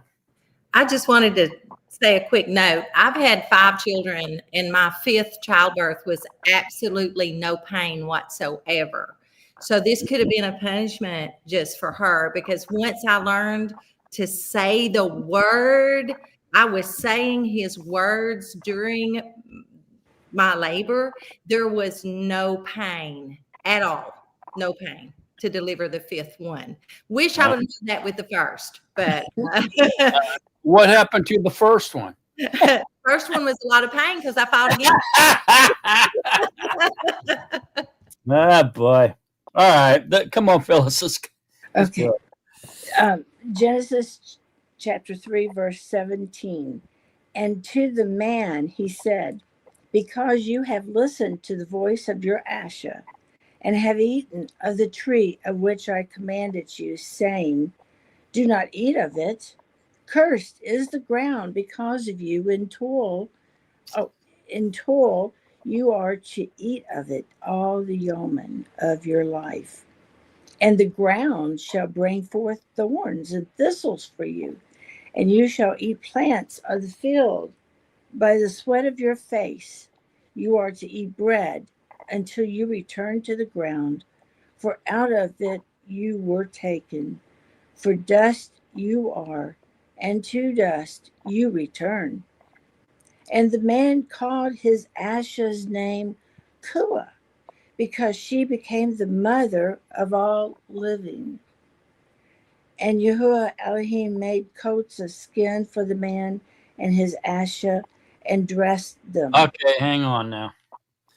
Okay, so obviously here now, these little subtle hints of change in Adam's body were gigantic for him. And so notice it says, and you shall eat the plants of the field. Does that mean he didn't have to eat prior to this? Well, why would he say that? You're going to eat the plants. Like that's a big deal? That's punishment? Not given, I'll eat it, right? So maybe he didn't have to eat, but now he does. Because this is some type of a change in his makeup. And then it says, by the sweat of your face, you are to eat bread. So he didn't sweat before? So that means that is such a common thing for the human body to do, is to sweat. Why would that be a punishment? So he's going to eat, he's going to sweat. Those are punishments? And then it goes on to say, return to the ground, for out of it you're taken, for dust you are, and dust you return, meaning that his body was going to die, he's going to decease here. And so this, to me, even though these are very subtle things for us, eating, sweating, and even death, this was huge, obviously, a huge change for Adam. So was he immortal? Must have been immortal. He didn't sweat. He didn't have to eat. He wasn't going to die. He must be immortal. Go ahead, Ross. She was not named till chapter 3. She was. Yeah, and who named her? Was him. Adam. Adam. Yep, because Yahuwah didn't name her. He called both of them Adam. So why did the separation occur where Adam felt he had to name her Kua? Why? Because they were separated upon sin? Light and darkness? They separated the light and the dark, and so they were separated? And so therefore he named her? It wasn't Yahuwah who named her. He called them both Adam. Very interesting. Go ahead, Talita. So just to go for the part where it says, by the sweat of your face you are to eat bread. Every time I read that, I always took that as like, you have to sweat because you have to work for it. You have to like till the ground and stuff in order to get the grain, in order to then crush it and make the bread out of the flour. So that's what I always saw, was by the sweat of your face. I saw it more like an idiom, by the sweat of your face you are to eat bread. But I also think that from those things that it's saying, that yeah, they were immortal and are no longer going to be immortal. Yeah, apparently they didn't have to eat, they didn't sweat, they didn't have to work, and they didn't have to die, because these are all punishments to him. So to me, that means he was immortal, man. Go ahead, Sandra. Where in chapter 2, verse 16, Yahuwah commanded the man, saying, eat of every tree of the garden, but do not eat of the tree of the knowledge of good and evil, for in the yom you eat of it, you shall certainly die. So they were able to eat before this curse. It didn't say anything about what they were going to eat. Plants and fields separate like mankind. Did they have to eat? That's the question. Did they have to eat? I don't know if they had to eat. Mankind did, because he told them that everything was given to them to eat along with the beasts, right? But did they? And he told them that they Seems like could here eat. now all of a sudden they have to eat. There's a big difference, man.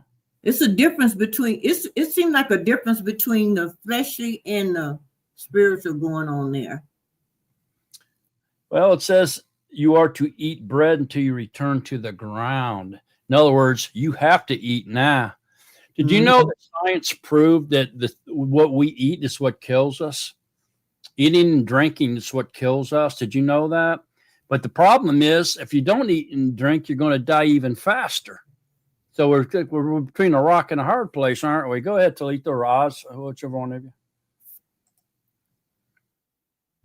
Yeah, I do think they eat just because the Asha in chapter 3, verse 6, she states that the tree saw that the tree was good for food. So there is a certain level of acknowledgement that it looks good. Like it's a It desire. said we eat of the fruit of the trees. Yeah, and the Asha saw that the tree was good for food, that it was pleasant to the eyes. So there is a certain level of, understanding of like the desire of eating, what is good, what looks good, what smells good. There's sort of senses of that. But now they gotta eat this other stuff. Yeah, and also part of what I think that Adam names her after in verse 16, because then he says in verse 16, and your desire is for your husband and he does rule over you, therefore he named her after that, as stating that now he rules over her, giving her a name. I don't know. Where before they were equal up to a degree, right? Right. So makes I have a question. Yeah, I understand that they could eat, okay, before they were cursed. But it seemed more like if they wanted to, as a pleasantry, rather than forced feed, something you have to do it to the point where you're going to work your butt off till you sweat making food to eat, because if you don't, you're going to die. Now you have to eat. When there is no more a pleasantry, it's a must. Yeah, no, I don't think there's something changed there. See what I'm saying? Yeah, Something I agree with that, what you're saying. I think that also, but I also think that the curse also dealt with the working for your food.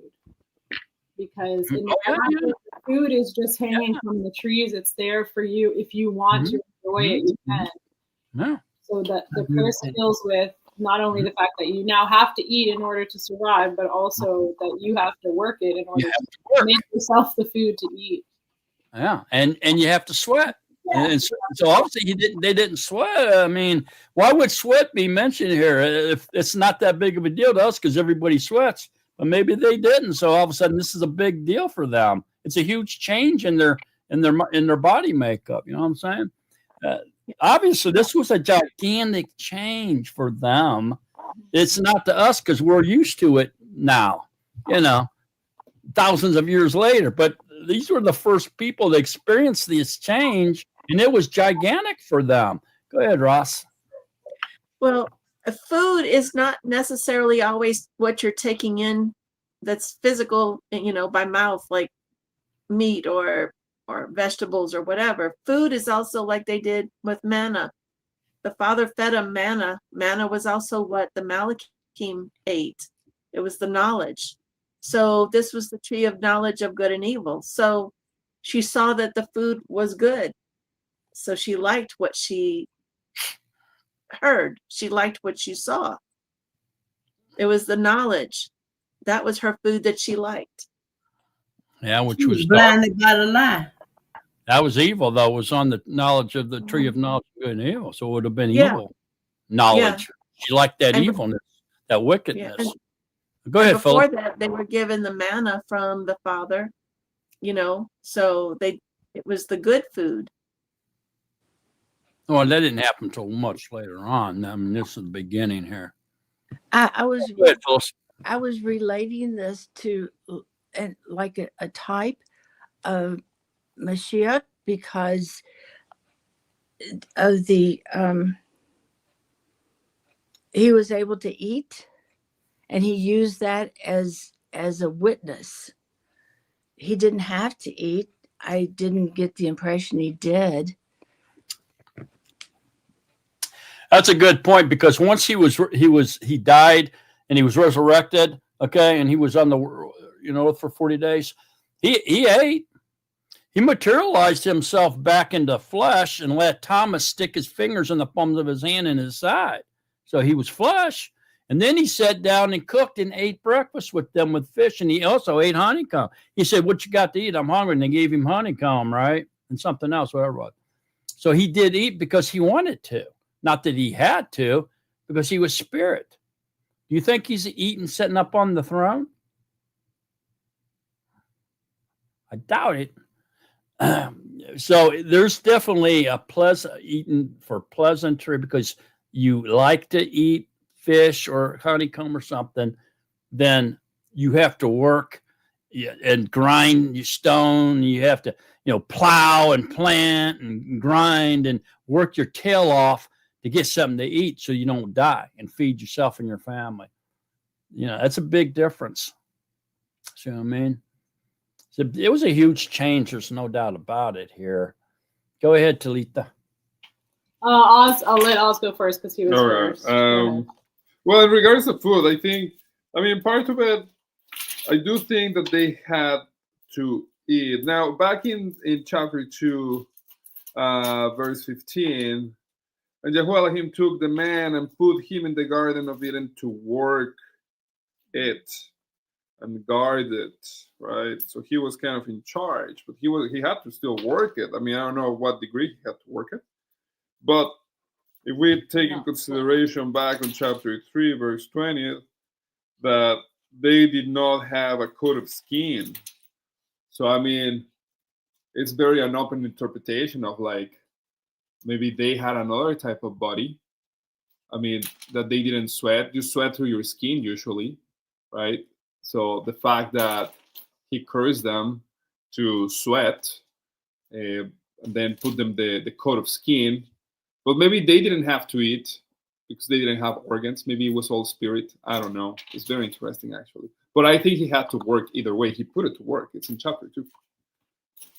And what I wanted to say was about, oh man, what were we talking about? The food. Oh, I found there's a lot of similarities when you read to Yahusha when he comes back, after being resurrected. That he comes back and like you guys said about eating, that he sat down to eat the fish, but also he's coming back in his body, but he's spirit, because didn't he walk through one of the walls or something wasn't there a part where he walked? I don't know if it was a wall, but he walked through something. So he's spirit. Yeah, he walked through this crowd that was trying to throw him over.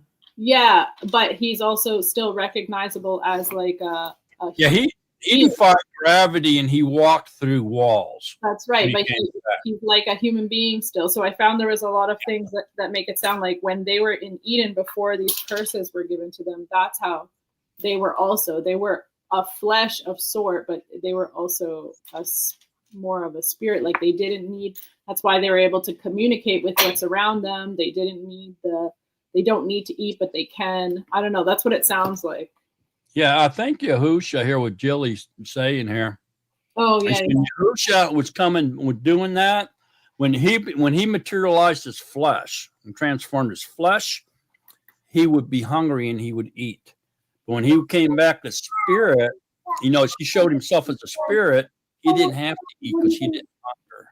But he could do both. He could appear as spirit or he could appear as flesh.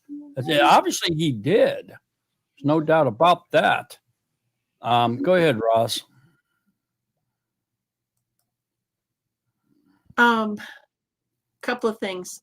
When the land was cursed because it had all the rocks in there. Maybe the rocks were to show you went against me, so now you have to pick these rocks up. He had to till it, and they had all the rocks in there. The other thing is, the manna was later, but they always did forever get fed by the Father with manna, the Malachim. And then there was something else that I just thought about.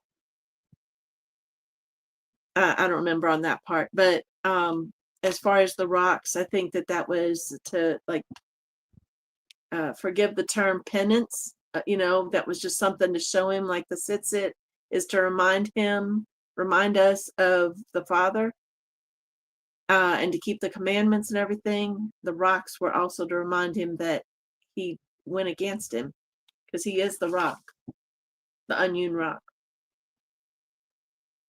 Let's look down here now at 21. And Yahuwah Elohim made coats of skin for the man and his asha and dressed them. Does this mean that Yahuwah slaughtered and killed a goat or sheep or something and threw bloody coats, freshly skinned coats of an animal over them and let the blood drip down them as a temporary sacrifice for atonement? Or does hang on. Or does this mean that he made their bodies flesh?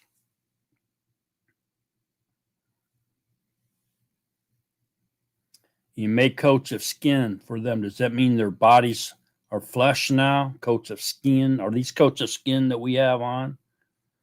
Did he change them from a spiritual body to a fleshly body? Is that what the coat of skin means? Or did he slaughter an animal and drape their fleshly skinned fur over top of their shoulders and let the blood drip down all over them for temporary atonement until he could return as the Messiah later on at a later date? What y'all think? Go ahead, Talita.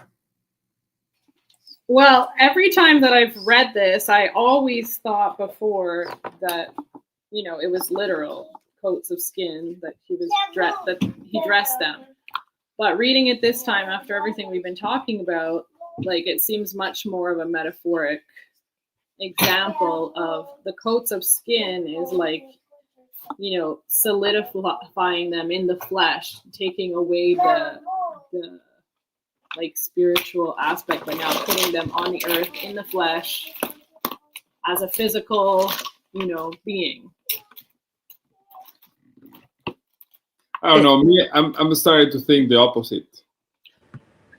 Like it's giving me the feeling that he actually made them coats of skin of an animal. I don't know I don't know. I have this thought of like this image of a father dressing their children because he knows they're gonna go through hardship now. He's sad that they have to leave, but what they have done. So he gives them that coat to prepare them a little bit. I feel. I don't know. That's my. I mean, it could also be both. It could be literal and spiritual at the same time, right? I wonder how that relates back to when they said we knew we were naked. Because they knew they were naked. So were they naked because they didn't have a fleshly covering? I like what Tad's saying. Or did they feel naked because they didn't have any clothes on? They could be taken either way. Yeah, no. I think you're right, Phyllis, in the sense like they already stated that they acknowledge themselves as being naked, right? So they already have a flesh. They have to cover their private parts with the fig leaves. I don't know. It sounds like the coat, the actual skin coat is actually that.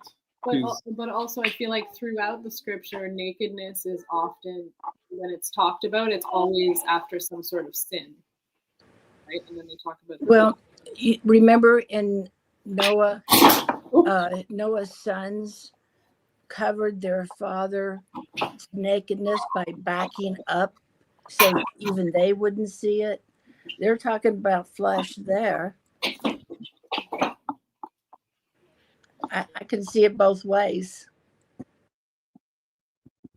Yeah, I can see both ways I think because it's both when ways. if you apply the verse of Noah, I also feel like they're looking at him drunk, which up to a degree, is not like the most morally right thing to do, to be drunk. So it also refers to like potentially a little bit of sin. I don't know. Interesting. Okay, so this could go both ways for sure, but we got to remember if it is that it's talking about they were immortal and now they're mortal and they have fleshly bodies for coats of skin. We're saying that somehow when he made him out of the dust and put him into the garden, that he was transformed into some type of immortal body within that garden. He could go back and forth then.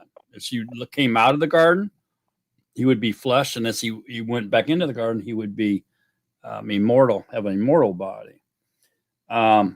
If it's that Yahuwah slaughtered these animals and throw them over them for a covering of sorts, for temporary blood sacrifice, where the blood of the animal dripped down on them to hold off their sin or cover up their sin until he could, the right time came where he would return as the Messiah to deliver everybody.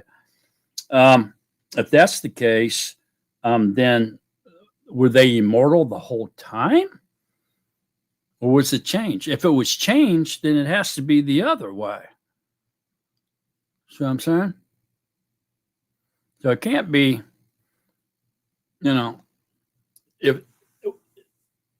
if they were immortal and he put the coats of skin on them, okay, what would be the purpose in that? So at this point, they had to be immortal. They had to be flesh. So were they transferred when they sinned immediately into the flesh? Or was it when he drove them out? I mean, see what I'm saying? So if they were flesh, and all this is talking about is him putting a coat over them, then you're saying they were flesh the whole time that they were in the garden. If not, then you're saying they were changed from immortal to being immortal to mortal, and therefore they were coated with skin now, the flesh. Their coats were flesh, coats of skin rather than immortality. See what I'm saying? Go ahead, Phyllis. How would they know that they were naked then? If they weren't mortal, they wouldn't be able to look at themselves until they were naked. But if they were immortal and changed immediately, that would cue them in that they needed covering. I'm both ways. Right. That's right. Go ahead, Oz. I don't know. It doesn't sound to me 100% that it could have been a fleshly biological change that it just happened, or like a transmutation that took place, because in chapter 3:5, the serpent says to her that, for Elohim knows that in the jom you eat it, in the jom you eat of it, your eyes shall be open. So to me, it makes me think more like they might have been already in the flesh, but their mana, their emunah, their faith in Yahuwah was so big, they were breathing something else that feed them, that did not make them see themselves as fleshly bodies, but they had this faith in the Father that guarded them, protected them, took care of them. That it was just that inevitable part where she ate it, that then her eyes were open to that reality, because they didn't trust him anymore. They didn't. I don't know if that makes sense what I'm saying. You know, but I don't know if I can totally agree that it was like a physical transmutation from like spirit to fleshly body at the moment of that to happen, because their eyes just simply were open to a reality that already was, but they did not trust him and they went against him. So that's where I see that it could be. How would they know actually what to cover up? If they didn't know anything beforehand, what parts would they know to cover up? Well, they had the knowledge of good and evil. Yeah.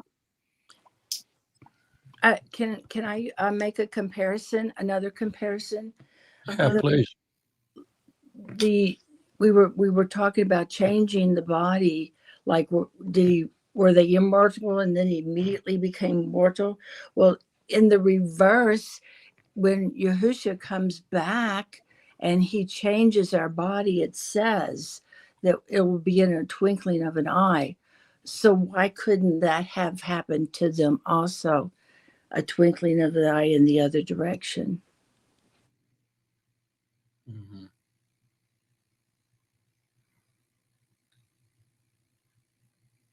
Okay, so in context, whatever he does here, he outlines the punishment.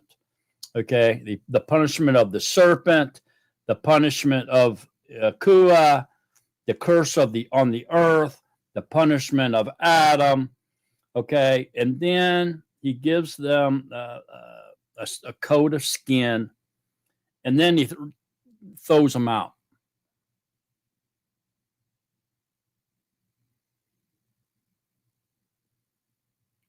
Does that help us?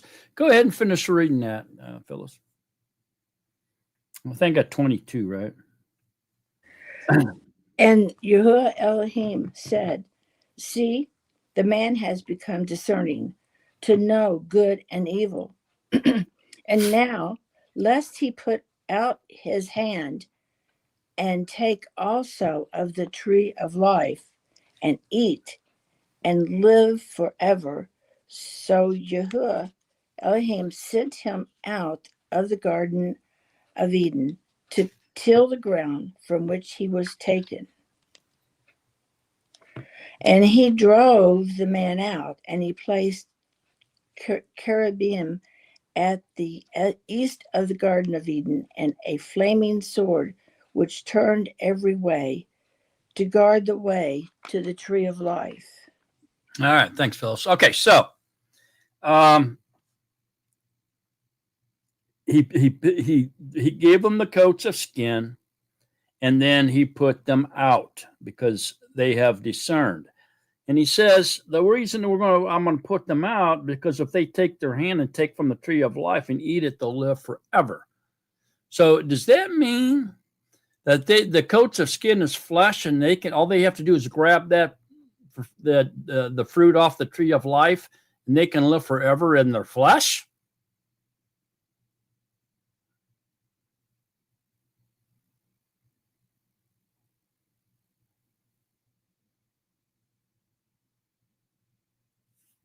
Does it? If they're in their flesh and they took from the tree of life and ate, they could live forever in their flesh? Why? Is it because their body would be transformed back to the way it was?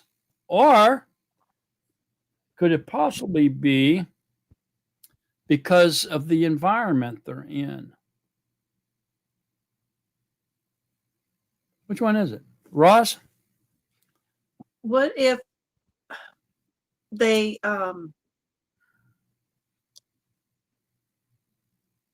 when they ate of it, and if they sinned, everything that we do when we sin, we get we have things that have to be shown to us. We have corrections and things. They hadn't been corrected. They had just been told. They really didn't have corrections at the time. So when he put them out, then that's when their corrections were going to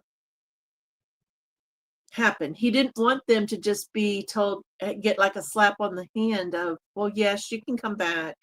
He didn't want that. He wanted them to know that they had done wrong, just like we all have to know when we've done wrong.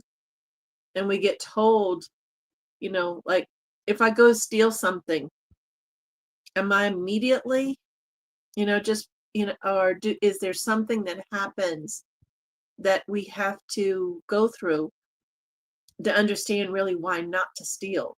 You know what I mean?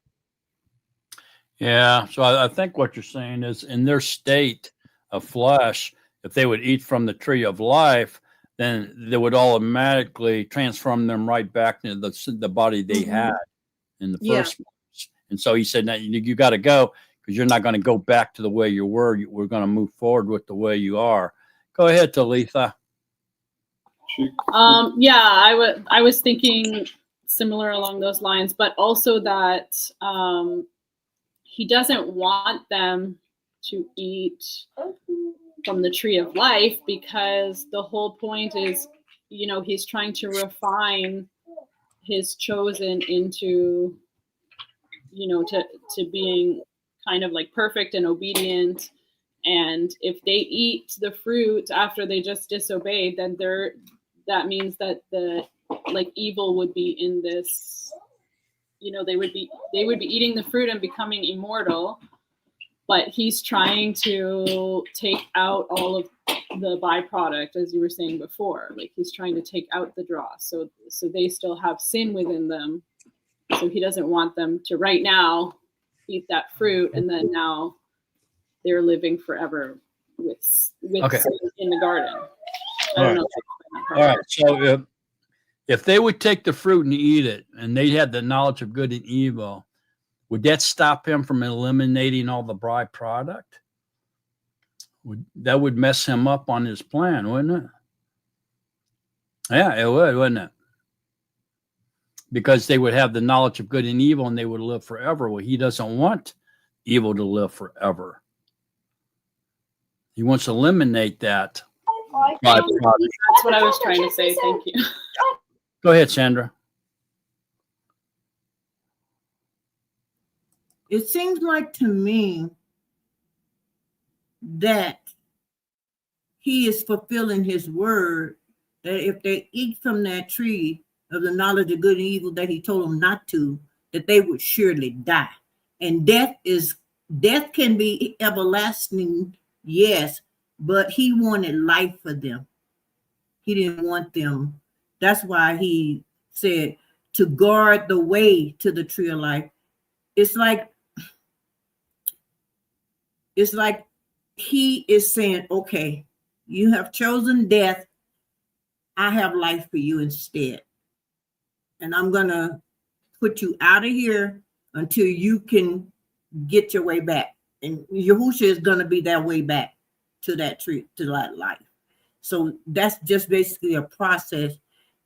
He don't want evil everlasting to everlasting. He wants good only. He only wanted them to know good. This is what I'm getting out of that. In other words, So no good. You had good all along, and now you decide you want some good and some evil. You can't mix. And I'm getting the essence out of this is obedience is better than sacrifice. Like Yahushua told Satan, you don't live by bread alone. You don't live by what you eat physically. You live by every word that proceeds out of the mouth of the Father. That's where our life lies. That's our lifeline. Hallelujah. I don't know. That's how my mind just keep going over and over in that. You know what freaks me out is obviously they became flesh in the garden. Not outside. You didn't throw them out first and then make them flesh. They turned flesh in the garden. Mm-hmm. This is about his reign. So does that mean flesh can survive in the garden, in paradise? Yeah, it does, doesn't it? So could Enoch and Elijah be in paradise in the garden and survive all these years? Their flesh, they didn't die. Yeah, they could.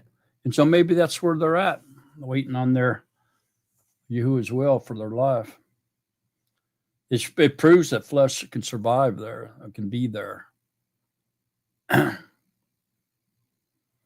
so I would think then if flesh could be there, and then the environment would be able to support and sustain them without them being injured. And so they could stay there for thousands of years waiting on Yahuwah's will to do what Yahuwah wants them to do. And because they didn't die, Enoch and Elijah. So where else are they? Well, they can't be in heaven or in the Shemayim because that's unfriendly to flesh. But paradise isn't, because these people here were transformed into flesh before they left the garden, which means flesh can survive here. Could be where they're at. Highly unlikely they're still in the world. The world's too treacherous. How are they going to survive for thousands of years without getting killed on this planet? Highly unlikely, unless Yahuwah totally protected them through thousands and thousands of years. Wars, famine, and, earthquakes and all this other business. More than likely they're in the garden. That's what I'm thinking. Anyway, any other thoughts, comments, or questions at all here? All right, I'm going to stop this study in Genesis here. This would be a good place to stop it. It's been a really full day. My head is swarming. I'm sure y'all's is too. And a lot. We just went over a tremendous amount of stuff. So lots to think about and consider. And until we get back together next week. So comments, thoughts, questions on today's study. Chance, go ahead. Hey, I was going to ask you if do you have does anything come to you about the fig leaves they sown and how it resembles Yashrael, the fig tree, and how they used the leaves and sewn them around them because they were ashamed of their nakedness? Yeah, I think that's exactly what it is. It's the beginning of Yisrael. Adam and Kuah was Yisrael. I believe that's what that symbolizes. Anybody else? Phyllis? I just wanted to say that this is a gold mine of information, and my mind has been definitely altered. And I appreciate you taking the time to teach us. Thank you. All esteem to Yahusha. Anybody else? Thoughts, comments, questions? I appreciate your labors, Akmark, enlightening. Thank you for your gifts and all that you do. Thank you for your labors. You are appreciated. Well, so are you. All esteem to Yahusha. All right, y'all. Any questions about this study or last night's study? Somebody was going to say something with it. It was me. Did you see that video I sent you? It was on. Which one? You sent me like 100. It was on Genesis 2. I didn't get to watch that one yet. I want to though. It shows that it's that the one of the rivers actually dried up, but you can still see the bed.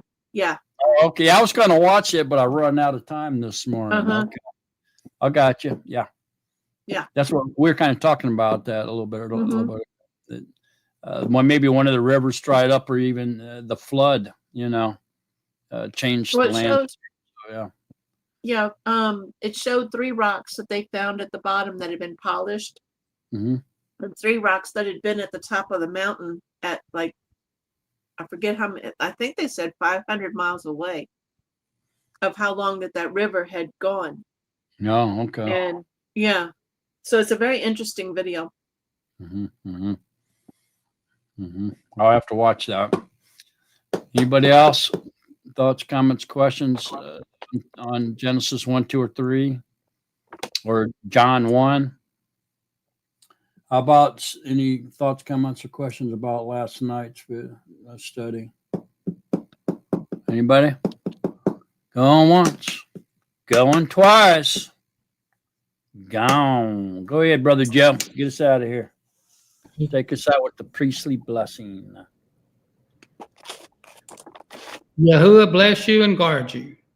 Yahuwah make his face shine upon you and show favor to you. Yahuwah lift up his face upon you and give you peace. Thus they shall put my name on the children of Israel, and I myself shall bless them. Rukabah Hashem Yahuwah. Thank you. Baruch Lord. haba Baruch Hashem haba Yahuwah. Hashem Baruch haba Hashem. Baruch haba Goodbye. Hashem Yahuwah. Baruch haba Hashem. I love You, you Rib all. Toe. Love you Thank you, all. Mark. Special Thank love you, you, everyone. everybody. Brother Shalom. Mark. Love you all. Bye. Bye. Bye. Bye. Bye. Videos. Okay, everybody. We love you. Thank you, Love Mark. you too, guys. Okay. Where are the children, Mark?